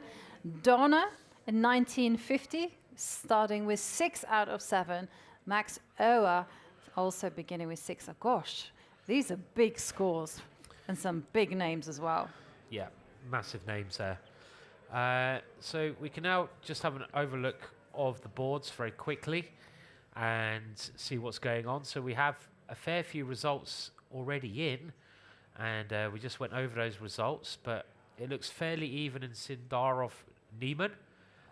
It looks, again, a little bit better for black in that game with Erigaisi we were looking at earlier. And the win versus Fedosev seems to... Now it seems to be rather balanced, you know, with the both rooks being active. And Fedosev, his rook is looking at the pawn on b2, which cannot be defended. And maybe we can have, I don't know if this is even possible, maybe we can have an overview of the challengers. Yes, it's... Oh, it is possible. I wasn't sure whether it was, because it was looking really promising for Elina Roebers as she played white against Marc-Andrea Maurizzi. Now remember, if Marc-Andrea won his game, he would tie Andy Woodward for first place. So we're going to dive into that one. Also, it's bad news for Liu Maoyi. She is looking set to lose her 5th game in a row, as Ivanchuk is winning with the black pieces against her. Very balanced in Max Varmadan against Daniel Uffa. Excuse me. Bless you, Simon. Sorry. But let's take a look. Can we just take a look at Elina Roebers against Marc-Andrea Maurizzi? Yep, because that game looks like it is super sharp. Okay, so let's have a look how Elina's getting on. And we just go to the current position. So here we are, Aline with the white pieces. And if Aline could win this, it'd be a fantastic result. But it seems to have changed a bit over the last couple of moves. I mean, Aline was doing well, but in tying trouble, it's drifted a little bit. Black his material down, but black has a pawn and a bishop for the rook. And whose king is in more trouble? That's always the question you ask. Well, the white king is quite exposed there. Well, I'm going to have to interrupt you, Simon, because we do have an interview right now with Anish Giri. So let's go straight over to Fiona. Anish, congratulations, your first win of the tournament, but surely it doesn't get much sweeter than beating the world champion with the black pieces. Yeah, I'm really happy, of course, about that. I was very close last year, right, in the first round. So I was really excited there because he was also fresh world champion, and I was round one. So this time, I was really hoping. Once I realized I'm winning, I realized that okay, I have to really focus now. But fortunately for me, the position was also much easier to win than last time. Today was we're gonna do a dive into it in a second, but it looked like you were in control the entire time. Was that also your impression? Yes, but at the same time, I don't think like I was supposed to win that position. I mean, I think it's a fine position, but I think it's kind of an equal position. He chose to play it, and I'm sure. I mean, he just doesn't play for a draw, let's say. But if he would want to play for a draw at some point, he could probably manage it. But he just plays always ambitious, so that's what he did the entire game. And yeah, at some point already, I would guess he would probably try to look for an exit, but it wasn't an easy one. I might have missed something. When I played the move Rook A7, I didn't initially realize how strong it was. And I think there is some idea that sometimes after Queen B5, there is a move Knight D6. Let's, Yeah, it was just this, here. Yeah, there maybe Queen B5. I don't know if this is relevant, but this is maybe what he missed, because this is also what I initially maybe missed. Because somehow, like, I was here thinking about this weird, like, I don't know why I was thinking. Probably I shouldn't have thought about it, but it's I'm getting weird thoughts during games. So sometimes Do you want to hold the iPad? Maybe it'll be easier. Yeah, I was thinking about this position for a while. I think black has full compensation, but let's see what he says. Just curious. Yeah, full compensation, but no more. I saw I have Rook A7, but I didn't realize how strong it was. But then I suddenly saw that it all works out for me. Yeah, the key, I think it's maybe in this line. Here, there's Knight. So there's always this Knight D6 move. Probably he missed it. And once I saw that, then I was like, wait, I think I'm just much better. And I think there was some. I kept thinking about Rook E4 and G3 here, and especially here. But I got also a very nice position. Shall we take a quick look at what might have happened? Knight G. Yeah, I think I could go Knight G3, Rook E4, and I have a lot of checks, and I sacrificed the Rook, but I wasn't so sure. I thought if King H1, I was going to go Rook E5, but maybe not immediately because of Queen E2. So I think I was going to give a check on Rook E5. I think this might be winning. But I thought mostly about King F1. I think if he trades the rooks, it's probably... Yeah, no, if he takes with the rook, it's probably even worse. So here, yeah, I didn't see a clear win. I think I was thinking about check and then Rook D8. And to be honest, like, I didn't even see a win. Even like, this is almost maybe I didn't even see a win here, to be honest. Maybe there's just like mate and 2, but I just didn't see it. Yeah, maybe Queen G2 and some. Yeah, I didn't see. Do you want to double check? Yeah, this must be a mate here. Yeah, oh, just Bishop G4. And if King F1, Queen H3, Queen H, yeah, and Queen E3, I guess. Rook F2. Let's show the line. Yeah, I don't know. I mean, it's always easy to see when it's like -5. It looks like, how did you miss it? But of course, I have also many pawns, and yeah, I felt it's good for me, Knight G3. I don't know what the best defense is. Maybe it's King H1 after all. And here, maybe he has some defense. King F2. Yeah, he's running King F2, yeah. Yeah, here also Rook D8, but here I didn't see Rook D8 move. This here Rook D8 is very counterintuitive. No, sorry, it's it's with Queen on G3 only, of course. Yeah, it's a little bit difficult, but at the same time, unlike usual sacrifice like that, I have kind of, first of all, many pawns, but also my king is extra safe, so I can imagine. But it's difficult. I think I must have thought Queen E2, but yeah, completely. For me, like, it's unfindable. This kind of stuff. I don't know. I don't Very see nice. such things. Yeah. And I still for me not clear why this is necessarily winning. I mean, I guess Rook D6. Also don't know why you couldn't play Rook D6 immediately. Then what was the big deal? And now rook f2 and rook g2. Okay, Yeah, I didn't. Very see- hard to figure I it felt, out. of course. I mean, I was. That's why I went down on time here. I was up on the clock, and I felt, of course, knight g3 might be the money move. But yeah, problem is that it was really not. To me, it was like there was not like an easy win, like checkmate, not. So then I thought, okay, I can go hope for a win, but I was also thinking like, how can I refuse to refuse this? This Is position. really hard. Yeah. Also, I saw I have this queen g4 move. This is so nice and so hard for him to play, and I thought, okay, like refusing this is for a win that I don't even see. Like it's maybe not worth it. And yeah, I was like he just blundered with queen d6.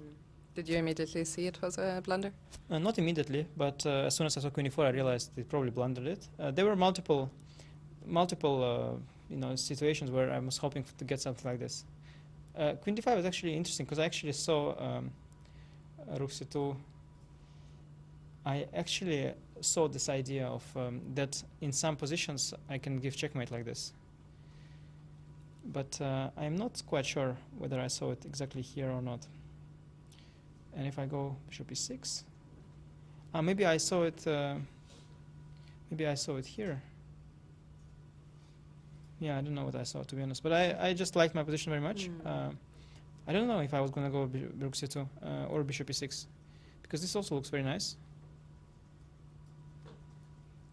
Yeah, this also looks very nice, but maybe it's not quite winning. But in such positions, even if you just don't win immediately, it's still very, very nice. But and one idea could be that eventually I get like queen on e4, maybe f6, and maybe then bishop e8 c6 sometimes. Or I'm shocked actually that the computer thinks this is about even.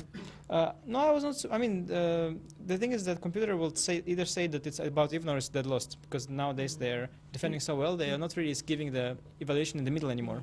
But for a human, it's in between.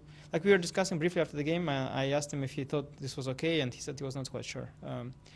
I thought, like intuitively, that maybe engine would still hold. That's why I was not happy with knight d6, because I thought that maybe I'm missing a win. Because knight d6, I thought that it's very nice, but maybe it's holding. And he's a great defender, so I was not sure to go for it. But yeah, luckily for me, he blundered. After queen d5, it would have been a great challenge. And yeah, it's an interesting line that computer says. I don't recall seeing anything like this, so I don't think I saw it. For some reason, queen a5. Yeah, this is very strong. I don't know exactly why, but he's setting up some. Yeah, it looks already kind of like a holdable number. Yeah, yeah, it's probably he had a draw here. Obviously very difficult to win a game against a strong player like him, and blunder certainly helps. Yeah, and for him, I mean, it's been a day of double blunders.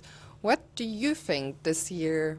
I've asked a lot of players. I'm trying to get one more opinion. What do you think causes the many unusual blunders we've seen? Other than you are disturbing all the players before the game, yeah? No, I'm joking. It's Blame I'm the not- shoot, no, no, shoot the broadcasting. I'm not so mean anymore. I promise I'll never be mean anymore. But I couldn't resist. Just I mean, making a today I joke. talked to Vincent Yeah, before I heard the. this. Yes, that's why I made the joke. I'm just joking, obviously. I thought about No, it, no, and obviously. I did. No. It was obviously a joke. Other And than me you were disturbing them? literally asking for it, so with the microphone. But no, obviously that's not the factor at all. I mean, a little bit, but not a factor at all. No, but on a serious note, that's not a factor. I think bigger factor is, fighting chess, tension, time control is also no increment as well. The atmosphere in the playing hall is a little more. Yeah, I don't know.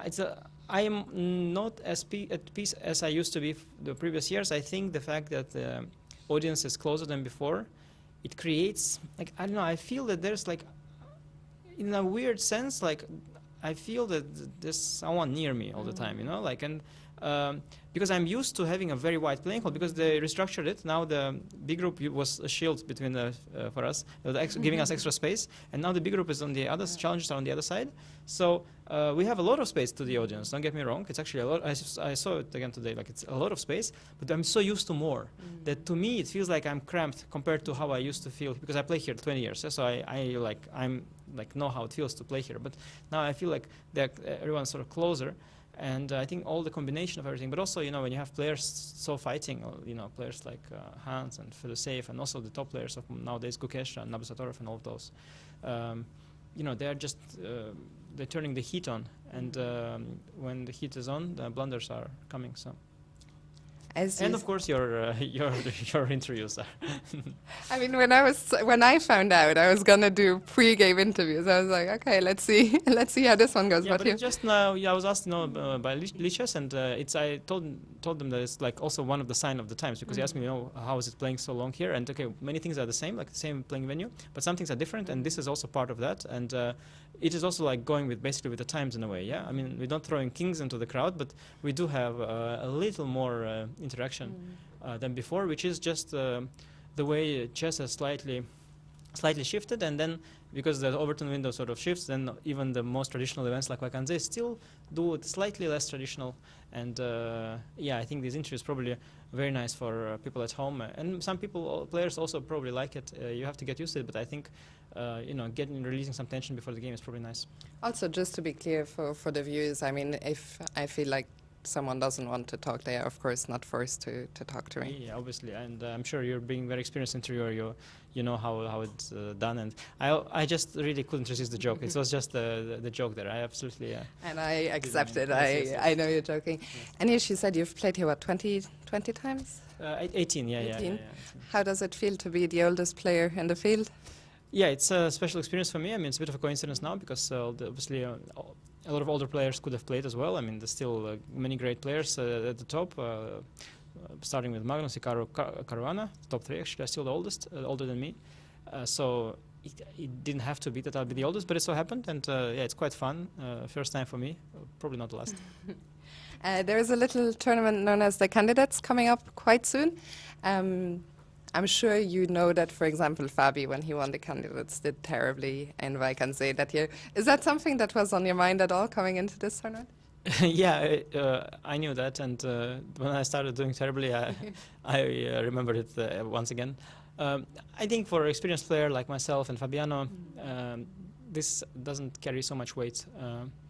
Neither the negative nor the positive, unfortunately. So even because we've played so much, we know that sometimes you're doing really well a few games and then you start doing badly, or way around.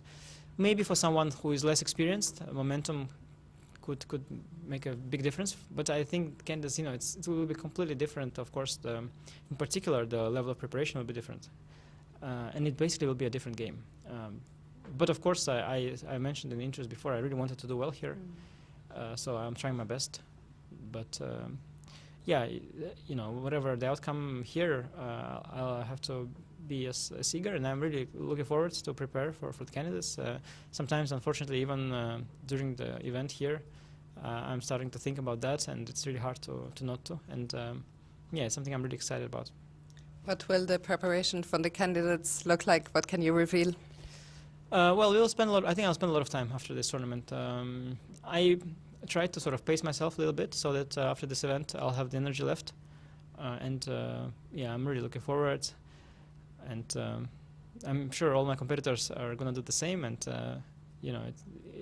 especially nowadays, the tools are so good, like the computers are so strong, that when you have such great tools and so much time, the kind of preparation you can do is it's quite extraordinary, and that can sometimes lead to something very outrageous, like the previous candidates when you saw some players playing some absolutely insane stuff. So yeah, looking forward.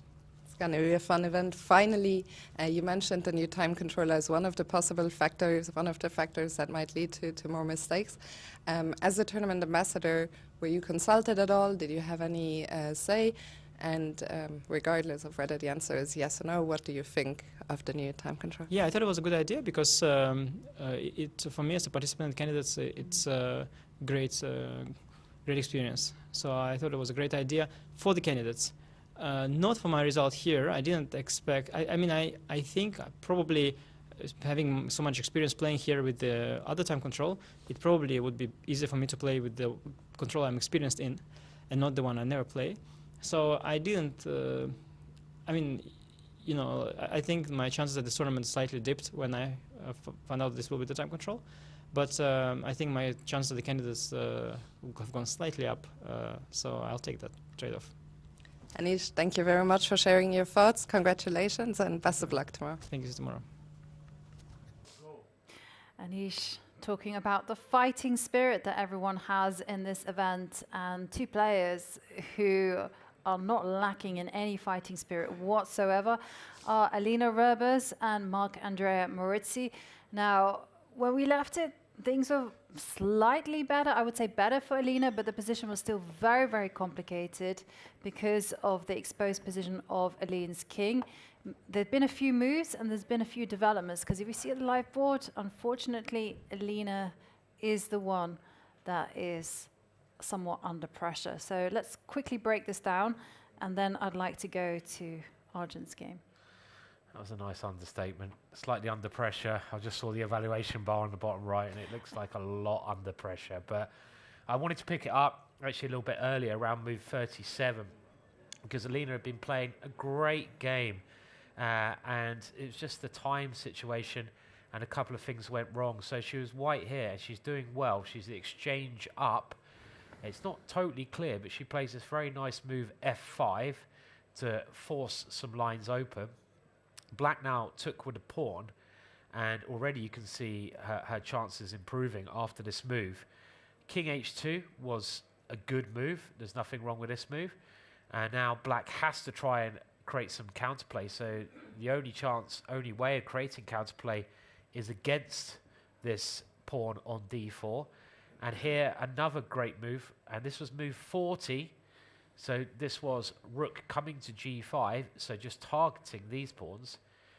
Black has to try it. Bishop takes D5, but now a big mistake, and this is move 41. It could be that typical move 41 mistake. You make the time control. What do the more experienced players generally do? Well, this is where you should go and, you know, take a walk, just relax, and come back to the board and take a bit more time. It doesn't always happen like that. You're not always sure how many moves you made, but had now White played the simpler option, and simple is always good. If you've got a simple way to be better rather than a complicated way, take the simple way. Had White now just played queen takes F5, this would have looked, I'm sure Alina would have won here, because, you know, your exchange up, why not get the queens off the board? I mean, there's not really any danger. Your rook's very good, and you could get some position like this where, well, it just looks incredibly good for White. Unfortunately, move 41, rook takes the more aggressive option, and, you know, that's suiting her style, but she must have missed the next move, queen G6. And this starts to fight back now. There's a big threat. Bishop takes E5 is a surprising threat, with this rook suddenly come over with checkmate. So rook G2, forced. And now bishop takes E5 anyway. And this has to be dealt with in a very careful manner. And the only move here, because you've got to stop the rook coming here, would have been king H3. And this would at least held off that threat with an unclear position after queen E6. This is just a mess now. Instead, F4 was another error. And after bishop takes F4, well, you cannot take that one because of the pin. The king now came up to H3, but you've dropped another pawn here. And if Black now finds the right move, Alina's in trouble. So we just have to see. There's only one move here where Black gets an advantage. And it's quite a natural one. It is. At that. The queen is attacked. You move the queen here and you pin the rook. And if Black finds this move, then it's looking quite bad for Alina. And that would be a real shame, because she played a great game, and she was pushing one of the top seeds of the tournament, who's having a great tournament so far. So it was it would be a real shame if it didn't work. And just to look at this position a little bit more, it might seem that this is all right for White because the queen takes D5. But if queen takes D5, now this king is going to really... and queen E6, I think, was played... This king is too weak. For example, the queen or the rook's going to come in, and this forces that king to go up. And, well, there's going to be some bishop check with horrible consequences in this position. For example, bishop G3 and rook H4. Next move, wherever the king goes, checkmate. 3 is the magic number when it comes to attacking. I also think we're going to be seeing a repetition in the game between Nguyen against Fedoseev, But yeah, such an unfortunate turn of events. Yeah. So Fedoseev taken some time. He has well over half an hour on the clock. But Win has simply been just checking the king, and every time the king moves away, the rook simply goes to the b line to attack the weak b6 pawn. So Fedoseev now can decide whether he wants to try and step the king back. Unlikely. There's no need to push super hard in a position that is pretty level. Okay, so whilst we're expecting this one to finish in a draw, let's go to the Arjun Erigaisi and Edogmus game, because that one is super exciting. We left it with Edogmus making a very committal decision on move 40. He didn't have any time left, and he used that remaining time to grab that knight on e3 and then take that pawn on h4. Yeah, with the two outside pass pawns, but white has the rook, and Yovi very nicely stated how strong this bishop actually is, because these pawns, they look scary, but the bishop does a fantastic job of covering their advance in a lot of positions. So white played king d2, and now this bishop points at both squares, but mainly h1, and you can see there's a very simple plan now for black. Queen, that, well, the Gary pawn. It was the Harry pawn. It's the Harry. Well, that's the Harry pawn over there. So it's kind of Gary, it's turned into Harry. It's a Gary pawn. Would you call it? You're looking at me like I'm mad. Yeah, does it not become Harry as soon as the pawn... Well, he started off as Gary, so I think he should remain Gary. But I don't know, Gary or Harry. Okay, we have a result there, and yeah, I think Aline... as expected, it went exactly down that route that you mentioned. Well, either way, this is tough. So white plays rook e1, and I don't think this rook's going to be able to deal with both pawns. This is trying to get counterplay with the e-pawn, so another good move from black here. King d7, just stopping that counterplay. Rook e3, okay, you block one pawn, but what about the other one? You can't look after both pawns, and now a3 played. Yeah, and I suspect that white's only chance is simply to get the king to start defending the queenside pawns. So the king is going to run over. Can he go to king c1? Yeah, so... just to try to play catch. Yeah, so you have to try stopping this one with a king and stopping this one with a rook. And like king probably on a dart square, just in case it's a check. But I mean, I don't know, a2 is... Hang on a second, isn't there bishop g2? Oh, is that just a killer? Bishop g2. Actually, you could have done this. Could black done this here? Bishop g2 and just h3 at any point seems game over. I mean, a3 is good. You can flick these moves in, but you don't even need to do that. You can just go bishop g2 and this pawn is game over. This is it. If he finds this idea... Okay, what about this idea of going e6 and f6? Okay, so if e6, I'm just going to take it. I know, and f6. f6, worst case, I don't think you're even threatening this, to be honest, because I go king e7. That's correct. So I'm going to go h3. That one is quick. The Gary Harry is going to become... combo, yeah. It's the Harry. It's just a double Harry, Simon. I don't know. I reckon it started as Gary and it remains Gary. No, the dirty Harry. That's the one.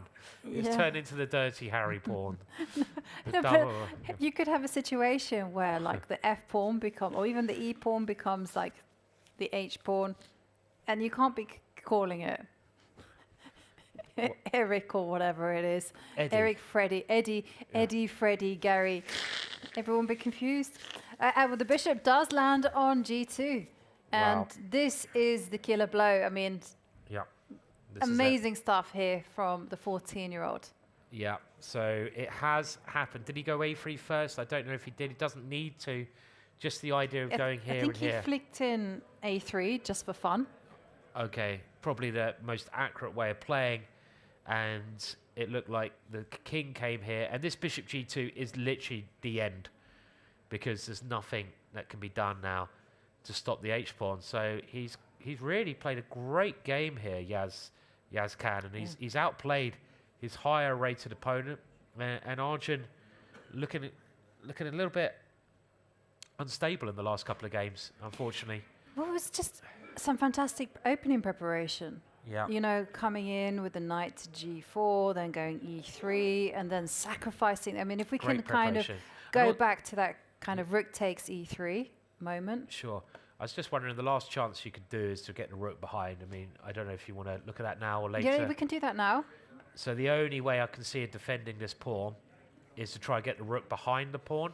I just can't see any other way you can even fight on here, because, you know, I mean, there's... Okay, let's say you go king b1 just to show this. You can't stop this. You can't stop this now. You go rook e2, I go h2 anyway. And I'm that's queening. it. Okay, you can't give your rook up because you just don't have enough material. So the only possible try is e6. Let's say you take it, and now I try and stop you playing h2. So let's have a look at that. So I go h3. here, you go rook h6, and I try and now... Oh, we have a suggester from our producer is even saying h5. That's just too clever. That's well, really hang clever. on a second. h5. If it works, it might not work because you've got g takes. Oh. Oh. Yeah. Oh, that's a way to actually lose, and it's Wow. very tempting though. It is very Okay, tempting. pawn takes pawn. Okay, pawn takes pawn here. Yeah. And so now run h. I guess you're just going to go rook e1 now, Yeah. right? So now you can give up your rook for the pawn. Because you got. Yeah. Let's not get involved with that one. It's a nice idea. Let's just push the pawn, and after rook h6. See, this my eyes doesn't look as clear as this bar is saying. No. Because I'm getting counterplay by taking Okay, here, and b4. I've got 2 pawns. b4. So b4. It continues. I'll take it. I will take it.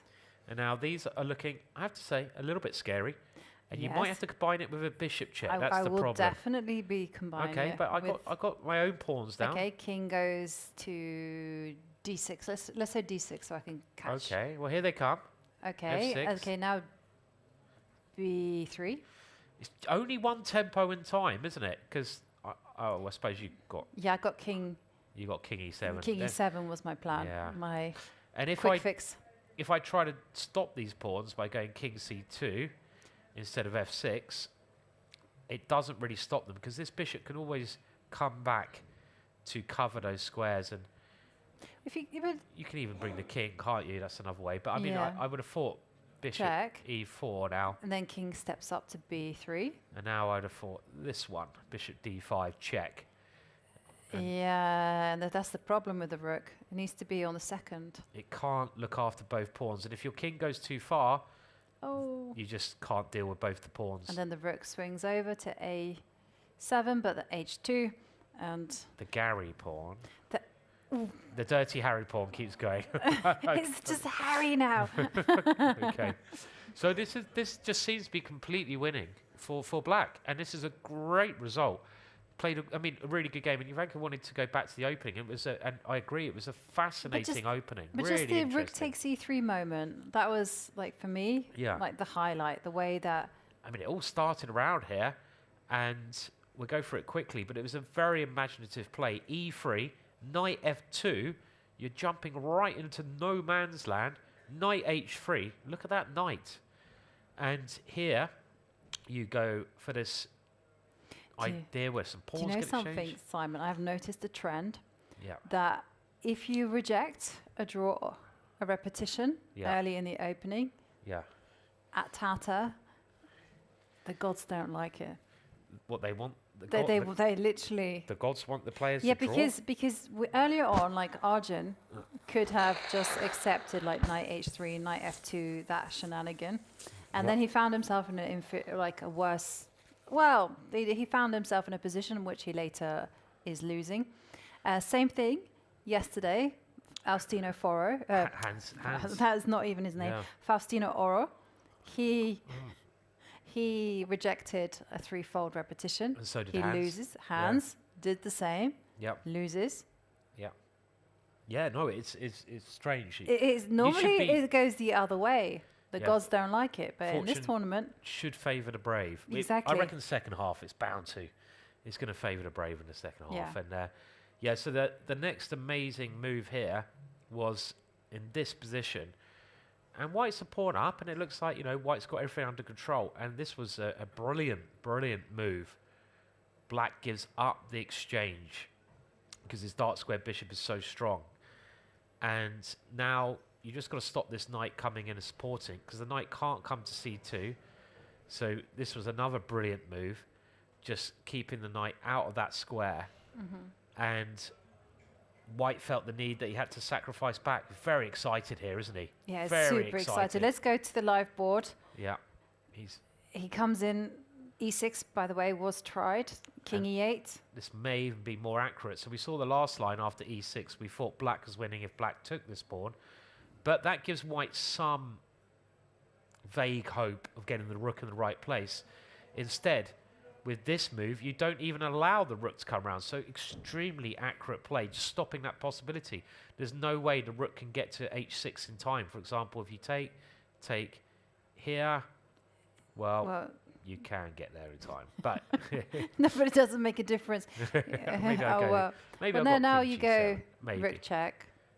Okay, and I'm making this very difficult for myself now, aren't I? And I shouldn't be doing this Oh at no! all. Oh, look at this! What did you do, Simon? I've done something naughty there. And after H3, I'm finding ways to lose. G5. Okay, so okay, there's still some tricks. But after that last line, we just go back to what we looked at before. We don't need to be flash. We go here, and after this one, well, I can now go King G7. Probably actually the best move. Yeah. To just be greedy. And G5. And now we go for this B4 line again, and the pawns are going to be too strong. And if F. F6, I don't go here because I don't want to allow you to check me, but maybe just King G8. Yeah. And if you go F7, I get rid of your dangerous pawn. And remember, when the king goes here, I can check the king. And this is, yeah, these guys will work this out quite quickly. He hasn't got much time, but he's got enough time. I'm sure he's already calculated all this. Sort of trying to find ways for Black to go wrong, but there's not many ways. And I just don't see how White can continue here. I mean, the only other idea I can see is E7, F6, and try this one. We can have a quick look at that. So I want to get my rook to D8, but I need to go F6 to support that. But that takes too long because I just go H3. If you go rook here straight away, I get rid of your dangerous pawn. And if F6, you're too slow. H2, and I'm going to queen. Yeah, and you're going to block the D line with a bishop. Yeah, so you can't do it in time. This would be the simplest way to win. Just put the bishop in the way. So taking on F7 has occurred. I think the best chance White has is to still go for this personally. So rook E6, and he has played rook E6. This seems like the only try, but H3 or B4. B4 now is just as good. Yeah, because the White king is obliged to cover B3. Yeah. Yazkan's been playing really well. The only game I think he lost is against Sindarov. And a really tough rook and pawn endgame. And, he defended like a lion earlier on where it looked like he was busted. And since then, he's come back. Yesterday, he won his game against Jordan. Today, winning with the black pieces against Arjun. And let's stick with this one, but there's strange things going on in the game between Van Wyn and Fedoseev. And I also kind of want to take a look at the endgame between Sindarov and Hans Niemann, because it's 2 knights against 2 bishop in that endgame. And I'm not sure. Yeah, we can go over that. What is happening there? I don't think this is going to end immediately. So I'm sure we can go over to that game. God, yeah, you can tell, you can just sense that he knows it's a win, right? That energy there is just like going through his body. And you're right, it is a little bit annoying. Look, if you were playing and you really wanted to concentrate, it would. It's not. He doesn't mean to do it, I'm sure, but it is just a little bit frustrating. He is a kid. That would stop me from complaining. Damien was a kid as well, wasn't he? Look what happened to him. What happened? He became the Antichrist. Have you not seen The Omen? Great film.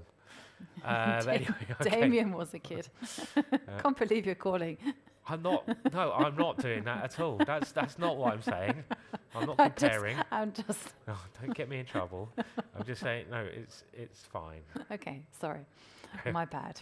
B4, this is the other way you do it. Yeah. You do this at one point, and these two are just too strong, right? They're coming Yeah, through. I mean, you have to step up. They have to take the pawn and then step up, king c2. Oh, hang on, maybe this is even more precise. Yeah, I mean, Yeah, let's say you because- take that first. yeah, You take that first. You take that first and now step up with the king to c2. Now you get in b3. Oh, B3 straight away. Nice twist. Oof. With this one coming, and this. It's too many passed pawns. It's too. I mean, it's just over. It is over. Okay, we'll try not to miss the end of this, but I think, Arjun will play on a little bit. It makes sense to. Should we go to hands? We haven't looked at Yeah, let's have a look Sindarov at hands as he tries to grind out a win with a bishop pair. Okay, we just go current position. Mhm. Equal on material. And is the two bishops versus the two knights. But I always like the knights. Not always. But actually, I don't mind them here so much, right? They don't seem... They're not great, though. I mean, the bishops aren't great either. No. And I got to say, though, if that e6 pawn weren't there, then the g4 pawn would be a Corner. touch. A Yeah. touch weak. But, yeah, I mean, there's that saying, isn't there? Even the worst bishop is better than a... The best knight. Yeah. So, I don't know. Okay, you're taking black here because of the two bishops, right? Which is very understandable. But there is no way in. There's no way in. I mean, if the king could get in somewhere, maybe the black king has to try to get in this way, because I don't think it's going to get in the other way. Okay, we see king here, played. And now the king goes to f6. I mean, this is the one, but I can't get past this square here because of the knight. So I could maybe try to think about coming this way in, because it's all about trying to find entrance points. But if you go Maybe. all the way in that way, then the white king is also going to start Going coming out. in. And let's not forget there's a past g pawn. Well, I'm just going to go bishop g5. Okay. So let's say we repeat. I go bishop g5 first, just to stop your Yeah. knight and king coming in. And now I want to try and bring my king, like... Okay, so let's wait. Okay, so you go here. And now let's start this adventure. See where I end up. So if you take, I always take. And But you where's can't your get in. breakthrough point? B5 and B4. Oh, So I I'm see. gonna have to go B5 with my pawn and then come this way with my king. This is the only way I can feel of creating any damage. But at the right moment, maybe you play F4, right?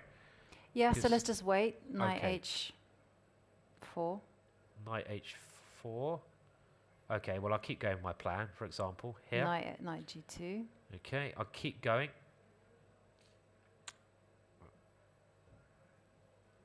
So you might be trying this.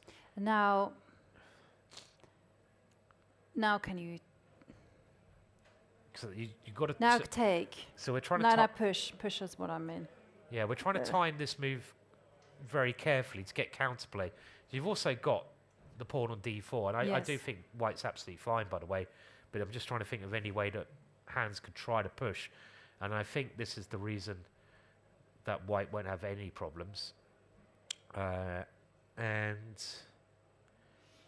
well, I don't know, because you have to calculate these kind of things now, don't you? Yeah, I think it's okay. So let's If say you I go take, knight and then knight. Hang on. Knight takes is all right, yeah. But there's also a knight takes pawn check. Oh yeah, no, hang on, I was in check. That's all right, This double is, check. And now I want to get this outside pass pawn. And now king goes to f3. Have to go to f3. And now, Now now, you can- now it's changed a bit. Now maybe I just play e5, for Okay. example. So let's wait. Hang on. Let me just think about how to get f4. I don't want it to be a check. Okay. Well, let's go back, because this way at least black is sort of pushing a Yeah. little bit, right? So it So does let's seem... go knight g2. Yeah. So I go king c6. Let's go. Can I organize it so that when f4 comes, the king is on h3 and the knight is on g2? So I don't want to wait with my knight, is what I'm trying to say. I made some inaccuracies earlier on. So you could go... But I would like to get it when the king goes to... Okay. Okay, doesn't matter. But yeah, king So- h3. Okay, king h3. So I'll just continue. Yeah, now f. Now f4. Yep. So this way you've got this one, right? Yes. Right, that looks like a good way of dealing with things. But, you know, the position's going to change a bit, isn't it? I mean, even Yeah. this I'm not sure about. Let's say I take here. Knight takes. Knight takes here, but it's just suddenly getting quite messy. I guess the knight is very good over here now. I don't know, because the bishop is also going to come into a4 now. Yeah. Yeah, with counterplay over here. So this is like very complicated. So you can get like, I don't know, let's say king d6, so I defend there. And my first thought was knight here, but then you have to start calculating this idea. So this is one way. Let's go back to the current position, but Because just they've trying to made a few demonstrate, moves. trying to demonstrate a way that And hands you can know try to win. what? This is actually happening right now as you speak. King goes to e7. Yeah. So it's the only way I can see that black can try to win this, I think. Is there just try to find an entrance point for your king. This knight does a great job. I mean, maybe black could even be a bit more clever and play. Does it help if I go b4 and bishop a4? I don't think so. This No. pawn is always too much. I think So you need the king to be. I need to go for this plan. So let's just say white does nothing to demonstrate if white doesn't break with f4. I think white has to probably do this. If white just waits, this is black's plan. We have a result there. We do, and I think it is a win for Yaz Khan. Great result. It must have been a win for him. It is a win. He outplayed his higher rated opponent in a brilliant game. Really nice game there. Yeah, really beautiful game. You know, creative opening choice, and then finding this exchange sacrifice, and then just slowly improving his position so that he got those pass pawns on both sides, and handling the time trouble stage as well with the utmost of precision. Some excellent chess there from the teenager. And it's tense between Sindarov and Hans Niemann. Hans, with the black pieces, wanting to bounce back from yesterday's loss. He's doing your plan, Simon, of coming in with the king to the queen side.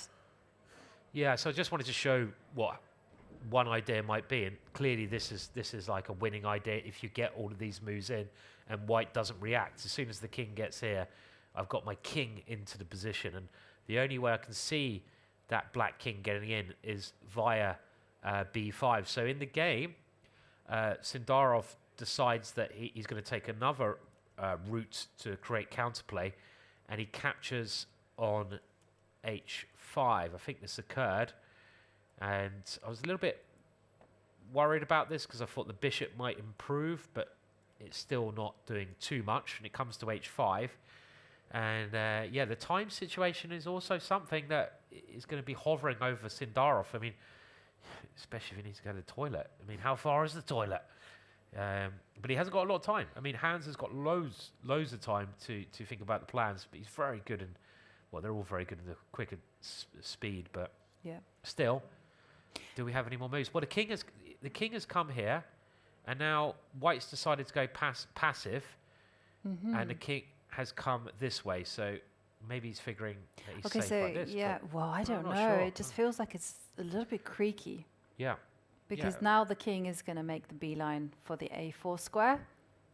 Yeah, I mean, is white just waiting, or he played a move? Okay, so he's gone knight here. He's going really passive here, really passive. Not sure I like it at all, because you're not able to play f4 in this position anymore. No, I also got to say that it's a very difficult decision for Sindarov, you know, to go active, to hold firm.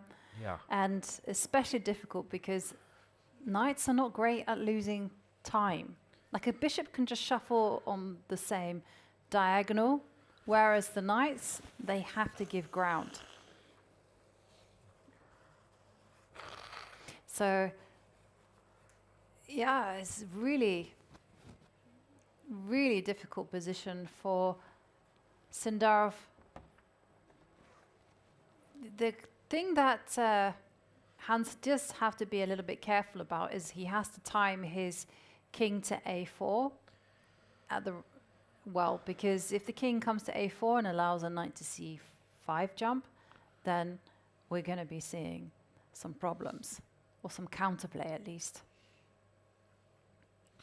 Yep. So white is just waiting here, And there's no longer this idea of playing f4 because the bishop is cutting that out. I mean, it should still most likely be a draw because, you know, white has, you know, not many issues here. It's just the two knights, but you can run out of squares for the knight. So what would happen if I try b4? Let's go for it. Yeah. Let's just try to do this now. And by the way, this is the last remaining game in the Masters because it is a draw between Van Wyn and Fedoseev.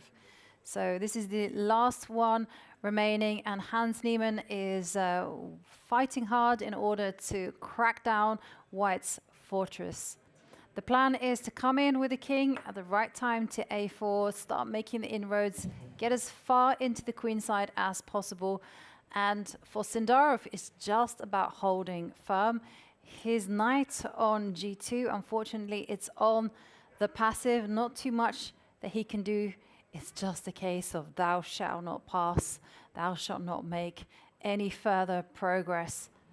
And Sindarov down on time to just under 3 minutes. It's going to be a difficult task ahead of him. We'll see whether he can manage to withstand the pressure. Hans, lots of time, doesn't need to rush this whatsoever. Can just drop the bishop back, can slowly come in with the king whenever he chooses. Whereas for Vachier, he needs to be on red alert at every single moment. Well, it's a difficult situation for Vachier Sindarov, but I do have a guest with me in the studio, and I'm very pleased to welcome Yazkan Edogmus, who just who just won his game against Arjun Erigaisi. So it was quite the fantastic game, it felt to us. Yeah, it was a very tough game. He defended very well at the end, but I somehow beat him, and I feel awesome right now. You feel awesome. Yeah. Yeah. I mean, it was absolutely full of fantastic, incredible moments. If we can just bring the game up, you have to go to events, and we'll try and... Where? Okay, here. Yes, and then you can find your game. Yeah. And talk us through, because it kind of felt like a story, you know, it had a beginning, middle, and an end, you know. The opening was very unusual. We liked the way that you played it. Okay, this knight g4 is obviously surprise for my opponent. We prepared this line with my coach Nodirbek in another tournament, and I like this prep a lot. Yeah, e3, f3, knight f2, queen c2, knight h3. Okay, he can play king h1 here, but it's just draw. He cannot take this, obviously. Yeah. I mean, obviously he wanted to win with white, so he took on h3. I also took on h3. And here I actually forgot the rook d1 move. I was expecting c5.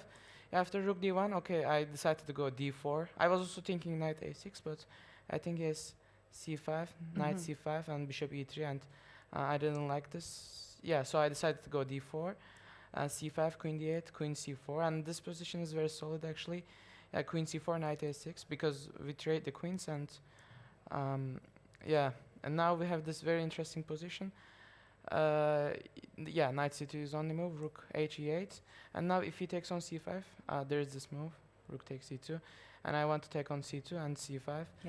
Yeah, if he goes knight d4, I have rook g2, and I can take on c5. So this is not working. Yeah, he played king f2, which is the best move. I go knight b4, knight a3, rook e3. I think this was very important. Knight e3. Yeah, bishop e6. And with bishop e6, my idea was to escape this g4 idea. Because if he plays g4, then king g3, my bishop is trapped. Yeah, I played bishop e6. He played d4 here, which is a very good move. Yeah, rook d4. Maybe taking with the bishop was a bit better. Yeah, he was going to play rook d2, obviously. And here I didn't find anything. Maybe bishop c5 here, takes, and then king goes to e7. Did you feel like the game was balanced, or that you had a slight advantage? No, I was seeing that the game is balanced. I mean, I was seeing that both we were playing very good. Yeah, I actually didn't understand his mistake. When did he made a mistake? Yeah, rook d1, knight d1, knight a2, king d2. I was thinking knight c3, knight c2 immediately, because if I push a5 here now, knight c3, okay, takes. I cannot push b5. I have to go b6. Then okay, it looks okay for white. Yeah, he played king d2, b5. Now I can push my pawns. Knight c2, a5. Okay, knight c3. I think yeah, around here it was looking like equal. Okay, e4, king c7. I should come with the king. F4, g6, knight d4. Oh, okay, the bar says it's wrong, but why should I take this on king b6? Oh, I was thinking this in the game, but I was not so sure. So, okay, I thought I should keep my bishops in the game. Yeah. Yeah. And okay, I was also in big time trouble. Yeah, we saw, yeah. Yeah, and I just played very fast here. Maybe I made a lot of mistakes. But it makes a lot of but it makes a lot of sense to keep the bishop pair. You know, you control a lot of squares. Yeah. Okay, bishop e7. My idea was always when he push f5, some bishop g5, because then he cannot push the other pawns. Yeah, g4, c5, knight c2, king c6. Okay, knight e3, bishop b3. Here I was thinking the c4 move, which is very interesting, because if I push b4, now he goes king d3 and then knight d5, and then okay, looks like my attack is stopped. Or maybe g5 first, because if king d3, there's bishop h4. Okay, g5, then king d3 and then knight d5. Yeah, like this. And then my bishop can't enter, so I thought maybe this c4 will be good, but yeah, he didn't play. 5, bishop g5. This f5 was very bad, I think, because now he's allowing me to go bishop g5 and bishop f4. Yeah, okay, here it was actually critical moment. Maybe this bishop e3 was wrong. No, it was the right. It was right? well, it was the right decision. You could also have kept it on. You could have gone h6. Yeah, I was also thinking h6, but I thought maybe bishop e3 will be easier. Yeah, so it's the best move, okay? It is the best move, and you made it. We saw you using up your time, and then you left yourself with no time. But okay, it was the right decision, because the bishop does a lot of heavy lifting. Yeah. Okay, gh4. He played king d2, bishop d5. Yeah, I was calculating rook f1, but I don't know why I forgot this rook e1 move. And okay, after king d7, rook e3, I thought maybe he can defend this, but then I remembered this bishop g2 idea. Probably that's the only idea, because if I go b4, he has this rook d3, king c6, e6, takes, f6. Yeah. And if I play e5, he can take this, and if I go king d7, there's c4, and I'm losing here. Yeah. So okay, I saw this bishop g2 idea. He played e6, king e8, takes. Okay, rook e6. He can go rook a6, but it doesn't matter because I pushed the other pawns. B4, g5. Okay, b3. And now I want to go b2 and h3, h2, bishop e4 ideas. So he cannot prevent both of them. So it's basically resign here. Yeah. That was a fantastic game, and we really enjoyed it, from that rook takes e3 from the opening as well, and also this very well played endgame. So congratulations. Thank you. And you said you were feeling awesome. Are you going to celebrate a little bit tonight? Okay, tomorrow I have game again, so I can celebrate maybe in the rest day. Tomorrow I will prepare again. Yeah. No celebrate right now. No celebration right now, but on the rest day. And who's your opponent tomorrow? I guess it was Gukesh or Praga. I don't remember. Yeah. And you mentioned in a video that you're not afraid about playing these top players. Yeah, because in also Grand Series I played against a lot of 2700 players, so I'm a little bit experienced, so I'm not afraid of anyone. You're not afraid of them anymore. That's what we like to hear. Well, congratulations once again on your victory. Wish you best of luck for tomorrow's game. And if everyone can give Edogmus a round of applause. Fantastic performance there from the 14-year-old, defeating Arjun Erigaisi with the black pieces.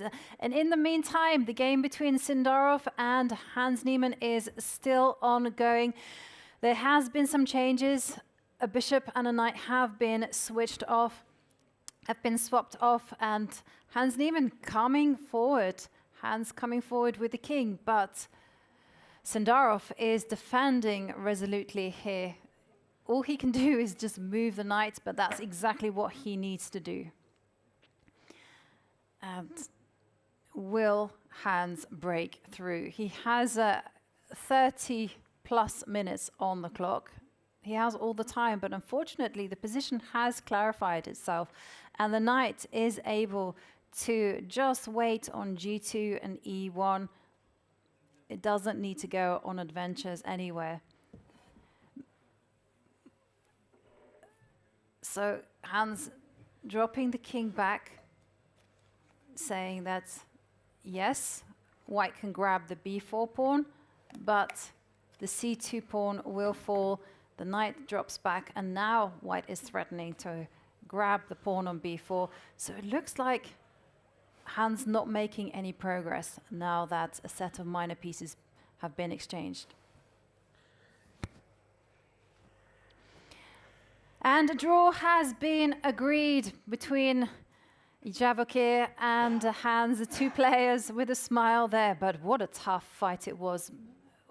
What a battle. And for Sindarov, withstanding that pressure is absolutely really commendable, the way he did it with no time, not too much time on the clock, and a position where his knights were very, very cramped.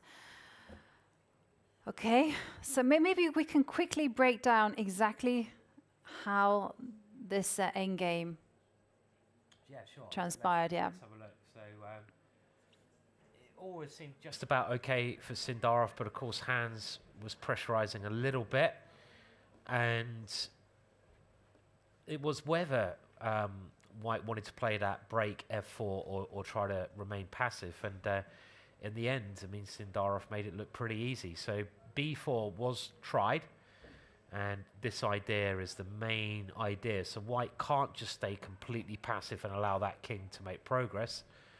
So the knight came to d2, and this was probably the move that white has been waiting for that pawn to come there, so the knight reroutes and finds another target. Hans did not like the idea of that knight coming into c4, so he plays bishop takes knight, and it kind of feels as soon as you do that, yes, you're going to win a pawn, but there's nothing you can do to make progress. So let's see. Yeah, just whiz through the moves. And this is well thought out by Sindarov, definitely, to realize that he can give a pawn and still be all right, and the king is very nice over here, and when it comes to this square, well, I can't see any winning plan at all. I was wondering about putting the bishop on h1. That would have been quite peculiar. But he can't get there. That's the problem. So in this position, I was just wondering if you could play this, but you could end up getting your bishop trapped like this then as well. That's true. No, you don't need to go for that one. Well, if you want to win, you probably have to try something, because the knight can't move now. That's the idea. I'm trying to stop the knight from moving, but it's going to be okay for white. And the game ended, with them kind of just dancing around a bit and repeating. And you can't do anything here. I mean, if you try coming this way, that's the only other try. Let's just have a look what would happen if I tried that plan, with the idea of bringing the king in this way now. Well, worst case scenario, I can probably put my king on d2, but that seems a bit passive. Maybe the best defense, I don't know. Yeah. How would you defend this? It's like still worth a try. I mean, if you take this pawn, you can do this, but then this position you get? Another ending you have to work a little bit at? Well, you always have knight e1, but Sindarov didn't even go for this. He just kept going knight e1 and Yeah, no, it's if Hans goes for this, yeah? Yeah. So if Hans goes for it. I mean, in the final position, if Hans try to do this, yeah? Yeah, but knight to e1, and then Then you're just threatening right, to gotcha, take, Gotcha. and yeah. then you can you go defend- back. Well, that kills everything. That yeah. did kill everything. I mean, Yeah, it's just 'cause I can't great go this defense way, from 'cause you just Sindarov. take there. Yeah. You know, okay. to give up the pawn like that, to understand that this isn't going to be enough to press home an advantage. That means there's one game remaining. That's in the challenges. It's between Max Warmerdam and Daniel Juffer. Let's take a look at what's happening there. And it's quite funny because whilst you can expect after quite a few hours of play that the game would be in an endgame, this is anything but an endgame. It's a middle game. And with the clock ticking down for Max, it's still, anything can happen here. All three results possible. Yeah, it's a complicated position because obviously Max has the extra pawn, and it does seem quite a scary pawn, but you can never really move that pawn because you release the beast on a8. And black has these two bishops which control quite a lot of squares indirectly. And the white king is a little bit weak because of that, you know, that idea. So if you want to win with white, it seems a little bit tricky to do. I mean, it's black's move as well. Can black get the rook in, do something along those lines? I mean, also, what happens if you just grab a pawn? Let's say I go queen takes b4. It's a lot going on here still. It's not a simple position. No. So if I grab that one, get my I guess pawn you back start setting up a battery. Queen d3. with the idea of just coming Bishop into... c, yes. That looks good. Well, I don't know whether you get anywhere because there's still rook to d8. Yeah. So rook d8. And if I go here, you might even grab a pawn, I'd say. He hasn't gone for this. Let's keep with the game. Maybe he just figured that pawn's not that relevant. Did he play it? I don't think so. What did he...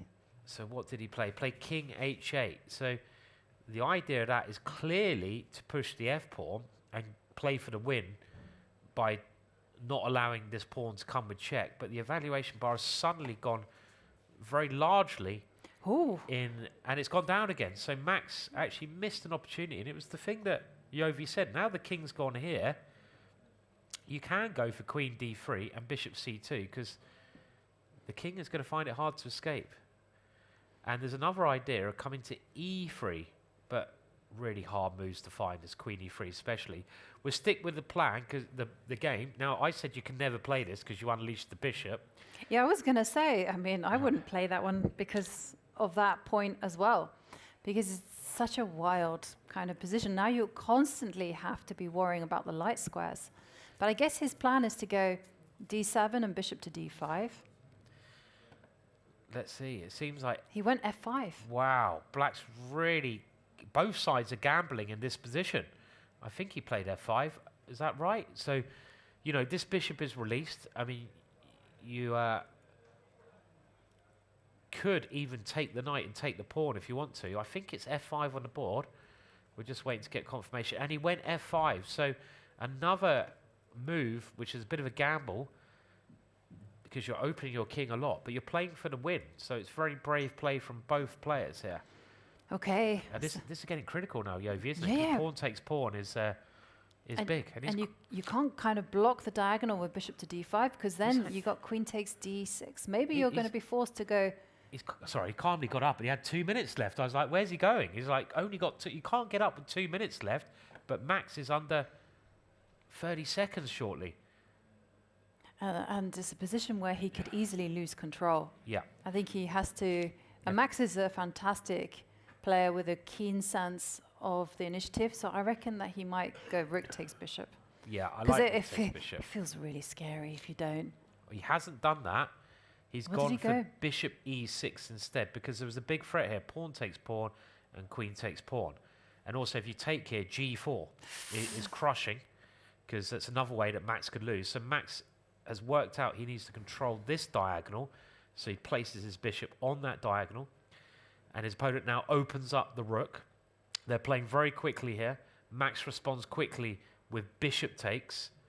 because the bishop defends that weak point there, and we have this crazy situation now with a lot of different things going on. Yeah. And you can see... No, the position is still really quite wild. So what candidate was... I mean, could you know... If the king weren't on h8, you'd have like flashy moves such as bishop to d4. But the king is... the king is... Oh, yes. Or maybe you can still go bishop d4. No, because the rook takes bishop. Right. Yeah. Gosh, this position is still... This is clever though, isn't it, getting the bishop here? Because I can't... I mean, it looks like f3 should be weak, but it's not. It's actually really well scored. and if it's not weak, then white has d7. Yeah. Coming. And d8. Yeah. You know. Promote the pawn. Rook takes a8 is always in the air as well. Under 2 minutes now. Okay, maybe he can go bishop to e5. Yeah, I was thinking that, but I don't think... Okay, bishop e5 with the idea of going queen h2. And that loses. Maybe there's even queen d3. Queen d3 looks... The rook takes... Trying to come in here is one idea, but then it gets... Then the other bishop comes in. It's so complex. Oh my god. I guess you've always got to watch out for rook takes here, bishop. and then queen d5, right? So this is a very nice idea. Trying to come into h2, but doesn't work. And using the knight, and then very short time. This could go on a blunder. This game, you know, it's so sharp, and it's a big situation for Jaffa because he's under a minute now. He's under a minute, and he's got to find a move. And it's not easy to find a move. You know, rook takes a8 seems to be a key defensive and aggressive idea that white has. So, for example, bishop e5, white could play rook takes here. You can't check anymore because the knight can now move because it's not in a pin. And if you recapture, then there's this big centralizing move hitting everything. And the only way to defend both of those is here. And then that one just breaks all the coordination. And Daniel now under 30 seconds. And it's not easy to find a move. Okay, he improves his bishop. Rook to e7 came instantly. And Max keeping the time pressure on with this move. Not allowing any break. And now you can't go bishop e5. Stopping that one because of rook takes. Yeah. Very good move from Max there. Very nice move. Look at the time. Yeah. d7, d8 is white's simple plan. And for Juffa, he now has to find a way to maintain the balance, and it's not easy. Not easy. 18 seconds. It is ticking down. Maybe he'll go bishop f6. He goes bishop e5. It's got bishop e5 anyway. Yes. Okay, I didn't think that was possible for some reason, but you can't obviously take it because the knight's pinned. And he's hinting at ideas here. This is so complicated for this stage. I mean, you could try this anyway and go d7. Yep. And just be like, right, I've got a massive pawn. That's going to tie your rook down. I'm still solid here. That's complicated, but maybe there's something better now. Bishop e5 played a good move. That's a great move from Jaffa, and the time is so short for both players. And for Max, he has to think about, like, what is the impact of queen h2? Like, can he get away with going d7? Is that going to lose the game? Well, let's have a look. If you play d7, the queen will come in. The king has to come here. You will keep checking. And now you can just take here with check. And that is the problem. So you can't play d7. Black will be winning this. So Max has got his king out of the way of that check. And he's gone king f1. So he leaves f3 undefended. But he's counter-attacking e5. It's so sharp. 30 seconds to work this out. Let's quickly show. If you take on f3, I just take back.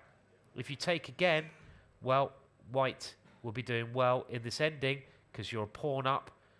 18 seconds. What can he play? It's getting shorter and shorter in time. He takes on f3, but I guess he's not going to take a second time. No. So queen takes is also... It's possible.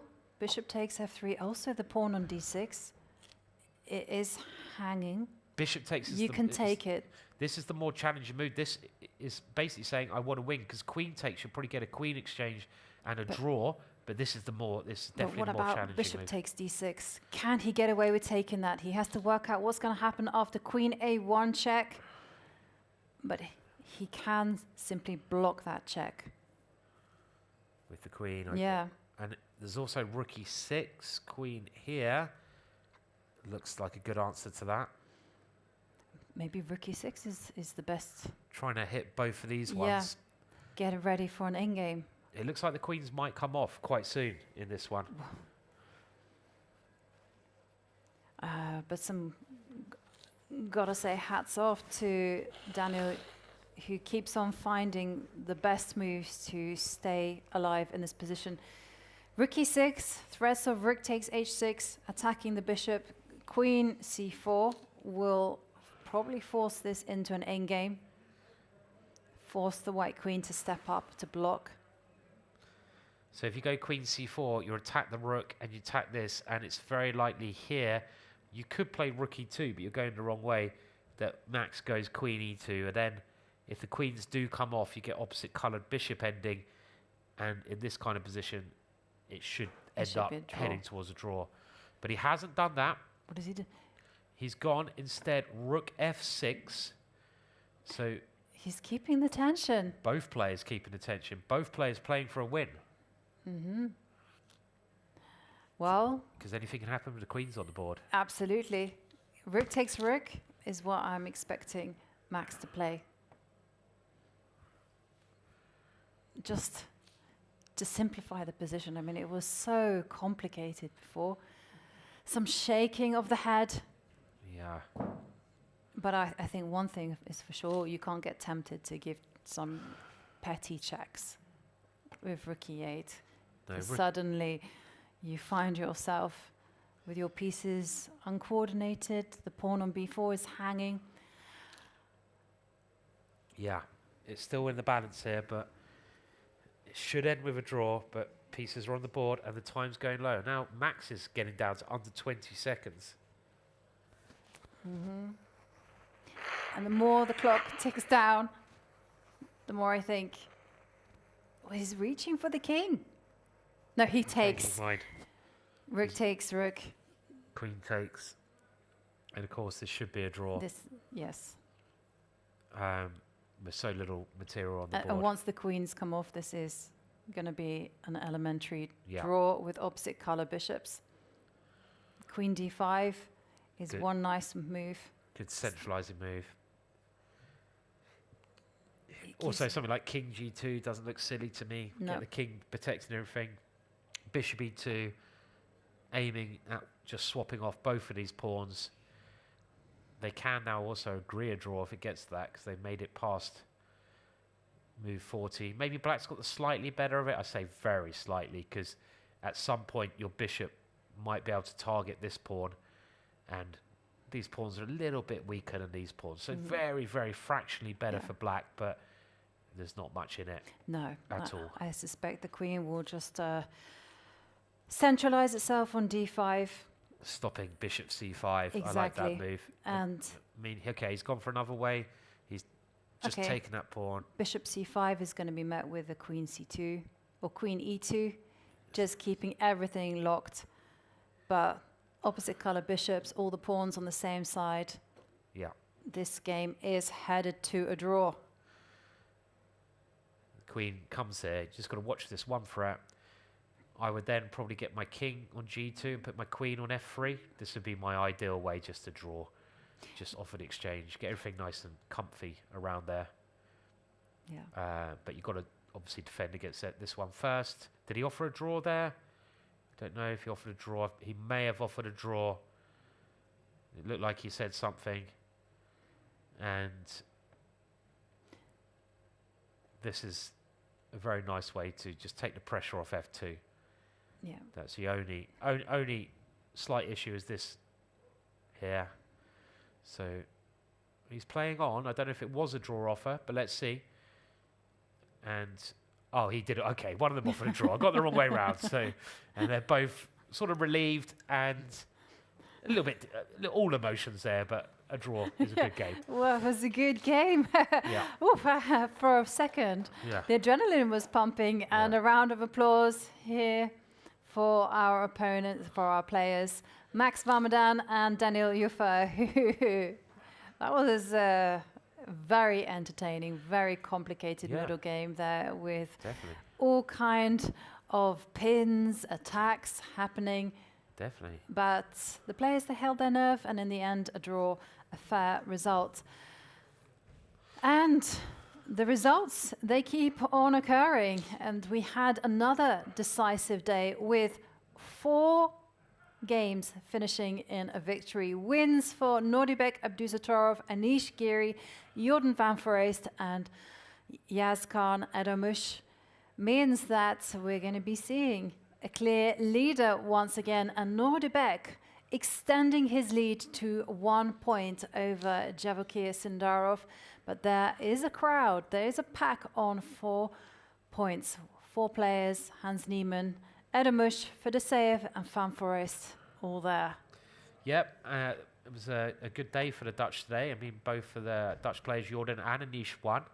Good to see Anish getting back into competition. And in the challengers, well, this is a bit more of a calmer day. We normally have absolute blood everywhere, but there was only 2 decisive results today. Yes, victories for Vasil Ivanchuk and Marc-Andrea Maurizzi. Yes, and as Simon says, usually it's carnage in the challenges. It was a quieter day today. Let's see how that quiet day impacted on the standings. And that means there is a 2-way tie for first place between Marc-Andrea Maurizzi and Andy Woodward. But half a point behind them, it is Aydin Suleimanli. Still, anything can happen with so many rounds remaining. Yeah, definitely. I'm still cheering for Chucky. You got to cheer for Chucky, haven't you, really? So it'd be lovely to see him in the top group again. But it's been a great day of chess, and it continues. And we're sort of at the halfway point now. So they're all warmed up, the players. They're all ready to do some more damage on the following days, and make sure you stay tuned. Yes, and 1 leader at the top in the Masters, 2 co-leaders in the Challengers, but with 6 rounds remaining, the story is still wide open. Thank you to our audience here at Café Lezon. You guys have been perfect. And a big thank you to our viewers at home for watching every move. We are going to say goodbye, but we are going to leave you with Jordan breaking down his win against Aravind earlier on today. So it's goodbye for us, and we'll see you all tomorrow. Jordan, congratulations, a big win against Aravind to move 2+1 before we jump into the game. How are you feeling tonight? Well, it's not tonight. Yeah, maybe it's tonight already. Anyway, yeah, I'm feeling really good to get a win, especially after yesterday's tough loss. Also, I don't have such a good score against Aravind. Like, we didn't play many times, but I lost him once when I was 15 years old, and it was a really traumatic game for many reasons. So some of these childhood things, they can stay in your, like I don't know, they stayed always with me, and for me, he was a difficult opponent, so it's pretty, yeah, I'm very happy to win for sure today. Is that win enough for in the future, you know, maybe erase a little bit of that childhood memory, or does it take a few wins?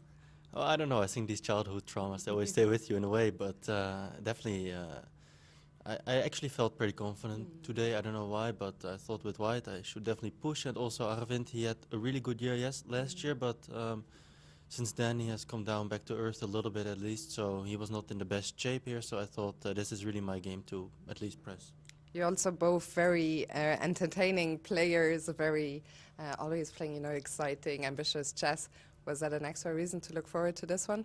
Yeah, I mean, at least I know I get a fight for sure, and after yesterday's tough game, I mean, why not go for a big fight with the white pieces? So that's good, and yeah, I was looking forward for a big fight, but I have to say the opening caught me by surprise. I mean, I know he's really unpredictable, but still the King's Indian is what I've been playing this tournament already a couple of games, and he somehow hit me with it, like, so maybe sometimes it's good to use your opponent's weapons against them, but I don't think it really worked out for him today, because I think even after bishop e3, bishop g4, it's not a healthy combination, like with knight a6, and after d5, especially c5. It's like some old school kind of play, but really modern, like in modern days, it's considered quite dubious to say the least. So I was really happy with the opening outcome here already.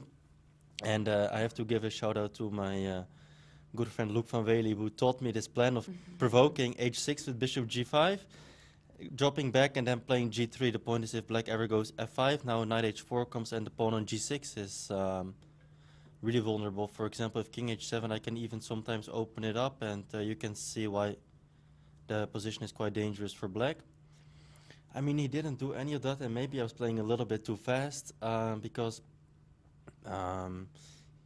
like I really didn't spend any time on my moves, but I knew this plan. Also, I once had some training camp with Dorfman, and he showed me this plan, and like the bishop comes to d3, but somehow here I got a little bit confused because I'm in a pin, but I kind of realized that I can just move out, because after what he did the bishop just drops back, and if he ever takes this pawn, the bishop comes back, and now rook h1 is a big threat. And well, if he ever goes back like this, there's gonna be some stuff on h6. Maybe I can just take immediately.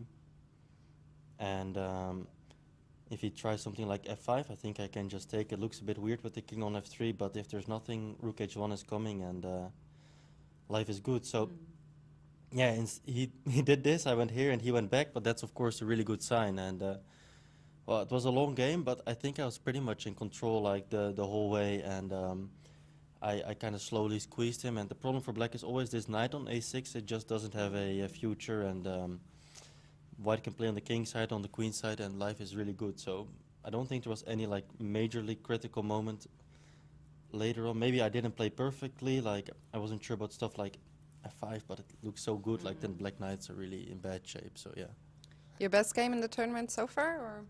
No, for sure against Anish. And actually yesterday I didn't even feel so bad, but the kid is just like insanely strong. Like I don't know how he can be this good at chess at 14. And yeah, I made like one stupid move, and then in time trouble I completely collapsed because I wasn't used to the like time trouble, let's say, yet. And I did some really dumb things, but actually in general he played a really fine game. And like I thought like after that I went to the Turkish restaurant for him. Lucas, so we didn't have enough like I wanted to eat some Turkish as well, you know. So that kind of really, and it was really nice. We stayed there for a little bit, and that at least brightened up my mood. And yeah, I came in with new energy today, at least, you know. And we saw that at the board. Do you agree with Magnus's assessment that he is probably the brightest prospect among the youngsters today? Yeah, for sure. I mean, I don't know where I was when I was 14, but I don't think there was anyone at this level ever when they were 14. And he also beat me actually last year when he was 13 in the European individual. And I lost him in the World Rapid, so already has a pretty good score against me. I also played him when he was 12, but he was already pretty good. And I won that game, but ever since it's not been I feel struggling. Yeah, so let's see. I mean, it's still very early to say exactly what will happen, but I mean, he's looking extremely good. Today was a good day for the Dutch players in the Masters, and Anish also won his game against Gukesh. Do you keep an eye a little bit in the playing hall on what your compatriots are doing, both in the Masters and the Challengers? Yeah, just take a look at every game out of interest. Maybe a little bit more at like my friends or my countrymates, but like in general, all the games are interesting to me. So yeah, so Anish looked like a good game today, but I don't know anything much about it. Well, I think he's waiting, so we are going to find out from the man himself. Jordan, congratulations once again. Best of luck tomorrow. Thank you, Fiona. Thank you.